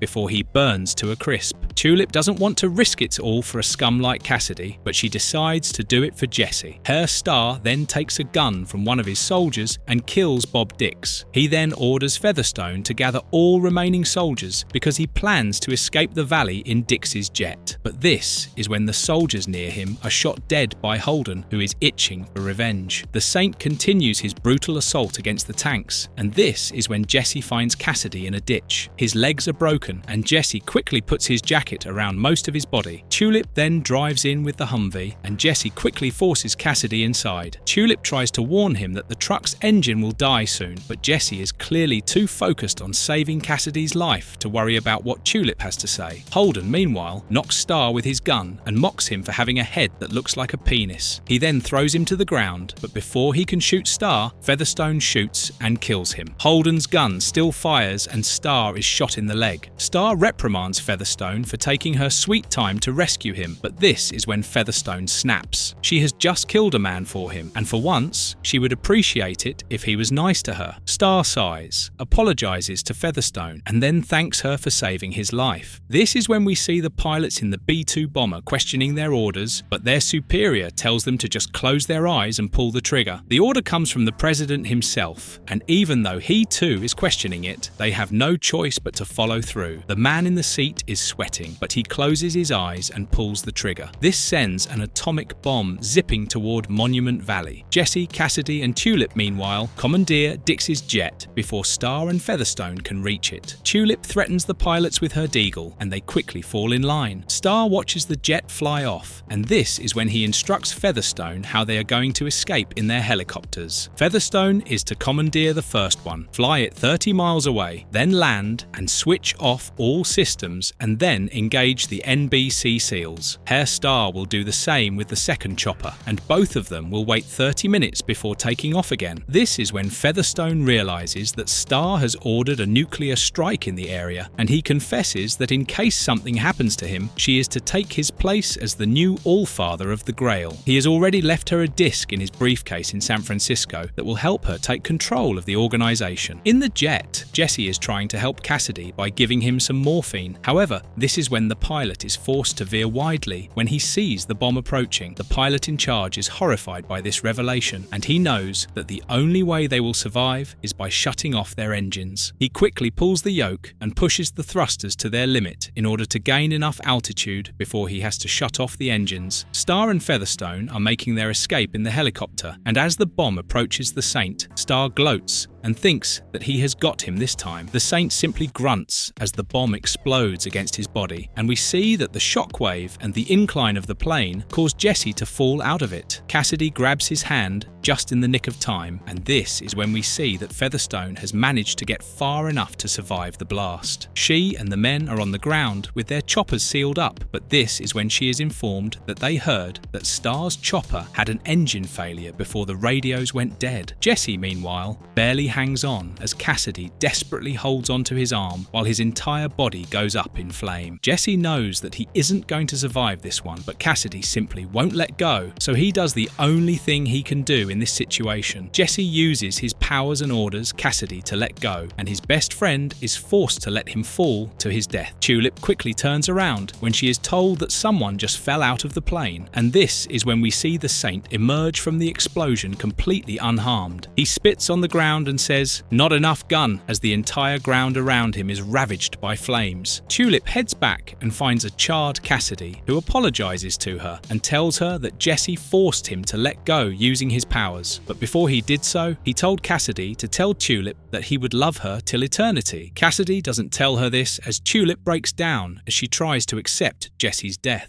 Preacher Volume 5, War in the Sun, Issue number 38, Badlands. The comic now shows us the events 1 month after the nuclear blast. Cassidy is busy stealing tranquilizers and pills from the pharmacy, but it isn't he who's consuming them, it's Tulip. She is completely broken and has been relying heavily on drugs to get through the days. Cassidy is indulging in her addictions while the entire country is in turmoil. Tonight's news debate shows us that the blast has been chalked up as a nuclear attack. The president is not being blamed, and because it was a B-2 stealth bomber, nobody knows who or how they deployed the bomb. 800 Navajos were killed in the blast, and 2,000 more were affected in its vicinity. As usual, the country is divided. A white supremacist author on the debate that night says that the country should stop whining about the blast and get on with their lives. At the same time, another representative of the Dreamcatcher Coalition finds this appalling. Following the blast, social media influencers and celebrities formed the Dreamcatcher Coalition, and they are currently advocating for holding the current government and nuclear weapons in general accountable. Despite all this debate, we see that life continues around the country the same way it did before the blast. We then see that Herr Starr has survived the blast and has been captured by 3 hillbilly brothers, Carl, Ernie, and Cyrus. He is currently being held captive in an old abandoned silver mine, and Starr gets the shock of his life when he tries to get up. He has no right leg, and the brothers revealed that they sawed it off because it was infected. Herr Starr survived the helicopter crash after the explosion, and they managed to save him. The brothers are trying to be nice to him. They even offer him some rat stew for dinner, but Starr is beyond consolable. He kicks away his dinner, and in retaliation, the brothers chain him to the bed and leave him for the night. We then catch up with Tulip again, and she has started her day with some vodka after her daily dose of tranquilizers. Cassidy tries to stop her, but she begins to weep because she doesn't want to believe that Jesse's dead. Cassidy does his best to console her because he too doesn't want to believe that Jesse's dead, but they have to accept the truth. No one could have survived a fall and a nuclear blast like that. Tulip then turns to him and says, "Why couldn't it be Cassidy who fell out of the plane? Why did it have to be Jesse?" And this breaks his heart. Cassidy decides to go out for a while, and, in his absence, Tulip poetically remembers Jesse. We then see the duality of the Dreamcatchers coalition because, despite all their huge claims of being liberal and supporting equality, they are discriminating against Arseface. Arseface is a top musician now. He wants to hold a fundraiser in collaboration with them to help those affected by the nuclear blast, but the Dreamcatcher coalition has refused this offer because of the way he looks. Gene Sargent is now his manager and condemns the coalition for this refusal on national TV. Hairstar is now awake and he tries to break out of his chain, but it won't budge. He then finds a magazine under his mattress and realizes that it is about sodomy, and he fears that the three brothers are rapists. We then see Featherstone acting as the new All-Father in Star's absence. The President wants the Grail's help to get out of this whole controversy, but Featherstone tells him that they have done all they can. The pilots responsible for the attack have been killed, the payload was delivered by Grail, and nobody knows it was a B-2 bomber because it doesn't show up on radar. He simply has to put on a brave face, shed a few tears in front of the camera, and continue his presidency while throwing a few others under the bus. When the President continues to pester her, she tells him to fuck off, cuts the call, and then sheds a few tears while holding Star's picture because she assumes he's dead. The three brothers are now back to confront Star, and he shows them the magazine he found. They laugh and say that they aren't sodomites. The magazine might have belonged to the last guy that occupied this bed. This seems odd to Star. What do they mean by the last guy? What happened to him? And this is when the brothers laugh maniacally and reveal that they are cannibals. They cut off Star's leg to eat it, and it should be enough to feed them until tomorrow, but once it is gone, they plan to dismember more of him in order to continue feeding themselves. Star is horrified by this revelation and wonders how he is going to escape this fate in the next 24 hours. We then see Cassidy forcefully putting Tulip to sleep. If she doesn't sleep, she will exhaust herself and will need to be taken to the hospital. In a moment of weakness, just before passing out, a delirious Tulip asks Cassidy's help. She wants his help to sleep. Cassidy holds his own, doesn't give in to his desires, and lets her pass out on her own. However, once he leaves the room to smoke, we see that he is struggling because he still loves Tulip.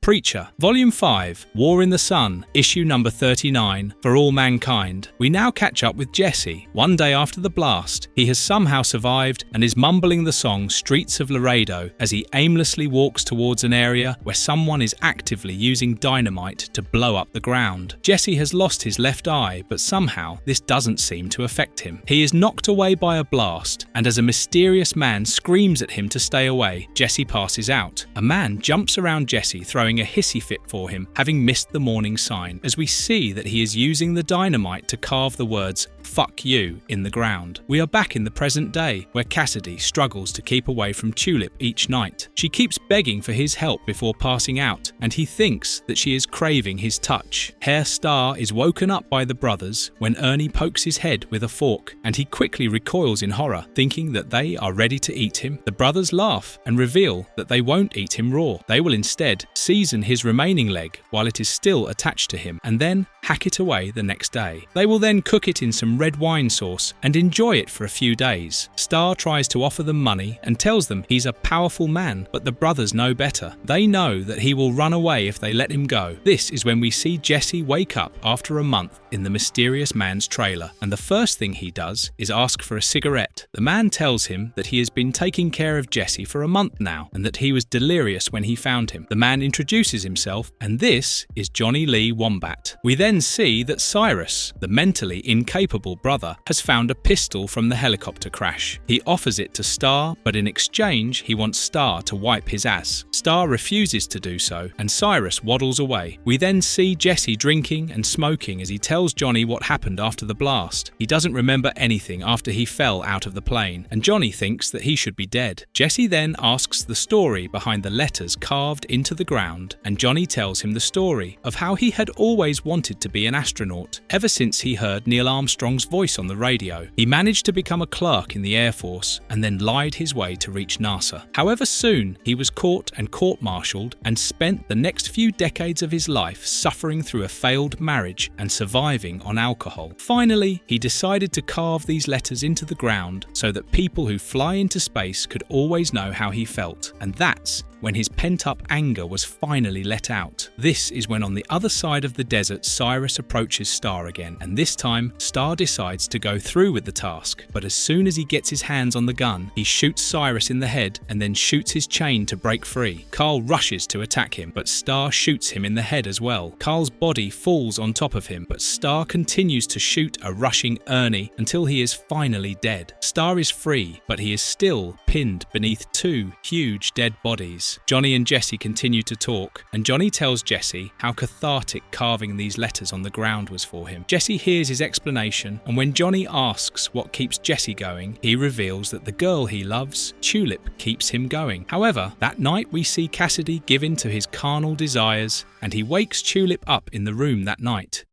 Preacher, Volume 5, War in the Sun, Issue number 40, Arse-Faced World. Arseface is down on his luck, disappointed and dejected because he looks ugly, but this is when a fairy with an ass for a face shows up and promises to take him to a world where everyone thinks he is beautiful. We then see Jesse on the road. Johnny has loaned him a truck and $1,000, and this is when Jesse encounters a friendly dog while filling gas. Jesse decides to get some food for the dog, but while he is buying some Stephen King books from a hawker, the dog tries to play with a police officer, but he ends up kicking him away. When Jesse confronts him, the officer gets rowdy with him, and the next thing you know, Jesse throws him through his cruiser's windshield. Jesse adopts the dog and names him Skeeter. We then see Star running through the desert, struggling to stay up, but determined to find civilization. Simultaneously, Tulip contacts Amy and asks for help, but before Amy can figure out where she is, Cassidy cuts the phone. He is controlling her, drugging her, and keeping her away from her friends by saying that Hair Star could be tapping their phone. Tulip has given up,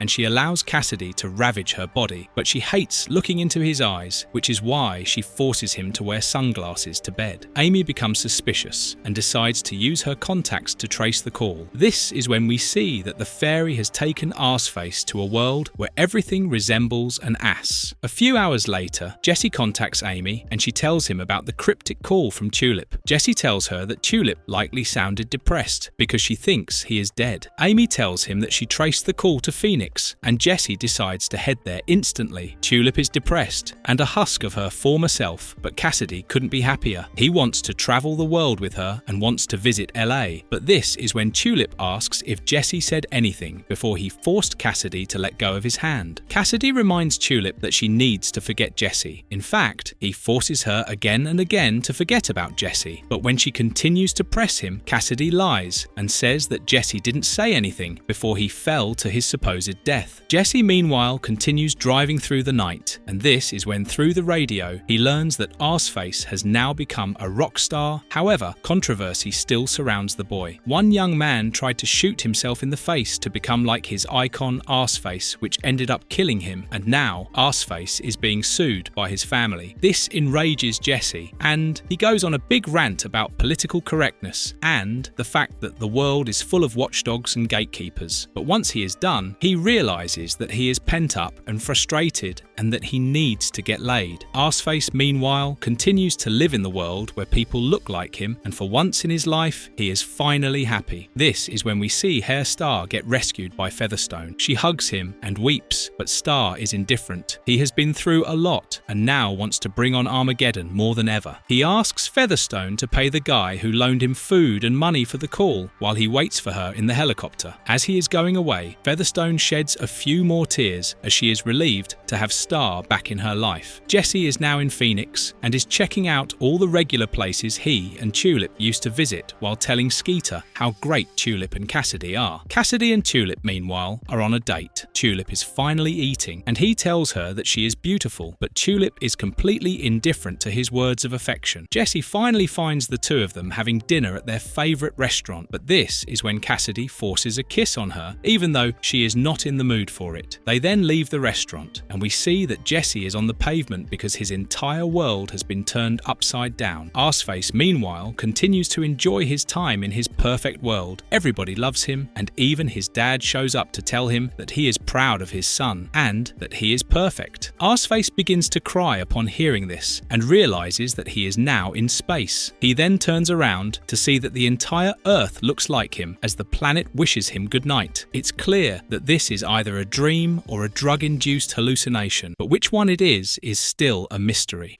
Preacher Volume 5, Salvation, issue number 41, The Man from God Knows Where. We are given a glimpse into Jesse's life 6 months later. He is now a changed man. He has cut his hair and is no longer wearing the collar, but thankfully, Skeeter is still by his side. He walks to a pier, looks at his hand, and tells Skeeter that despite your situation, there always comes a time when you got to leave America behind. How did Jesse end up here? For that, we need to see what happened to Jesse after he left Phoenix. Jesse was devastated, broken, and he likely didn't even care where he was going. He was simply driving to get away from Tulip and Cassidy. He ended up in the town of Salvation, Texas 2 days later and has decided to take a break in the town's only bar, which is owned by Jody. Jesse was having a drink quietly on his own when a random guy decided to joke with him. He thought Jesse looked like a pirate and kept pushing his luck until Jesse held his head and slammed into the table. Thankfully, Jesse stopped in the nick of time because he wasn't in the mood for violence anymore, and after warning the man and the entire bar, he decided to leave. However, another problem was waiting for him when Jesse tried getting into his truck. A disabled woman was being harassed by 4 men from the Quincanon firm. When Jesse got closer, he realized that this was Lori, Billy Bob's sister. Jesse quickly jumped in, beat up the men, made them apologize to her, and then escorted her home. Lori thinks that Jesse has changed a lot by the looks of it, and Jesse believes her at first. But when she says that his eyes have changed color as well, Jesse is puzzled because his eyes are still brown. Jesse notices that the sheriff and his deputy have been eyeing him this entire time, but for some reason they haven't arrested him for beating up all those men. Jesse decides to think about it later and escorts Lori home, only to realize that she lives with Jody, the woman who owns the bar he was in. Jody offers Jesse some bourbon, and they both joke that they're careless with their body parts because Jesse is missing his eye and Jody is missing her left arm. He tells Jody about Lori and how he knows her, and she informs Jesse to let her assumptions slide because she has a condition called someone or other's syndrome because of her single eye. Even though her eye tries to send the correct information to her brain, it interprets it differently. This is when Lori walks in, and we see that she sees Jesse as a bag of fertilizer and Jody as a chicken. They offer Jesse a place to stay at their home, and he gladly takes them up on the offer. However, sleeping on his own has been a struggle for Jesse ever since the accident. Memories of what happened during the time, the nuclear bomb, and Cassidy and Tulip being together haunt him constantly. He gets up and grabs a drink. This is when John Wayne shows up and reminds Jesse that he needs to keep going. Jesse says that he isn't about to give up on his mission or his life anytime soon, but after all that has happened, maybe it's time he took things down a notch. The next day, he visits the bar and is puzzled to find a bunch of white people making fun of a Mexican guy. That isn't what puzzles him. The fact that the Mexican guy lets them go on and even encourages them is baffling for him. Jody then tells him about the guy. His name is Hector, and she tells him that he lets it happen because they're his only friends. She also makes Jesse realize that even if she or he were to step in there and stand up for him, it wouldn't lead to anything. Hector would forgive his friends and refuse to stand up for himself because frankly, they're the only friends he has for 100 miles. Jody wouldn't end up losing their business, and the group would continue their racist jokes in some other bar. Jesse lights Jody's cigarette, and she takes note of the lighter that belonged to his father. She tells him that she isn't racist, but she doesn't let that stop her from catering to them. This is a predominantly white area of the town, and she tells Jesse that the colored population lives on the west side of the town. It's called John's Hollow, but everyone calls it Coontown. She then tells him about the Quincanon workers and the meatpacking plant that they work at outside the town. The facility is owned by a fairly rich man, which is why the workers he employs think they can wreak havoc on the town. Jesse is determined to make a change, but this is when Jody reminds him that one needs to take things slow. No one can change the world, not even God, with a simple swipe of his hand, not after what humans have evolved into over the past few years. Jesse decides to drink his beer on the table outside, and this is when the sheriff approaches him and offers him the chance to be his deputy. Sheriff Bewley is getting old, and he needs some young blood on the team to take care of all the problems in their town. Jesse knows that the KKK and the Quincanon workers are going to be what's causing trouble, but Sheriff Bewley can't say anything outright because of legal reasons, not until Jesse accepts the job. Jesse also learns about Sheriff Bewley's other deputy, Cindy. Apparently, she has been employed by the department to please please the coloured population of the town. Jesse says that he won't be his deputy, but he is ready to be the new sheriff of the town.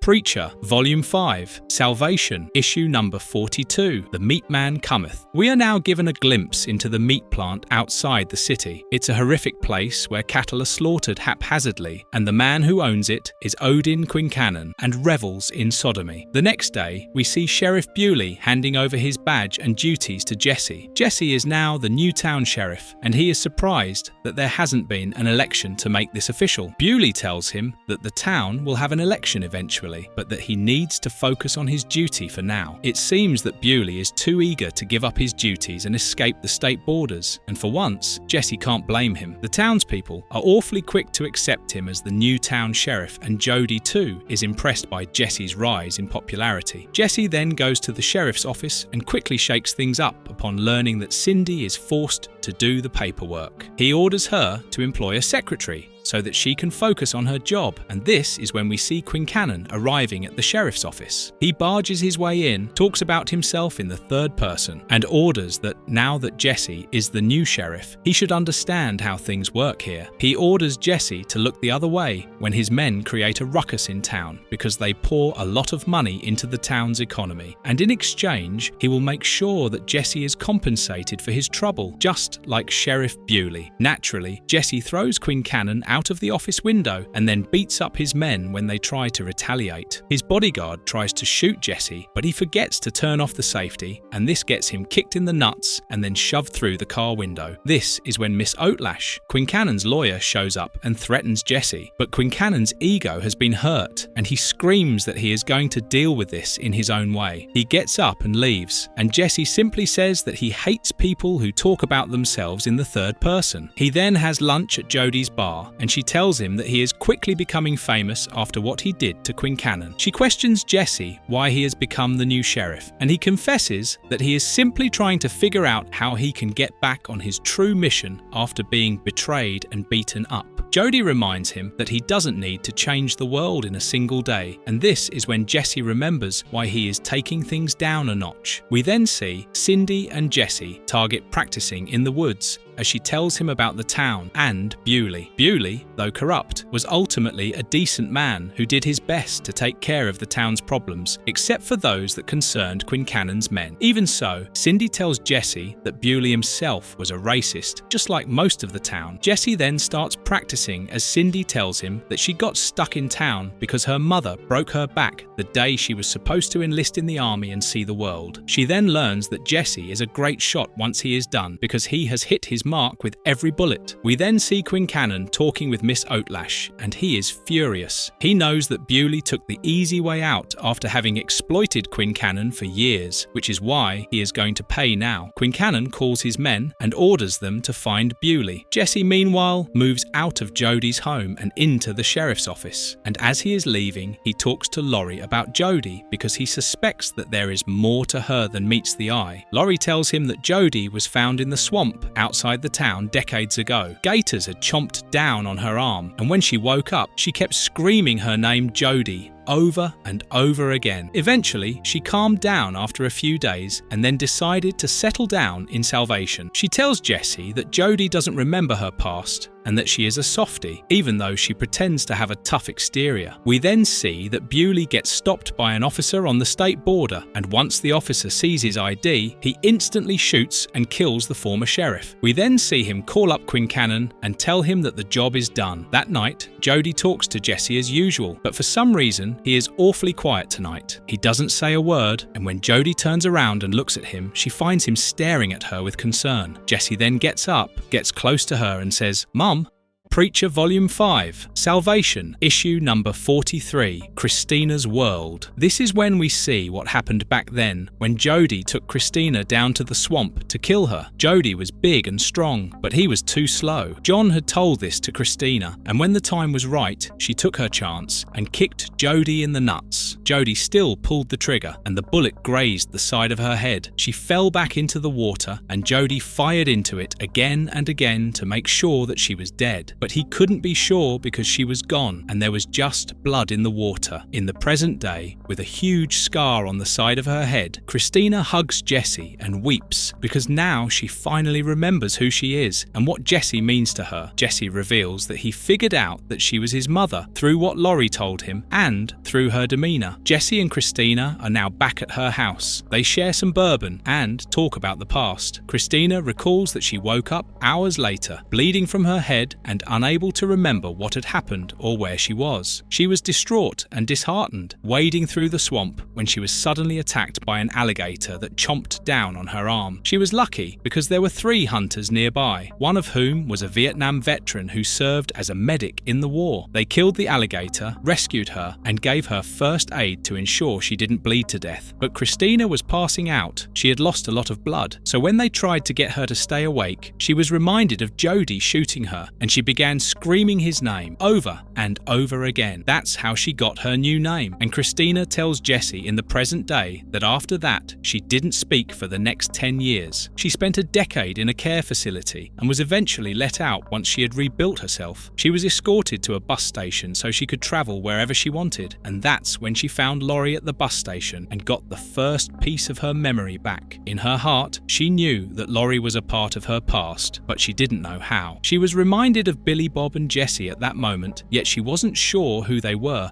or how she was related to them. When Laurie responded nicely to Christina, offering her food, Christina knew that this was where she belonged. Christina began to get back her instincts, and when she saw how people discriminated against Laurie, she knew she had to take care of her. She knew that her past had broken her will, but slowly she was regaining it. And eventually she would get glimpses of Angelville in her dreams. She knew that exploring her past was harder than moving forward, so that's what she did. She kept moving forward. They settled down in Salvation. Laurie used her inheritance to open the bar, and Christina did what she did best. She fought the world and kept the bar running until it became a profitable business. She then begins crying and apologizing to Jesse because she should have come back for him. She should have tried to save him, but every time she tried going back, her mind would blank out. She would operate like a robot, and when she came back to her senses, she wouldn't know where she was or why she was in this unknown place. Jesse consoles her, and this is when Christina reveals that everything till this point was discombobulated, but all that changed when Jesse called her Mom. She instantly knew where she was, who she was, and where she came from. She apologizes to him again, but this is when Jesse gets on his knees, holds her hand, and reveals that he went back to Angelville, killed Jody, and burned up the house and his grandmother along with it. He then tries to lighten the mood by telling her that he saw the picture Christina's World by Andrew Wyeth in New York. She would stare at that picture for hours when Jesse was a kid, and this is when Christina reveals that the picture reminds her of her life, remind her that she was destined to be trapped in Angelville. She takes out a book from her library and begins staring at the picture again, but this time Jesse slowly takes away the book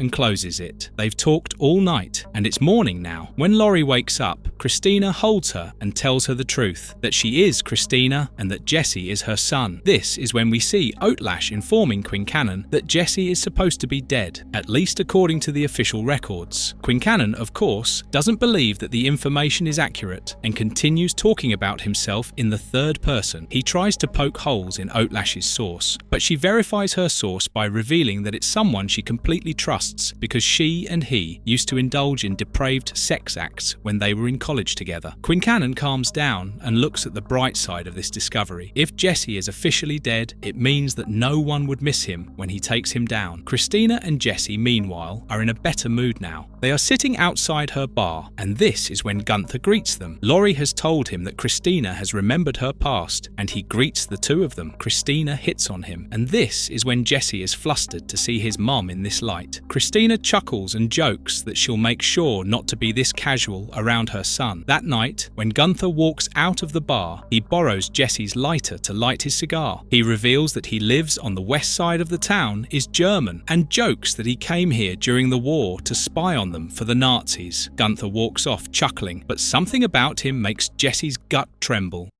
Preacher, Volume 5, Salvation, Issue number 44, Custer's Law. The next morning, we see Christina is more confident and has decided to adopt her old hairstyle. As for Jesse, at first he is excited about the day and is eager for his tour of the town, but his old truck has sadly broken down. Jesse angrily slams the steering wheel and heads back into the house with Skeeter. This is when an explosion destroys his truck in the background. This is when we see Quincannon screaming in frustration because the bomb failed to kill Jesse. He then gets in touch with Miss Oatlash, and we see that just like Quincannon, she uses the plant's workers for her own sadistic pleasures. She is a closeted Nazi dominatrix who worships Hitler. This is when we see Jesse speeding towards the plant in Cindy's cruiser. She urges him to gather evidence against Quincannon before doing anything, but Jesse is sure that the bomb was planted by Quincannon, so he is going to do things his way now. Quincannon's men see him coming, but before they can do anything, Jesse kicks the door and breaks one of the men's noses again. He then hits the second guy in the throat to incapacitate him, and then uses his powers on the receptionist to learn where Quincannon is currently. We then see Jesse taking the elevator to Quincannon's office, while his men try to desperately inform him about Jesse's assault over the telephone. But before Quincannon can do anything, Jesse barges in, grabs Quincannon's leg, and then hangs him out of the office window. Oatlash tries to cite laws and establish herself as Quincannon's lawyer, who is witnessing everything, but Jesse doesn't care about the law right now. He continues to threaten and torture Quincannon, and this is when Cindy is forced to pull out her gun and shoot a shot into the air. She doesn't want Jesse doing anything unlawful, and this is when he reluctantly pulls Quincannon back into the office and orders him to compensate the sheriff's department for the vehicle he destroyed. Quincannon quickly writes him a check, and before Jesse leaves, he orders Oatlash to stay out of his way the next time because her power of law doesn't scare him. Once Jesse leaves, we see that he has scared Quincannon enough to soil his briefs and turned on Oatlash enough to soil hers. As they drive back, Cindy forces Jesse to realize that they need to follow the law to ensure that they can get rid of Quincannon for good. She then asked him what had happened with the receptionist and why his voice had changed. Jesse stutters and then simply says that it was a hypnosis trick he learned during his travels to Asia. He promises to follow the law from now on and emphasizes how important Cindy is to him as his deputy. When they reach the office, Jesse borrows Cindy's cruiser for the day, and when Cindy asks if she can buy a few more guns using the funds they just got from Quincannon, Jesse nods. Jesse spends the rest of the day in Jodie's bar, and once Cindy leaves, he is forced to accept the fact that he will need to give up on Genesis's powers for now if he is to follow the law and do things the right way. That night, Jesse catches up with his mother, and after complimenting her new look, we see him interacting with her aide, Toby, for the second time. Their interaction makes Jesse realize that Toby is kind of slow because he can't finish today's crossword correctly, and he doesn't realize that his girlfriend is cheating on him. Jesse talks to his mother about it, and she tells him that Toby is a decent worker, does as he's told, and is loyal, and he is lucky to have a girlfriend considering how smart he is. That night, Jesse decides to get to know Gunther better,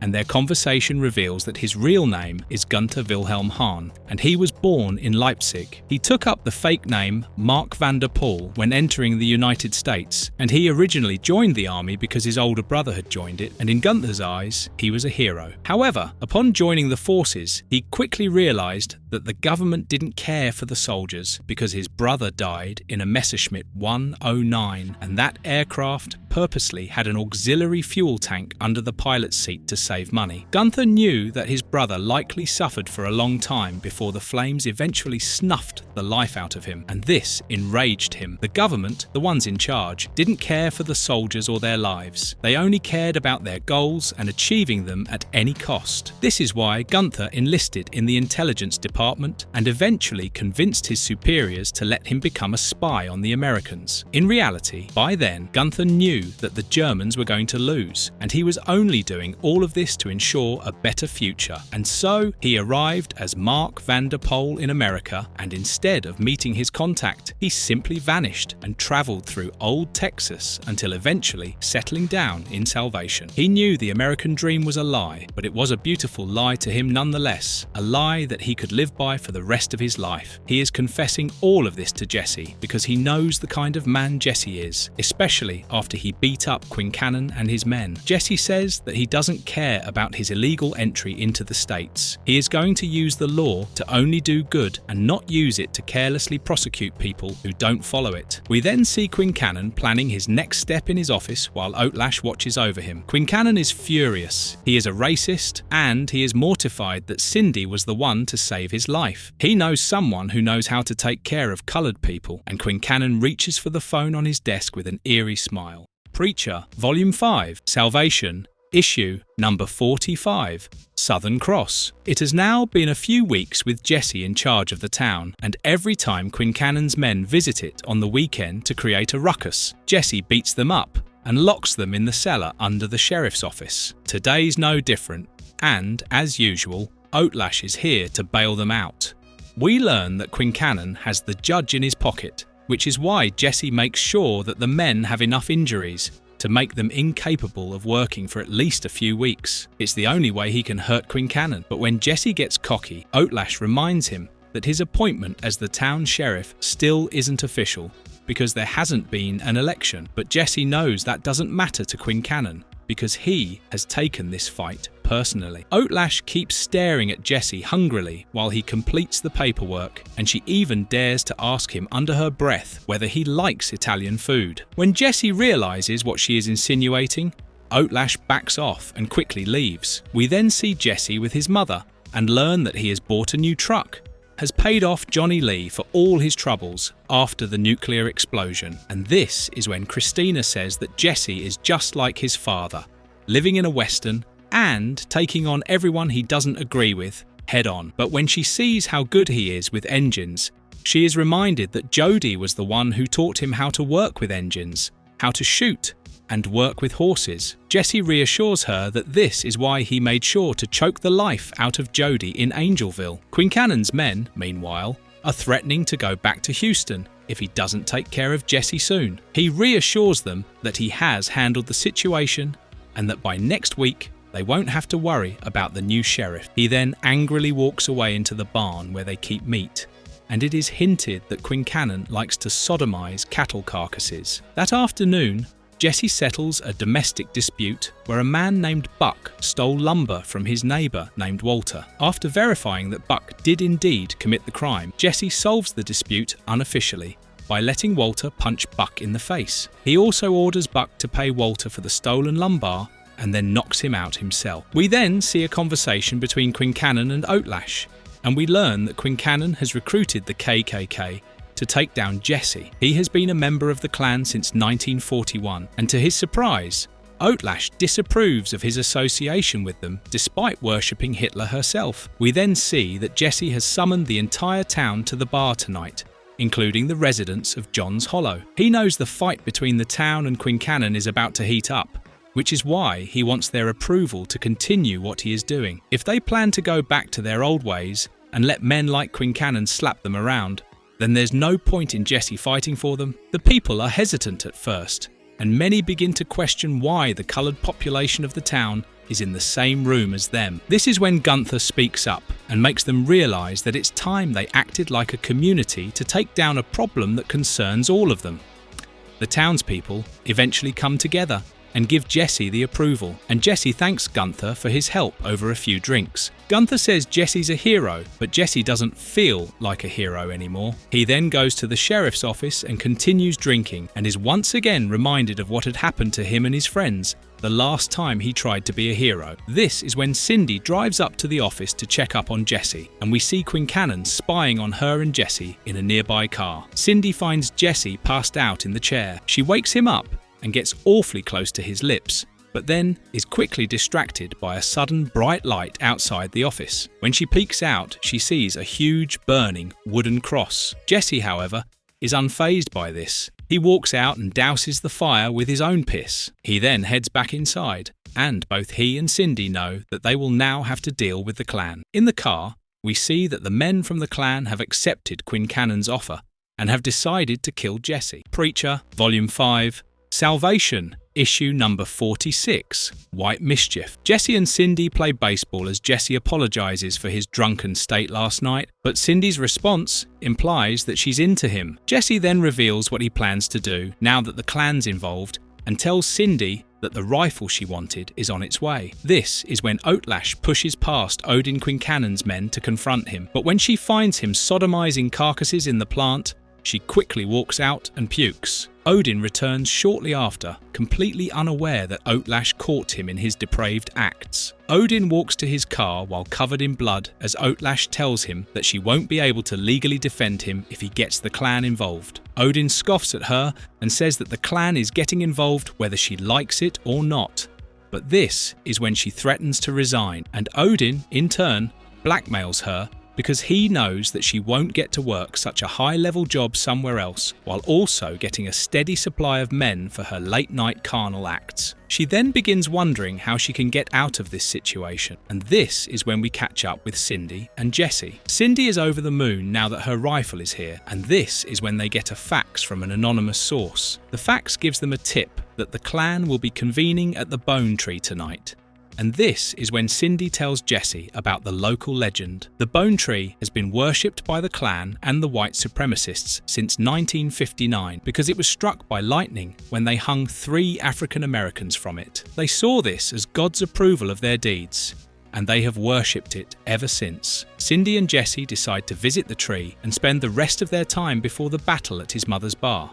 Christina and Gunther notice them, and Jesse's mother wonders if something is going on between them. Gunther chuckles and tells Christina that something is bound to happen eventually, but for now, Jesse is more focused on his first love, his duty. We then see that Christina and Gunther have been noticed by Jesse and Cindy as well, and they discuss if it would be bad for Christina to date Gunther. Jesse doesn't mind it, but he hates the idea that one day Gunther might end up being his stepfather. They leave the bar at 11:20, and simultaneously, we see the clan already gathered at the Bone Tree. It seems it's Quincannon's debriefing night, but some of the clan members don't like him very much. Quincannon constantly passes racist remarks against the coloured community, so much so that some of them have grown suspicious. They think he is putting up a facade so that the clan can do the dirty work for him. He starts every conversation with racist comments, and that is quite suspicious. Even to them, no one talks like that. Sure, you're racist, but you do talk about other things as well. This is when Quincannon joins them and, as suspected, starts the conversation with another racist remark. The clan member that was ranting about him has had enough and screams for Quincannon to stop bullshitting them. Meanwhile, Quincannon's bodyguards get jumped by Jesse near his car as the ceremony begins near the Bone Tree. Jesse makes quick work of the bodyguards, ensures that Quincannon's car won't be able to work again, and then decides to confront the clan members head-on. They threaten him, but that is when they spot a laser dot on one of the members' foreheads, and it's clear that Jesse has a sniper hidden somewhere. He tells them that it's Cindy, and if either of them decides to do something funny, she's going to unleash her hatred for the clan on all of them. When they fail to follow Jesse's orders to remove their hoods, Cindy fires 2 shots at the nearest clan member's head, and everyone else quickly does as they are told. We see that the bullets missed their mark because the member was wearing a wig, and this is when Jesse begins to teach them a lesson. He tells them that people should be judged based on their actions and not based on the colour of their skin, and he isn't surprised that all of them are scrawny, middle-aged men with receding hairlines, because for some reason, cults like these always manage to attract their kind. One of them decides to challenge Jesse, and this is when Jesse uses his powers and orders the man to shit himself. The next thing you know, the man has involuntarily soiled his pants. The clan then decides to put their biggest member against Jesse in a one-on-one fight, but Jesse quickly takes the man down by kicking him in the crotch. He continues to mutilate the man's privates while warning the rest of the clan to give up their twisted ways of judging society, for if they ever show up in Salvation again, or so much as so, try being racist towards any coloured folk, Jesse would find them. He then lets the big man go, grabs their leader by the ear, and takes him toward his car. Quincannon tries to get the rest of the clan members to fight for him, but they have seen enough. They waddle away like defeated souls as Quincannon screams out into the night out of frustration. Jesse and Cindy speed towards John Hollow in the cruiser, and after revealing to the leader that they already have the FBI's file on him at hand, and that they will prosecute him the next time they catch him, they throw him out of the speeding cruiser. The leader is still dressed in his Ku Klux Klan robes, and he knows he's going to have a bad night now that he is in John's Hollow. We then see Quincannon in the front seat of his car, while his two bodyguards struggle to push it back to the meat processing plant. Quincannon is furious, and he vows to burn down the town of Salvation to exact his revenge on Jesse. Preacher, Volume 5, Salvation, Issue number 47. Jesse, get your gun. We now see that Quincannon has employed an ex-Navy Marine who has rigged the entire town of Salvation with 23 barrels of napalm. He has rigged them so that they can be remotely detonated, either in quick succession or all at once, and for this, Quincannon is paying him $250,000. Jesse and the town of Salvation, meanwhile, have been enjoying the peace and quiet for the past few weeks. Ever since the incident at the Bone Tree, Quincannon's men have stopped visiting the town. Jesse sits at the bar's porch, drinking whiskey and enjoying the sunset, when Gunther joins him for a beer. The two of them talk, and Gunther knows that Jesse is waiting for Quincannon to make his next move. We then see that Toby pukes every time he realizes that his girlfriend is going to have another man's baby, and as Gunther and Jesse continue talking, we learn that Jesse took up this job to distract him from his mission of finding God. This is when Christina shows up and offers them some more beers, and we see that she and Gunther have become a thing. Jesse tries to avoid their relationship, and, thankfully, Cindy shows up to distract him. She offers to get the two of them some Chinese food for dinner, and when Jesse heartily agrees, she jokes that it's going to be a date. Gunther and Christina, however, know that this wasn't a joke, and after their probing, Jesse quickly realizes that he is avoiding the thought of dating Cindy because he still hasn't processed that Tulip is no longer a part of his life. We then see Quincannon lecturing Miss Oatlash and telling her how money always wins while polishing his revolver. We learn that most of the workers at the meat plant have left and have gone back to Houston. They have been losing money for the past month or so, but Quincannon knows all of this will turn around once he kills Jesse. We learn that he plans to destroy Salvation and then torture Jesse for a few months until he breaks. And then, and only then, will Quincannon offer him the sweet release of death. We then catch up with Cindy, who unfortunately gets abducted by Quincannon's men after she tries helping them when they pretend to be stranded in the middle of nowhere. Jesse, meanwhile, has been mentally struggling ever since his talk with Gunther and his mother about dating someone new, and this is when his lighter runs out of gas and John Wayne shows up to light his cigarette. John Wayne reminds Jesse of his original mission and that he has let the distraction of Salvation keep him occupied for a long time. He should have taken care of Quincannon months ago, and the only reason he still struggles internally is because he is still hung up on Tulip. Accepting the fact that she forgot him so easily and ended up dating Cassidy not even a month after his own death is killing him, because without Tulip by his side, he knows he is nothing but a shadow of his former self. This is when John Wayne simply nods because he and Jesse both know what needs to be done to solve this internal struggle. This is when Christina hands him the telephone because Quincannon is on the other side, and as soon as Jesse answers it, Quincannon blows up the sheriff's office. He then orders Jesse to meet him at the railway bridge outside of town all by himself, while we see Cindy make a daring escape from her captors. Jesse shows up at the bridge all by himself as a storm rages around him, and we see Christina rally up all the townspeople at the bar to follow her to the face-off between Jesse and Quincannon. She lost her son once, and she isn't about to lose him again. We also see that Jesse left Skeeter in the bar for his own safety, but the little dog is simply unconsolable without Jesse around. Quincannon then arrives at the bridge, holds Jesse at gunpoint, and gloats about his win in third person. Jesse uses some unsavory words to graphically imagine Quincannon's birth, and this enrages Odin beyond his wildest dreams. Odin threatens to blow up the town and kill Cindy if Jesse doesn't behave himself, and this is when Jesse demands proof that Quincannon truly has Cindy captive. Quincannon radios his men so that Cindy can talk to Jesse, but the gunshots over the radio tell Jesse all he needs to know. Knowing that the situation is slipping out of his hand, Quincannon threatens Jesse one last time, and with a huge scream, he raises his arm to use the second button that will blow up the entire town. But in that instant, he is struck by lightning, and he instantly falls to the ground. Christina and the townspeople are here, and they watch all of this unfold as Quincannon quickly fires at Jesse as soon as he regains his senses. Jesse ducks, and the shot ends up hitting Hector in the neck. Jesse quickly rushes to his aid and asks Gunther to keep pressure on the wound. He then orders all of them to take Hector to the nearest hospital, and he is clearly pissed at them for showing up here despite his numerous warnings. Jesse then realizes that Quincannon has managed to escape during this commotion, and he decides to go after him all by himself this time. Skeeter, however, isn't going back this time, and so Jesse reluctantly takes his pet dog along with him. They reach the meat processing plant and spot Quincannon's car crashed into a nearby warehouse, while a trail of blood leads inside. Jesse orders Skeeter to stay in the car for his own safety and tries to sneak into the barn. However, a whip quickly latches onto his neck, and the next moment, a swing from a baseball bat knocks him out. We see that Miss Oatlash is the one who knocked out Jesse, and she is dressed in her dominatrix outfit. Her words reveal that she deems Jesse to be her Superman, the ultimate Aryan dream, and that he is almost perfect. Almost being at the center of attention here, because what Oatlash plans to do with Jesse next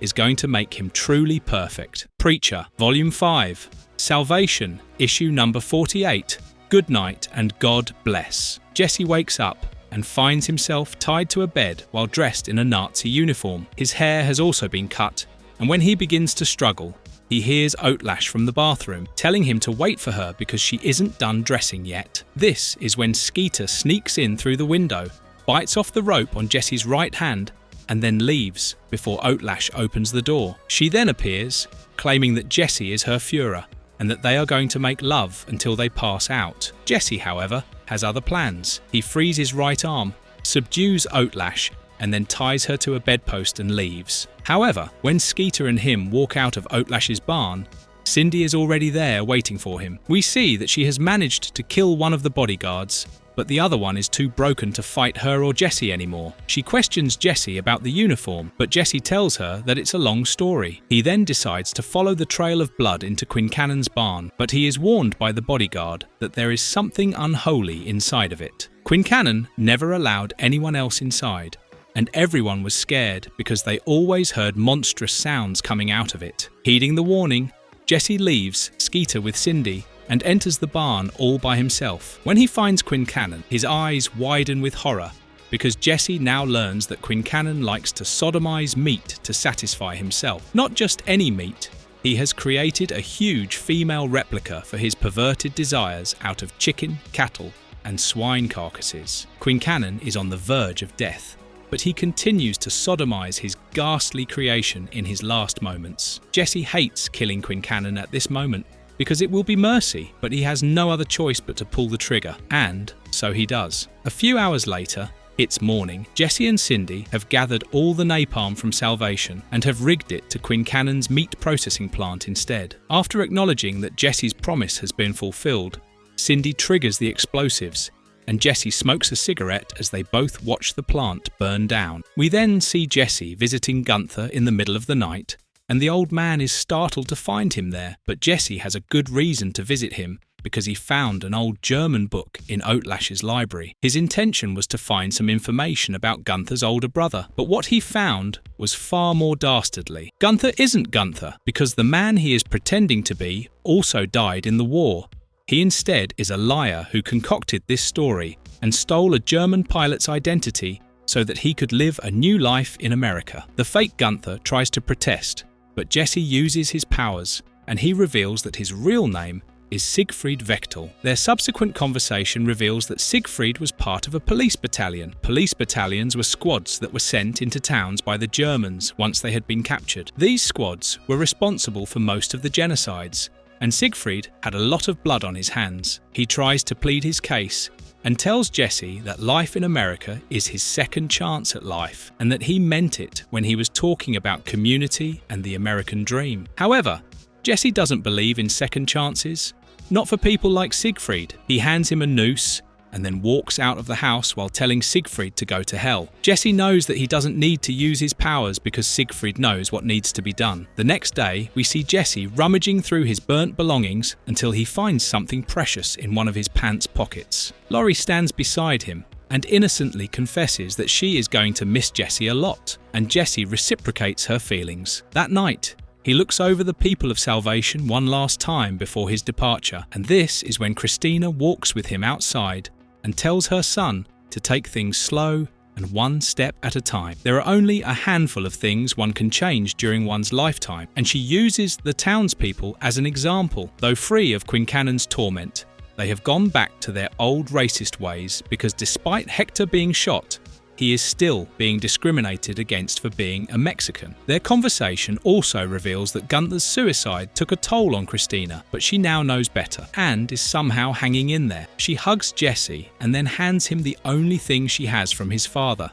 his Medal of Honor. John told her to give it to Jesse once he deserved it, and Christina thinks that this is the right time for Jesse to have it. After some time, as Jesse is sitting on the porch outside alone with Skeeter, we see Cindy approach him while dressed in her best clothes. The two of them take a walk, and though Jesse tries to apologize to her for leading her on, she reveals that she always knew that Jesse was hung up on some other woman. She is just here to say goodbye to him, and this is when Jesse looks into her eyes and tells her that she is the second most beautiful woman he has seen in the world. Upon this confession, the two of them share an intimate kiss. Jesse then shows her the parting gift he had for her and quickly pins the sheriff's badge to her dress. Cindy is dumbfounded, and this is how Jesse departs from the town of Salvation. Preacher Volume 5, Salvation, issue number 49, First Contact. We now catch up with Jesse back at the pier where we first saw him at the beginning of this story arc with a new haircut. Storm bellows around him as Jesse screams out lines from King Lear because it has always been one of his dreams to do so. He then warns Skeeter to watch out for him and then ingest the peyote that he has been hanging onto all this while. The drug doesn't work instantly, but slowly, Jesse begins to feel his legs give way, and so he sits down on the pier. This is when he sees blood flowing down his neck, and when he tries to touch the wound, he pulls out what is a leech with Cassidy's face attached to it. The trip shows Jesse how his subconscious sees his friends and loved ones, even though he refuses to accept his dark thoughts. He sees Cassidy as a blood-sucking girlfriend stealing leech, and there is no denying that. Jesse's body then goes numb, and he passes out, only to wake up and find Miss Marie resuscitating him. The visions have begun, and he sees Jody standing beside his grandmother, while TC tortures Billy Bob in the background. Jesse gets up frantically and watches TC leading Billy Bob away, and it is implied that he is going to abuse the kid. Tulip then shows up, and, in this vision, she is with Jody now. Jesse sees her as a slut now, which is why she is now in a relationship with Jody. Jesse screams and denies that he doesn't think of Tulip this way, but this version of Tulip tells him about his darkest thoughts and how he loathes her, even though, on the surface, he pretends to love her. He tries to attack Jody, but Jody punches him back, which sends him flying away in the vision. This is when the vision switches, and Jesse sees himself falling out of the plane in Utah, and he knows that he is about to learn the truth of how he survived the fall. In the real world, Jesse is tossing and turning, while Skeeter desperately tries to keep him on the pier. Meanwhile, in the vision, Jesse wakes up in the middle of the desert, lights a cigarette, and this is when God finally confronts Jesse and reveals that he is the one who saved him, because he is loving God who loves all of his children, no matter how evil they may be. Jesse denies his love, but God continues to proclaim that Jesse is once again forgiven by him despite all his indiscretions. Despite having warned him twice through his friends, God is now here, in front of Jesse again, and orders him to give up his pursuit of finding him. Jesse outright refuses to follow his orders, and this is when, in the real world, Jesse falls into the water. In the vision, Jesse continues to demand answers from God. He wants to know why he abandoned heaven, why he ran away the moment Genesis was born, and why he abandoned his creation if he is so goddamn loving. God says that the creation can't demand answers from his creator, and this is when we see Jesse sinking into the water in the real world. In the vision, God points to the nuclear explosion and says that Jesse's pursuit of him is only going to bring about more destruction, but Jesse has figured this out by now. He knows God creates destruction to deter him from his path, but that isn't going to be the case anymore. We then see that Jesse had tried to use his Genesis powers on God, and that is when God had shown his true form and wrath. He grabbed Jesse by the throat, picked him up in the air, and ordered him to obey his command. When Jesse spat in his face in retaliation, God bit his eye out. That's how Jesse lost his left eye. He then threw Jesse away and threatened to kill him if Jesse didn't accept him as the one true savior. But before God could attack, he saw someone on the horizon and quickly left the scene. It was the Saint of Killers, and he offered to kill Jesse to save him from the pain of being touched by God. But even on the verge of unconsciousness, Jesse knew he had found what he needed. He saw that God wasn't scared of him, but the Saint of Killers and Jesse was going to use that to his advantage. He offered to join forces with him before passing out, but the Saint refused to be his ally. He says that he isn't going to help Jesse with anything anymore, completely oblivious to the fact that he just saved Jesse from God himself. The vision shifts once again, and Jesse remembers the night Jody and TC found them for the first time in the bar, how his mother had hit TC in the head and had then walked outside with him in her arms, while John took care of the rest. In the vision, Miss Marie appears to lay her claim over the little Jesse and slowly transforms into a horrendous slug. But before she can trap the family, John Wayne appears and crushes her beneath his boot. This is simply Jesse's mind getting rid of his inner demons. And seconds later, Jesse hears Skeeter's snarls and wakes up from his vision. Somehow, miraculously, he is on the shore, now armed with the new knowledge that God is scared of the Saint of Killers. Jesse sets out on his true mission once again.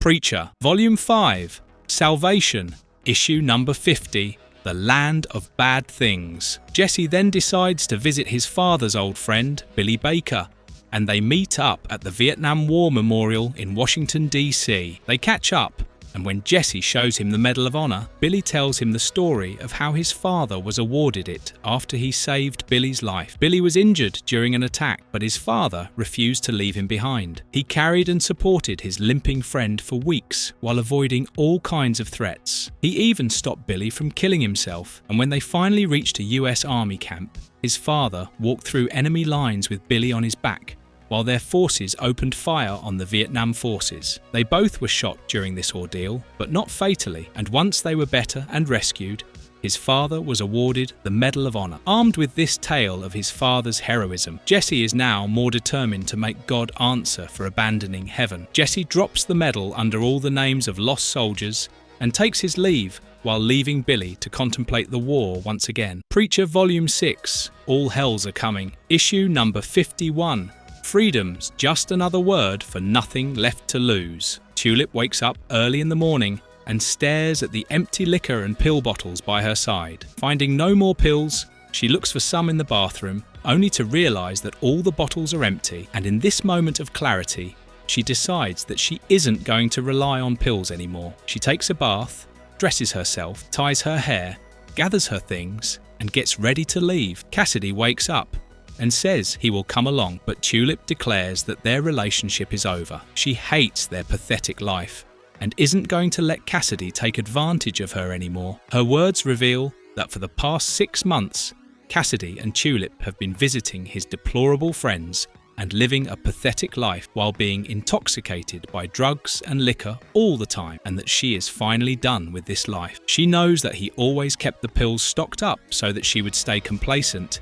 and let him use her whenever he wanted. But that isn't how things will work anymore. Tulip begins to walk out, but Cassidy angrily gets up and stands between her and the door. This is when Tulip pulls out her gun and tells him to get out of the way. Cassidy, however, continues to manipulate her, so Tulip shoots him in the chest, which sends him flying out of the door and into the sun. Cassidy begins to burn, and he quickly gets up and finds cover under a nearby car. Tulip gets in her truck and makes sure to drive over Cassidy's legs for good measure as she finally escapes his clutches. She then parks in the middle of nowhere as the bottled emotions finally get to her. She weeps endlessly while remembering Jesse and the love they shared between them. Preacher Volume 6, All Hells Are Coming, issue number 52. Even hit girls get the blues. Tulip is at a diner and is making sure she always stops at places that are miles away from liquor stores to ensure she doesn't relapse in a moment of weakness. She then remembers the day her father died. They were on a hunting trip, and he was accidentally shot in the head by another hunter when he was taking a dump. Tulip ended up in a boarding school after that, and that's where she met Amy. Tulip was the smartest girl in the school, and Amy was the richest, and the two of them became friends instantly. Amy was the one who gave Tulip her new haircut, and she always consoled her whenever Tulip felt depressed. The two of them were inseparable, and that day when they went out to a frat party, Amy showed Tulip the shotgun she kept in her car. Tulip had told Amy that she hated guns after her father's accident, and Amy understood her feelings. At the party, Amy drank a lot, which eventually caused her to pass out. When Tulip began searching for her, she found Amy in the clutches of some guys who were about to take advantage of her. Tulip ran out of the room, and moments later smashed their truck through the wall before the men could take advantage of Amy. She then got out and fired the shotgun 3 times, but thankfully each shot missed. She then escaped the place with Amy and then screamed at her for making her use a gun after all these years. Amy apologized and hailed Tulip as her hero. We then see that Tulip has made it to Amy's apartment in the present day. She tells Amy about Jesse's death, but this is when Amy tells her that Jesse's alive. And, in fact, he should be here any moment because he has been looking for her. Tulip is inconsolable. She refuses to believe that Jesse's alive, but that is when the bell rings, and Tulip stares at the front door in astonishment. Preacher Volume 6, All Hells Are Coming, issue number 53, Too Dumb for New York City and Too Ugly for LA. We are then shown Jesse's perspective as he offers hitchhikers rides while making his way to New York City. The first man he gives a ride to is former porn star Tom Cruise, whose real name is Marty Strauss. Jesse lets Marty pour his heart out and learns that Marty's on the run for accidentally electrocuting 2 female porn stars on the set of his last movie. The producer wants Marty dead, which is why he is headed to Cincinnati right now. Marty pours his heart out to Jesse, and when he gets off at his stop, Jesse listens to the update on Arseface's life over the radio. The kid is getting sued by families of 30 children who decided to shoot themselves in the face in order to look like him. Jesse then gives a lift to Bob and Freddie, but he fails to recognize them. Bob and Freddie tell him that they are hunting Tom Cruise, and Jesse is relieved that they are going in the opposite direction. When Jesse drops them off, Jesse remembers that Bob was the half-naked guy on top of his car when he was chasing Hair Star after they had kidnapped Tulip. The third man that Jesse picks up seems like someone from his past, but we are never shown his face. They talk about America's current struggles and how misleading the American dream is. When Jesse reaches Amy's place, she screams for him to come into the apartment as soon as possible because Tulip is already here. Preacher Volume 6, All Hells Are Coming, issue number 54. I built my dreams around. As you would guess, Jesse and Tulip are already done making love, and Amy is spending her night in the bar near her apartment building. Skeeter is with her, but she didn't have time to ask Jesse what his name was. There is only one other patron in the bar, and Amy hates the Arseface songs playing on repeat. Nonetheless, she continues drinking in silence with the bartender as her only confidant. This is when we see Tulip panic as she demands answers from Jesse. Where the hell has he been? How the hell did he survive? Amy, meanwhile, tells the bartender about Tulip and Jesse, how they met, how they broke up, and how they met again. Jesse, meanwhile, has told Tulip everything, and she is baffled by the realization that Jesse is under the impression that she wanted to be with Cassidy. She begins to cry and calls Cassidy a monster, but doesn't blame Jesse for what happened. She blames herself because she never told Jesse about Cassidy hitting on her behind his back. Amy continues to tell the bartender about Tulip and Jesse, who listens attentively because he is a hopeless romantic. Amy then tells him about Cassidy and how she suspects that he might be responsible for Tulip's current mental state. Jesse, meanwhile, is horrified to learn the truth, and he believes Tulip without a question. He hugs her tightly again and tells her not to blame herself because she was trying to save him from being hurt by hiding the truth. Jessie, however, is clearly depressed by this revelation, and so when it begins to snow outside, Tulip forces him to go for a walk. Amy, meanwhile, learns that the bartender, Joe Soap, was accidentally medically castrated by the police because his name is similar to John Soap, the local pedophile. Joe has had tough luck since then, because though he was compensated a few $1 million, he lost them all when his wife divorced him. Amy hits her head on the bar when she learns his fate, and Joe simply tells her to chill out because he still hopes for the best and that her friends are proof that there is still good in this world. Tulip then hits Jessie with a snowball and tells him that now that he is here, living life is going to be easier for her. He needs to stop brooding and blaming himself because Tulip is the one who has been through this trauma. She then asks why Jessie decided to find her after 6 months, and he simply looks at her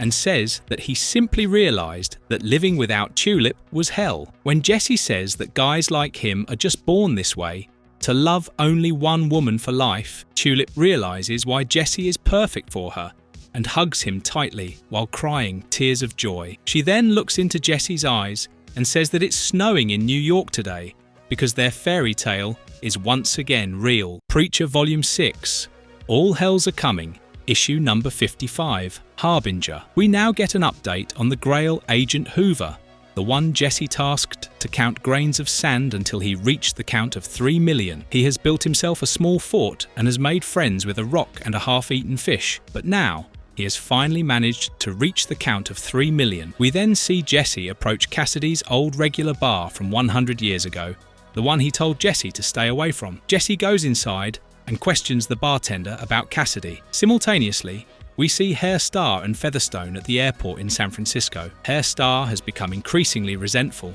and hates that people around him are hugging and kissing each other. It is also revealed that the Grail's branch at La Sainte Marie is sending a representative to question Hair Star's actions in Utah, and Hair Star plans to send a message back to them by killing him. It's why he's here at the airport to personally receive the representative. We then see that Jessie isn't able to get any information about Cassidy from the bartender, but the homeless person that was just kicked out knows a lot about him. He knows Cassidy's a vampire, knows that Cassidy can't die, and knows that Jessie is here looking for someone who knew Cassidy because he stabbed Jessie in the back. He asks for $5 if Jessie wants to know more, and this is when we see Herr Starr openly fire his gun when an old woman in front of him refuses to walk on the automatic walkway. He is clearly high on his power as the Allfather, but all colour drains from his face when he sees the representative sent to evaluate him. It's a very old, small man named Eisenstein. Jessie and Amy are back at the apartment, and they talk about Cassidy and how Jessie has been affected by his betrayal. Jessie can't believe that he let someone so deplorable so close to him, which is why he needs to get to the bottom of Cassidy's nature before they can move on. Amy also laments her lack of luck when it comes to finding love, and Tulip does her best to assure her that she will find the perfect guy soon enough. Eisenstein greets Herr Starr as the All-Father, but the tone and look between them tell a different tale. Eisenstein seems to already know all that Herr Starr has done to get into this position, and Starr seems to know that he is one bad move away from losing his life. They head to the cargo hold to retrieve Eisenstein's dog, and this is when Starr reveals to Featherstone that it was Eisenstein who recruited him into the Grail, and he is practically his godfather. Eisenstein has a terrifying Rottweiler as his pet, and his aide is former Spetsnaz. These revelations are a clear threat to Herr Starr. The homeless person, meanwhile, tells Jessie that backstabbing is Cassidy's second nature, and loving people before doing that is his MO. It's like he goes out of his way to hurt the people that love him in the worst way possible. However, that's all that Jessie gets out of the homeless person, because they are now tired. Jessie offers them extra cash, and they promise to meet him outside the bar the next day. They will tell him all the people Cassidy loved and backstabbed, tell him about all his escapades, and tell him everything that Cassidy left out of his past. We then see that Hoover has managed to find his way back to Featherstone. She is over the moon, but Herr Starr couldn't care less. He knows that Eisenstein being here means that he is dead.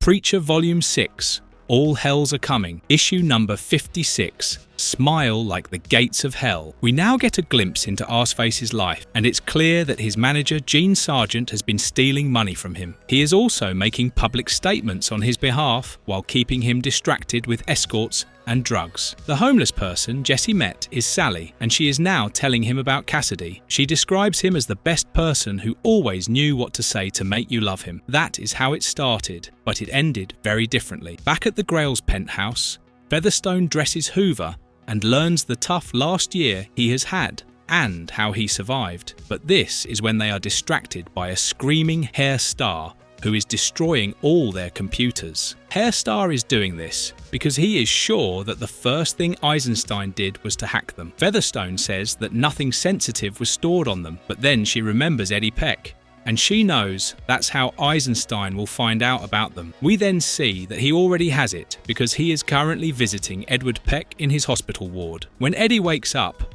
Eisenstein orders him to keep his eyes on him. We then see Sally telling Jesse about her friend Jilly, or Hildy, who she doesn't remember, who was in love with Cassidy. Cassidy would always ask her for money, and one day she discovered why he was addicted to heroin, and when she discovered this, he got her addicted to it. We then see Featherstone telling Star about Eddie, who was part of the mercenaries that charged Desaad's place alongside Hair Star a few months ago. He was shot in the head and paralysed. Featherstone felt bad for him, which is why she has been using the Grail's funds to fund his recovery. Hair Star screams that she should have known better. She should have killed him, but now she has doomed them all. Eisenstein will discover that they used non-Grail personnel for the assault. He will learn about Jesse Custer and his powers. He will then put 2 and 2 together and discover why only Star survived the assault in Masada, and then realise why the Messiah was killed. Star is in charge of Armageddon, which means Eisenstein will discover that he plans to use Jesse as the new Messiah. Just like him, he will search Jesse's name online and will realise that he is still alive when he finds out about Sheriff Jesse Custer, just like them. This is when we see Eisenstein terrorizing Eddie by telling him why he recruited his aide in the first place. It is because he managed to survive in -40 temperatures for 2 weeks in a remote cabin with only 1 week of food. He survived by becoming a cannibal and by feasting on the old couple that owned the cabin. Eisenstein then allows Eddie to look around, and he sees the old man's aide feasting on his raw flesh directly from his hand. Gene Sargent, meanwhile, casually pursues the latest chart rankings, but when he sees that Arseface isn't number 1 anymore, he picks up the phone and calls the Vatican. Sally continues Cassidy's story and reveals that once Jilly or Hildy no longer had money, Cassidy began to use her savings and eventually ran them into the ground as well. He then had a fit when they ran out of drugs, and when his dealer refused to let him borrow some for a few days, he had to experience detox alongside Jilly or Hildy. This is when Jilly or Hildy says something bad to him for the first time, and Cassidy slaps and breaks her jaw out of anger. Sally tells Jesse that stories only get much worse from here, takes her $5, and then promises to meet him in the same place tomorrow. Preacher Volume 6, All Hells Are Coming,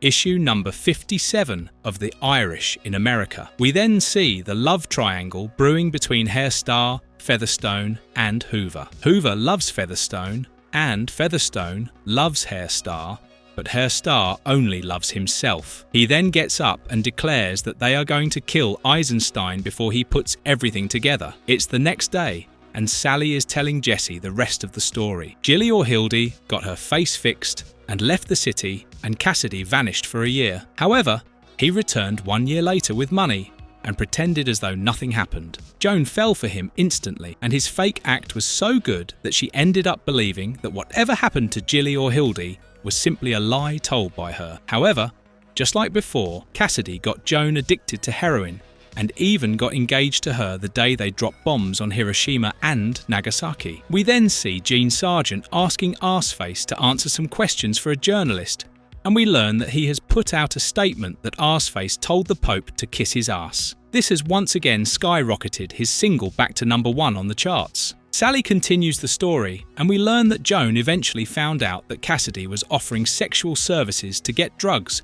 while forcing her to go through detox. He lashed out at her furiously and then collapsed in the alley. Despite this, Joan dragged him back to the apartment before sunrise, and the next day, he tried to feast on her blood. This is when Sally says that this is Cassidy's true nature. He preys on people, and being nice and likable is all part of his act. Joan refused Cassidy, and he got furious and cursed the hell out of her. This is when, to save herself, Joan threw open the curtains and ran away. Sally helped her get out of town, but when she went to see Cassidy, she saw the real him because he had been feasting on rats in his apartment all this while. That day, Sally ran away and left New York City. This is when we see Herr Starr's attacks on Eisenstein fail one by one. His sniper is shot by Eisenstein's aide first, his bomb is turned away, and when men try to rappel into his room to kill him, they get quickly taken down by his aide and dog. Eisenstein continues working as though all of this is a minor convenience, and Herr Starr knows that he is as good as dead. Sally continues the story and tells Jesse that, just like before, she accidentally ran into him a decade later, and he was pretending that all that happened in the past had been forgotten. Sally screamed at him and called him out for all his crimes, and at that moment, she knew that he expected no one to be alive to hold him accountable for his crimes. She then hands him an old photo of Cassidy, and Jesse realizes that she used to look beautiful before Cassidy messed with her life. When Jesse looks back at her, he sees that tons of blood is lining the bench, and it's clear that Sally has passed away. He hands the photo back to her, and when the municipal guy who has come to collect the body talks disrespectfully about her, Jesse holds him by the throat. However, he quickly realizes that he isn't angry at the worker. He is angry at himself for trusting Cassidy in the first place. We then see Arseface staring at the thousands of Christians outside his house, protesting against him while demanding his death. Starr, meanwhile, is summoned to answer for his crimes the next day, and we see Jesse tell Tulip that he feels hollow inside after what he has found. But now that he has, they can finally hit the road. That is when there is a knock on the door, and Jesse opens it, expecting to see Amy, but on the other side of the door, Cassidy awaits him. Preacher, Volume 6, All Hells Are Coming, Issue number 58, Do the I's and Cross the T's. We see Johnny Lee Wombat staring at his computers excitedly as the space shuttle maps the Earth while relaying everything back to Houston. Jesse, meanwhile, keeps staring at Cassidy while he tries to gulp down the fact that Jesse's alive. This is when Tulip points a gun to his head and threatens to shoot him if he doesn't leave them alone. But Cassidy, being the deplorable human that he is, keeps downplaying his crimes and keeps saying that he is only here to check up on Tulip. Tulip is delirious, and she screams for him to leave over and over again while he continues to beg for mercy and talk it out. Things only heat up when Amy shows up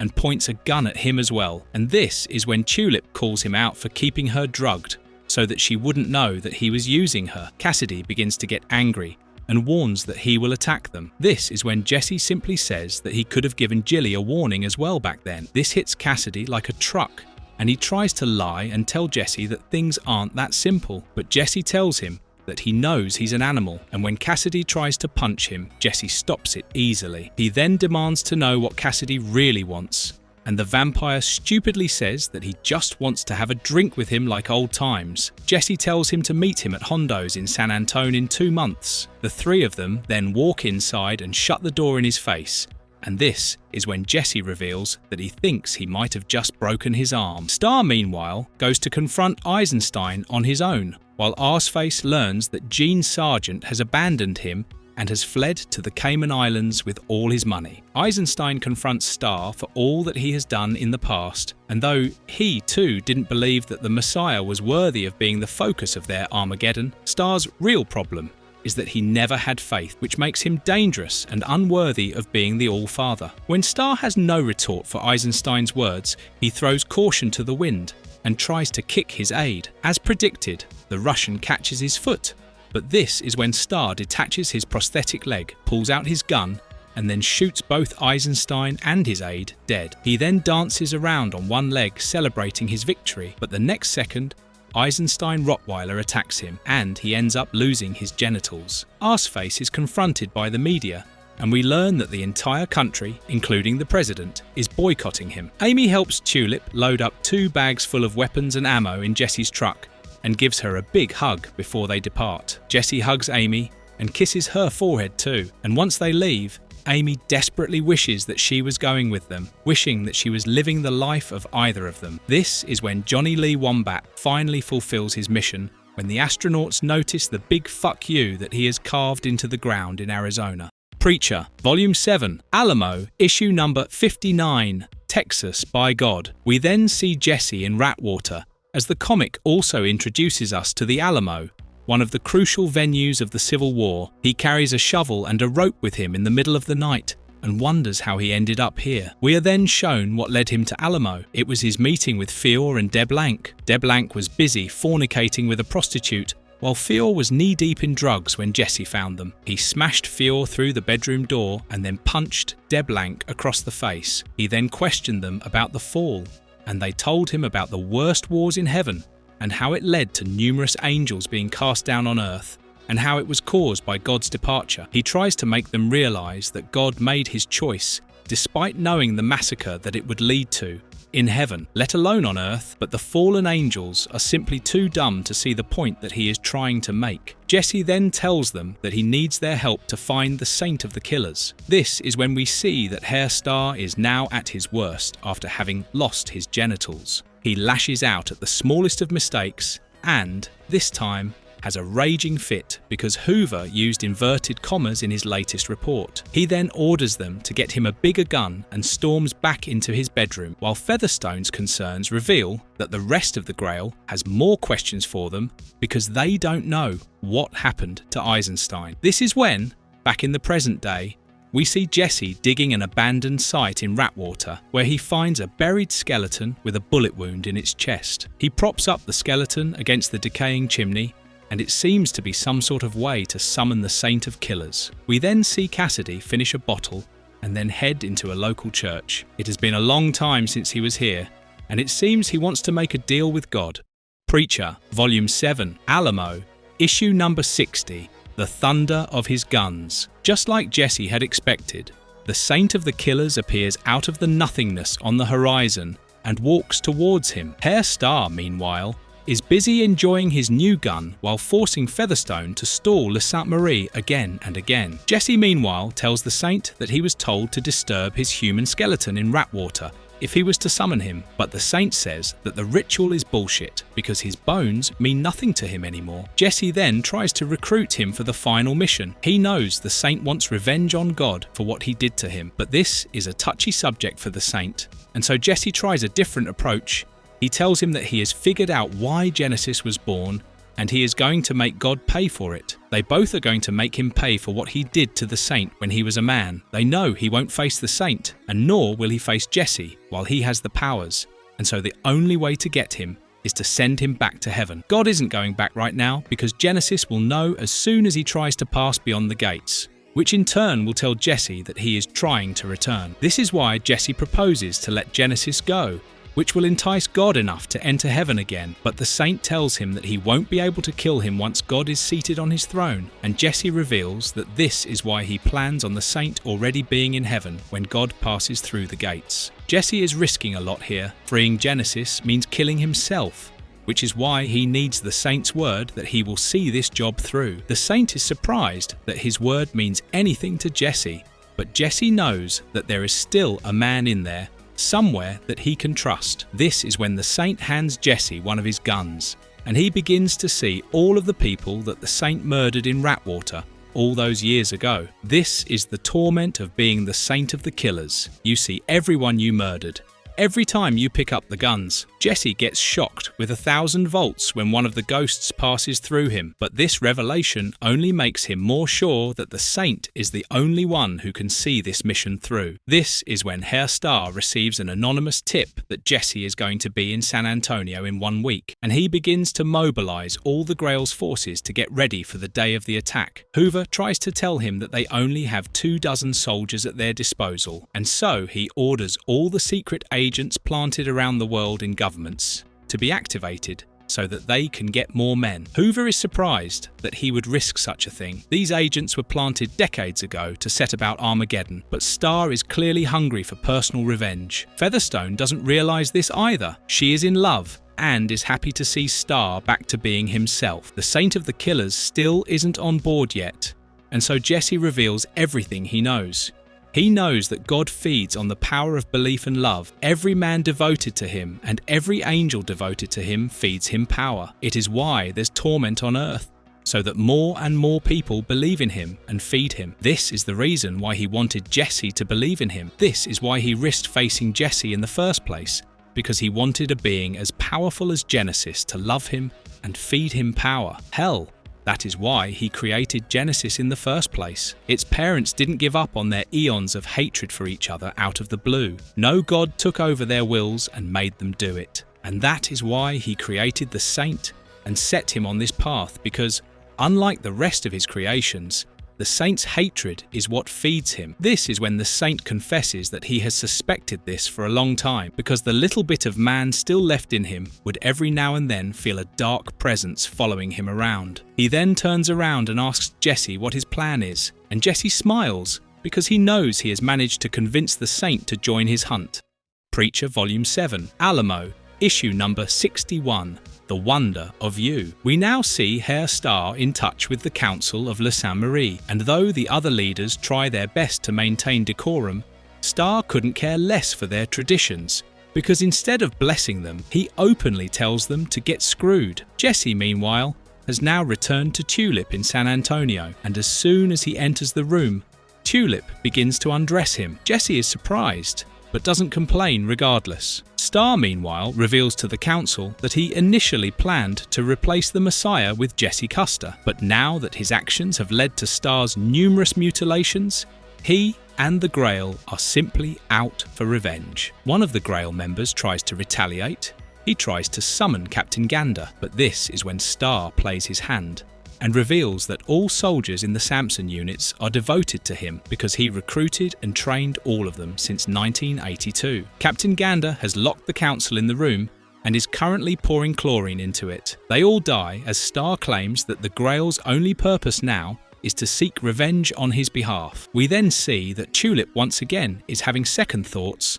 Her gut is telling her that she is going to lose Jesse once again, and though Jesse tries to pacify her, Tulip knows better. He hasn't told her the plan, he hasn't told her where he has been for the past week, and her gut is screaming at her that he is going to leave her once again. Jesse reassures her that he won't have anyone else by his side but Tulip. However, she remains unconvinced. This is when we see that Hoover is in San Antonio as well, preparing for the arrival of the Grail's forces. However, when he sees Jesse and Tulip walking down the street, rage takes over him, and the next thing you know, he's pointing a gun at both of them while screaming "Vengeance" at the top of his lungs. Featherstone, meanwhile, confesses her love for Starr. However, Starr can't reciprocate it, even if he wants to. He empties his bladder while telling Featherstone that he likes getting sodomized, and that's his only way of achieving pleasure, which of course, Featherstone isn't interested in. Featherstone's entire world comes crashing down as Starr gets up and walks away to dispose of the bottle full of his urine. Tulip, meanwhile, holds Hoover at gunpoint as he continues to threaten Jesse. However, he remembers Hoover and what he did to the man. He doesn't regret his actions because they had kidnapped Tulip, but deep down, he knows that Hoover isn't a bad man, so Jesse decides to apologize. This fundamentally breaks Hoover's psyche, and Jesse once again decides to use his powers to make Hoover forget all of it,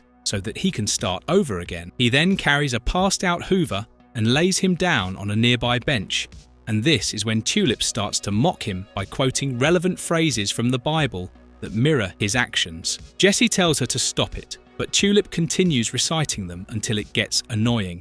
Preacher, Volume 7, Alamo, issue number 62, and Every Dog Has His Day. This is mainly a story about Arseface, so we'll skim through it rather quickly. After his downfall, Arseface is trying to escape the fame, and he happens to stumble into the town of Salvation. Just like before, some outsiders are harassing Laurie, and this is when he decides to step in, and it doesn't take long for them to flee because of the way he looks. Hoover, meanwhile, has woken up like a new man and seems to be loving every aspect of the world, including the sky, the birds, and its people. Laurie, meanwhile, is smitten by Arseface, and she decides to buy him a drink as Christina and Cindy watch on after hearing about the commotion outside the bar. We then see Starr and Featherstone arriving in San Antonio, and Hoover greets them. This time, The new Hoover stands up for himself when Star tries to push him around. We then see that things in Salvation have changed for good because for once,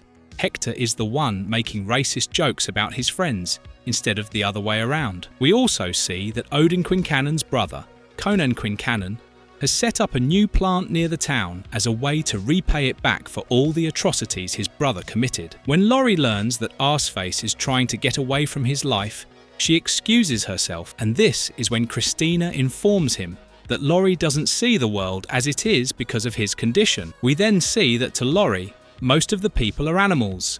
Some are dinosaurs, some are trees, and some are penguins. When she returns, Arseface tells her about his past, and this is when we catch up with Featherstone and Hoover again. The sound of Star firing an empty revolver while chanting Doom Clock echoes in the background as Hoover professes his love to Featherstone. She, however, has completely zoned out while staring at a picture of Star, and when she asks Hoover to repeat himself, he decides it's best to stay quiet. That night, Hoover decides to explore the world of liquor. Conan Quincannon offers Arseface a job at his sewage processing plant, and he readily accepts the offer. When he tells Laurie about it, she reveals that she was the one who asked Conan to offer Arseface a job in the first place. She then professes her love for him, and we see that Laurie sees him as a handsome man. Arseface throws caution to the wind and decides to play along, and they end up kissing. We then see Tulip asking Jesse about the plan once again. They know that Hoover being here means that the Grail is here too, but Jesse tells Tulip that he will reveal the plan to her tomorrow before they execute it. Tulip knows that something bad is about to happen, and this is why she decides to question Jesse about why he keeps forgiving people like Arseface and Hoover. Jesse simply says that guys like them have made bad decisions and deserve second chances, but this is when Tulip implies that he might be looking to do the same with Cassidy and goes back to sleep. Jesse is stunned by this implication, but deep down, he knows that Tulip might be right. Preacher Volume 7, Alamo, Issue number 63, Jesse's Girl. Jesse dreams another nightmare that implies that Tulip never truly lived after Jody shot her through the head. He then wakes up, realizes it was just a nightmare, and then frantically begins to search for her. He finds Tulip in the washroom, already preparing weapons for today's battles. Star, meanwhile, keeps a close eye on the city from a rooftop using binoculars, while ordering Featherstone and Hoover to keep a tight perimeter. Hoover, however, has pranked Star by inking the binoculars, and Featherstone is too stunned by this revelation to say anything about it. Star screams at her to stop acting like a zombie, while Hoover laughs his heart out in the background. We then see Jesse distract Tulip with some sweet words. He then embraces her, and while she is distracted, he drugs her. Once she has passed out, Jesse begins to apologize profusely because he knows this is wrong. He knows that he lied to her, and he himself hates liars. Star, meanwhile, gets ready to brief the 24 men who have shown up to support him. Featherstone is too stunned to tell him about the ink marks around his eyes. She confronts Hoover about the prank, but the new Hoover simply tells her that she should walk it off because if she really cared about it, she would have told Star before he went in there to brief his men. We see Star trying to give a rousing speech about the impending Armageddon and the death of Jesse Custer to his men, but unfortunately, no one takes him seriously because of the big black circles around his eyes. Captain Gander ends up laughing in the All-Father's face, and this infuriates Star beyond his wildest dreams. Jesse leaves Tulip a note and charges Skeeter to protect her while she's asleep, and that is when John Wayne visits him for the one last time. Meanwhile, Star wipes the ink off his face, and when Featherstone tries to apologize to him, he spits out of spite on her face. Featherstone is stunned, but Hoover is horrified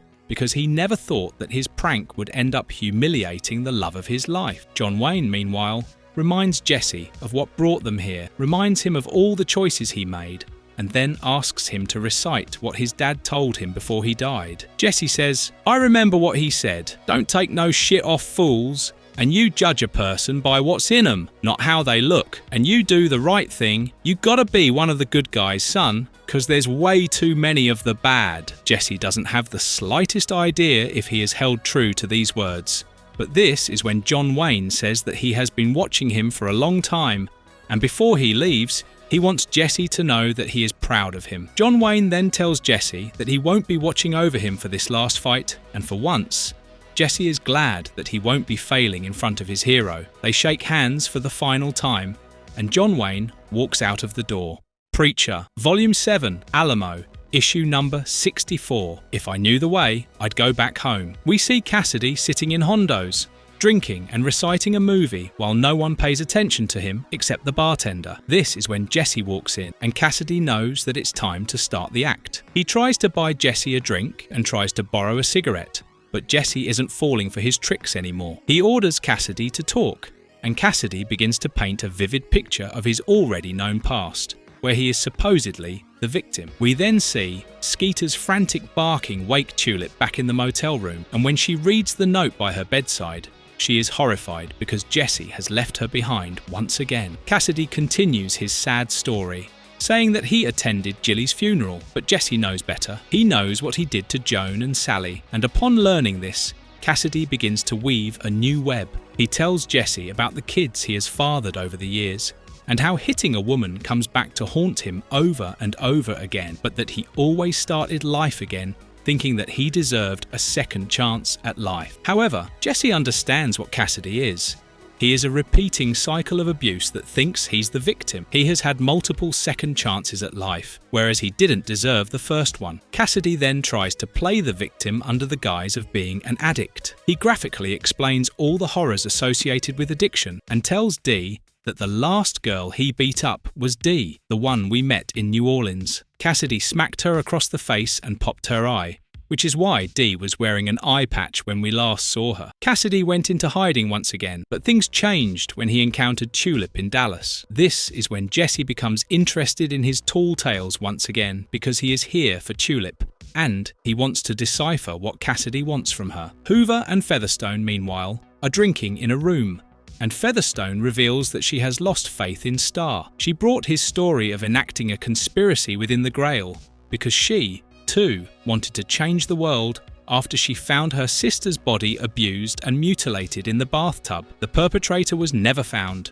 which is why, just like Star, she had lost her faith and wanted to change the world. But now, Star has changed, and he is seeking revenge while risking everything they have worked for. Cassidy's tall tales, meanwhile, have come to an end, and he is finally confessing that what he truly wanted was for Tulip to eventually like him, like she liked Jesse after keeping her drugged for decades. Jesse calls him out for this, and Cassidy tries to blame Tulip's beauty for this, and Jesse just degrades him for being a backstabbing friend. Cassidy tries to justify his actions by saying that they both thought Jesse was dead, but Jesse knows better. He tells Cassidy to fuck off, and this is when the vampire, the animal, gets riled up. He angrily tells Jesse about the time he overdosed and found himself buried in a grave and how he had to climb out of it on his own. But Jesse doesn't care. He calmly tells Cassidy that they are going to fight after this conversation for the last time, and after that, he wants Cassidy to be gone from his and Tulip's lives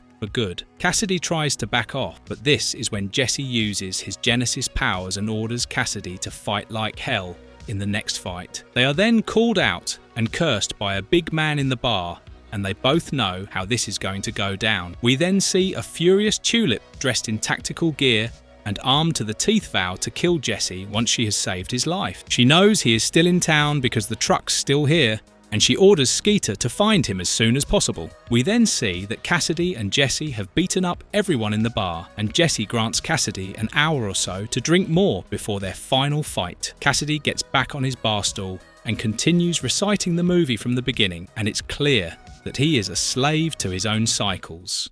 Preacher, Volume 7, Alamo, Issue number 65. Shoot straight, you bastards! And so, the face-off begins. And after warning Cassidy multiple times, Jesse clocks Cassidy directly in the face. Herr Starr watches all of this unfolding from a nearby rooftop, and though Gander has a clear shot, he orders the captain to wait because Starr wants to see Jesse and Cassidy fight to their deaths. Tulip, meanwhile, discovers the Samson unit at a gas station filling up their truck and orders Skeeter to stay out of the fight. Cassidy, meanwhile, has a huge gash across his forehead, and with his shades gone, Jesse can finally see his bloodshot yellow eyes. He now realizes why Cassidy wore shades all the time, and when he tries to get up, Jesse punches him in the face again and again. His own blood is starting to blind Cassidy, and when he tries to hit Jesse again, Jesse dodges and breaks his nose. Featherstone, meanwhile, confronts Star, who finally confesses that he doesn't mind being a villain anymore. He lost an ear and a leg, got his head mutilated, and his genitals ripped off. All he wants is revenge now. Featherstone curses him out and tries to shoot him, but Star already knows what is coming, and so he shoots and kills her before she can pull the trigger. Jesse continues to dodge all of Cassidy's blows while beating the shit out of him, and while doing this, he tells Cassidy that he lacks coordination, even though he may have super speed and strength, and that's because he was never forced to learn how to fight. He was served strength and speed on a platter, unlike Jesse. Jesse steps on his hand and breaks his bones, and when Cassidy tries to retaliate, Jesse kicks him in the nuts. Tulip, meanwhile, ambushes the Samson team and blows up the gas station using a grenade. She then begins firing at them, and Star simply ignores the explosion because he has Custer right where he needs him. Tulip kills off the Samson team easily, and when only one of them remains, she extracts Star's whereabouts from him. Jesse continues to beat the hell out of Cassidy and says that his warning about Cy back in New York might have been his own conscience, trying to warn Jesse about him. Cassidy screams that Jesse has no right to judge him, but this is when Jesse says that he has every right to judge Cassidy because, unlike him, he never hit a woman. This is when we see Hoover try to kill Hair Star, but once again, the Allfather is too fast for him, and he ends up killing Hoover before the latter can pull the trigger. And this is when Cassidy preys on Jesse once again. He asks for Jesse's help, begs for it, and reminds Jesse of the time he tried to rescue him from the Saint by ramming a truck into him. Cassidy had failed, but the intention was there, and Jesse goes around handing second chances to everyone.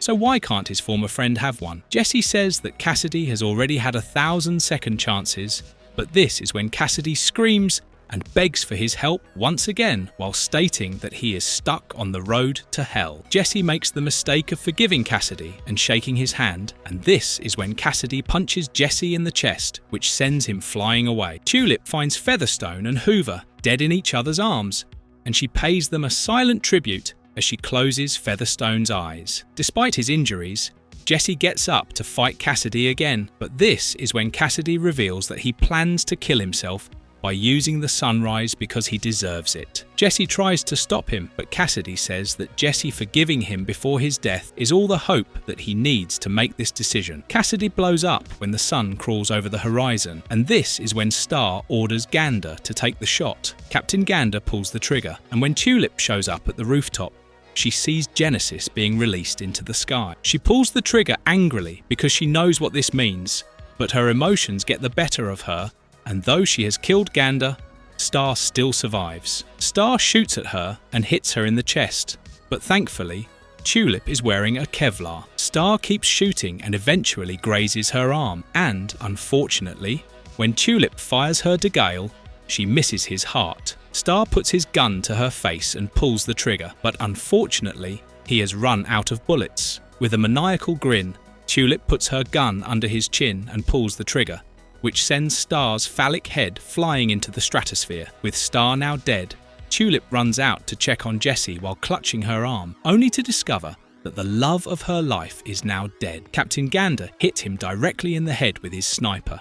Preacher, Volume 7, Alamo, issue number 66. A hell of a vision. The last issue starts by showing us the letter Jesse wrote to Tulip. In the letter, he starts by apologizing to her, and then reveals all that he has learned about Genesis and God. How God feeds on love to maintain his power, how he was forced to make a deal with the Saint, and how he knows that Star will eventually kill him because he is the one who tipped him off. Jesse also has to face down Cassidy on his own because he needs Cassidy to answer for what he did to Tulip and all those other women long ago. He then tells her that his only regret in fulfilling his mission is that he won't be able to see her again, and we see that he has left her a key to his locker in Dallas, which contains all of his savings. However, on the next page, it is revealed that Jesse came back to life a few hours after his death and is currently apologizing to Tulip as she makes it clear to him that she is leaving him for good. Tulip feels betrayed by Jesse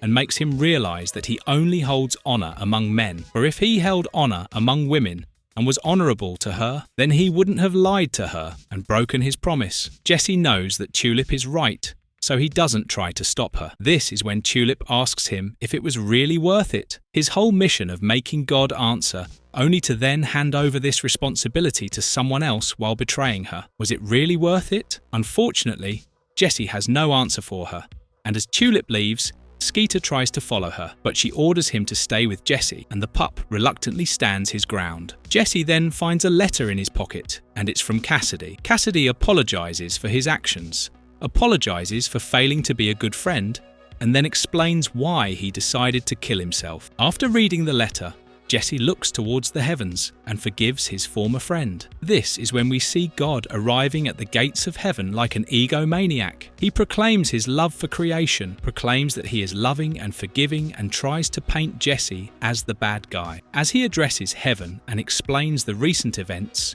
we learn that the night Cassidy walked into a church, he made a deal with God. He offered to kill Jesse in order to free Genesis, which in turn would allow God to return to heaven. And, in return, Cassidy demanded that both he and Jesse be reborn if they die. Things didn't transpire as Cassidy had planned, but God brought them back from the dead nonetheless because he is a loving God.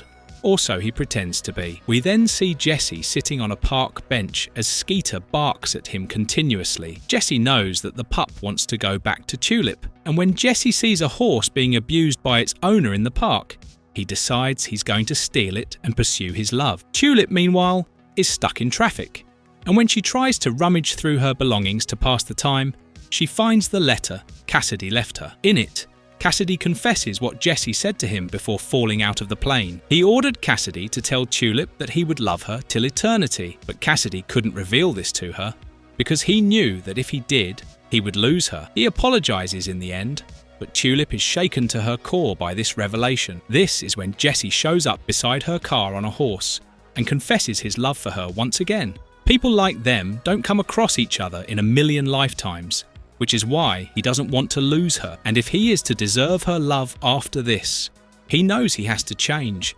And this is when Tulip realizes that Jesse is crying, and she knows this is the first time he has cried after his father's death. Naturally, she gives him a second chance because he's changing, and the two of them once again elope on his stolen horse with Skeeter by their side. Back in heaven, God is shocked to see the saint already waiting for him in the throne room, and at his feet are hundreds of bodies of the Seraphi and the Adafi that tried to get in his way. God was addressing no one. No one was listening to his big speech when he entered the gates, and he never bothered to check on them in the first place. The saint simply says that he is going to kill God, but this is when the Almighty claims that he is the creator and that the saint won't defy his word. His form changes and his true self emerges, but when the saint lifts his gun, God returns to his original form like a cowardly cat and offers the saint all the riches of the world if he would spare him. He offers to bring his wife back, offers to bring his daughter back. He begs for mercy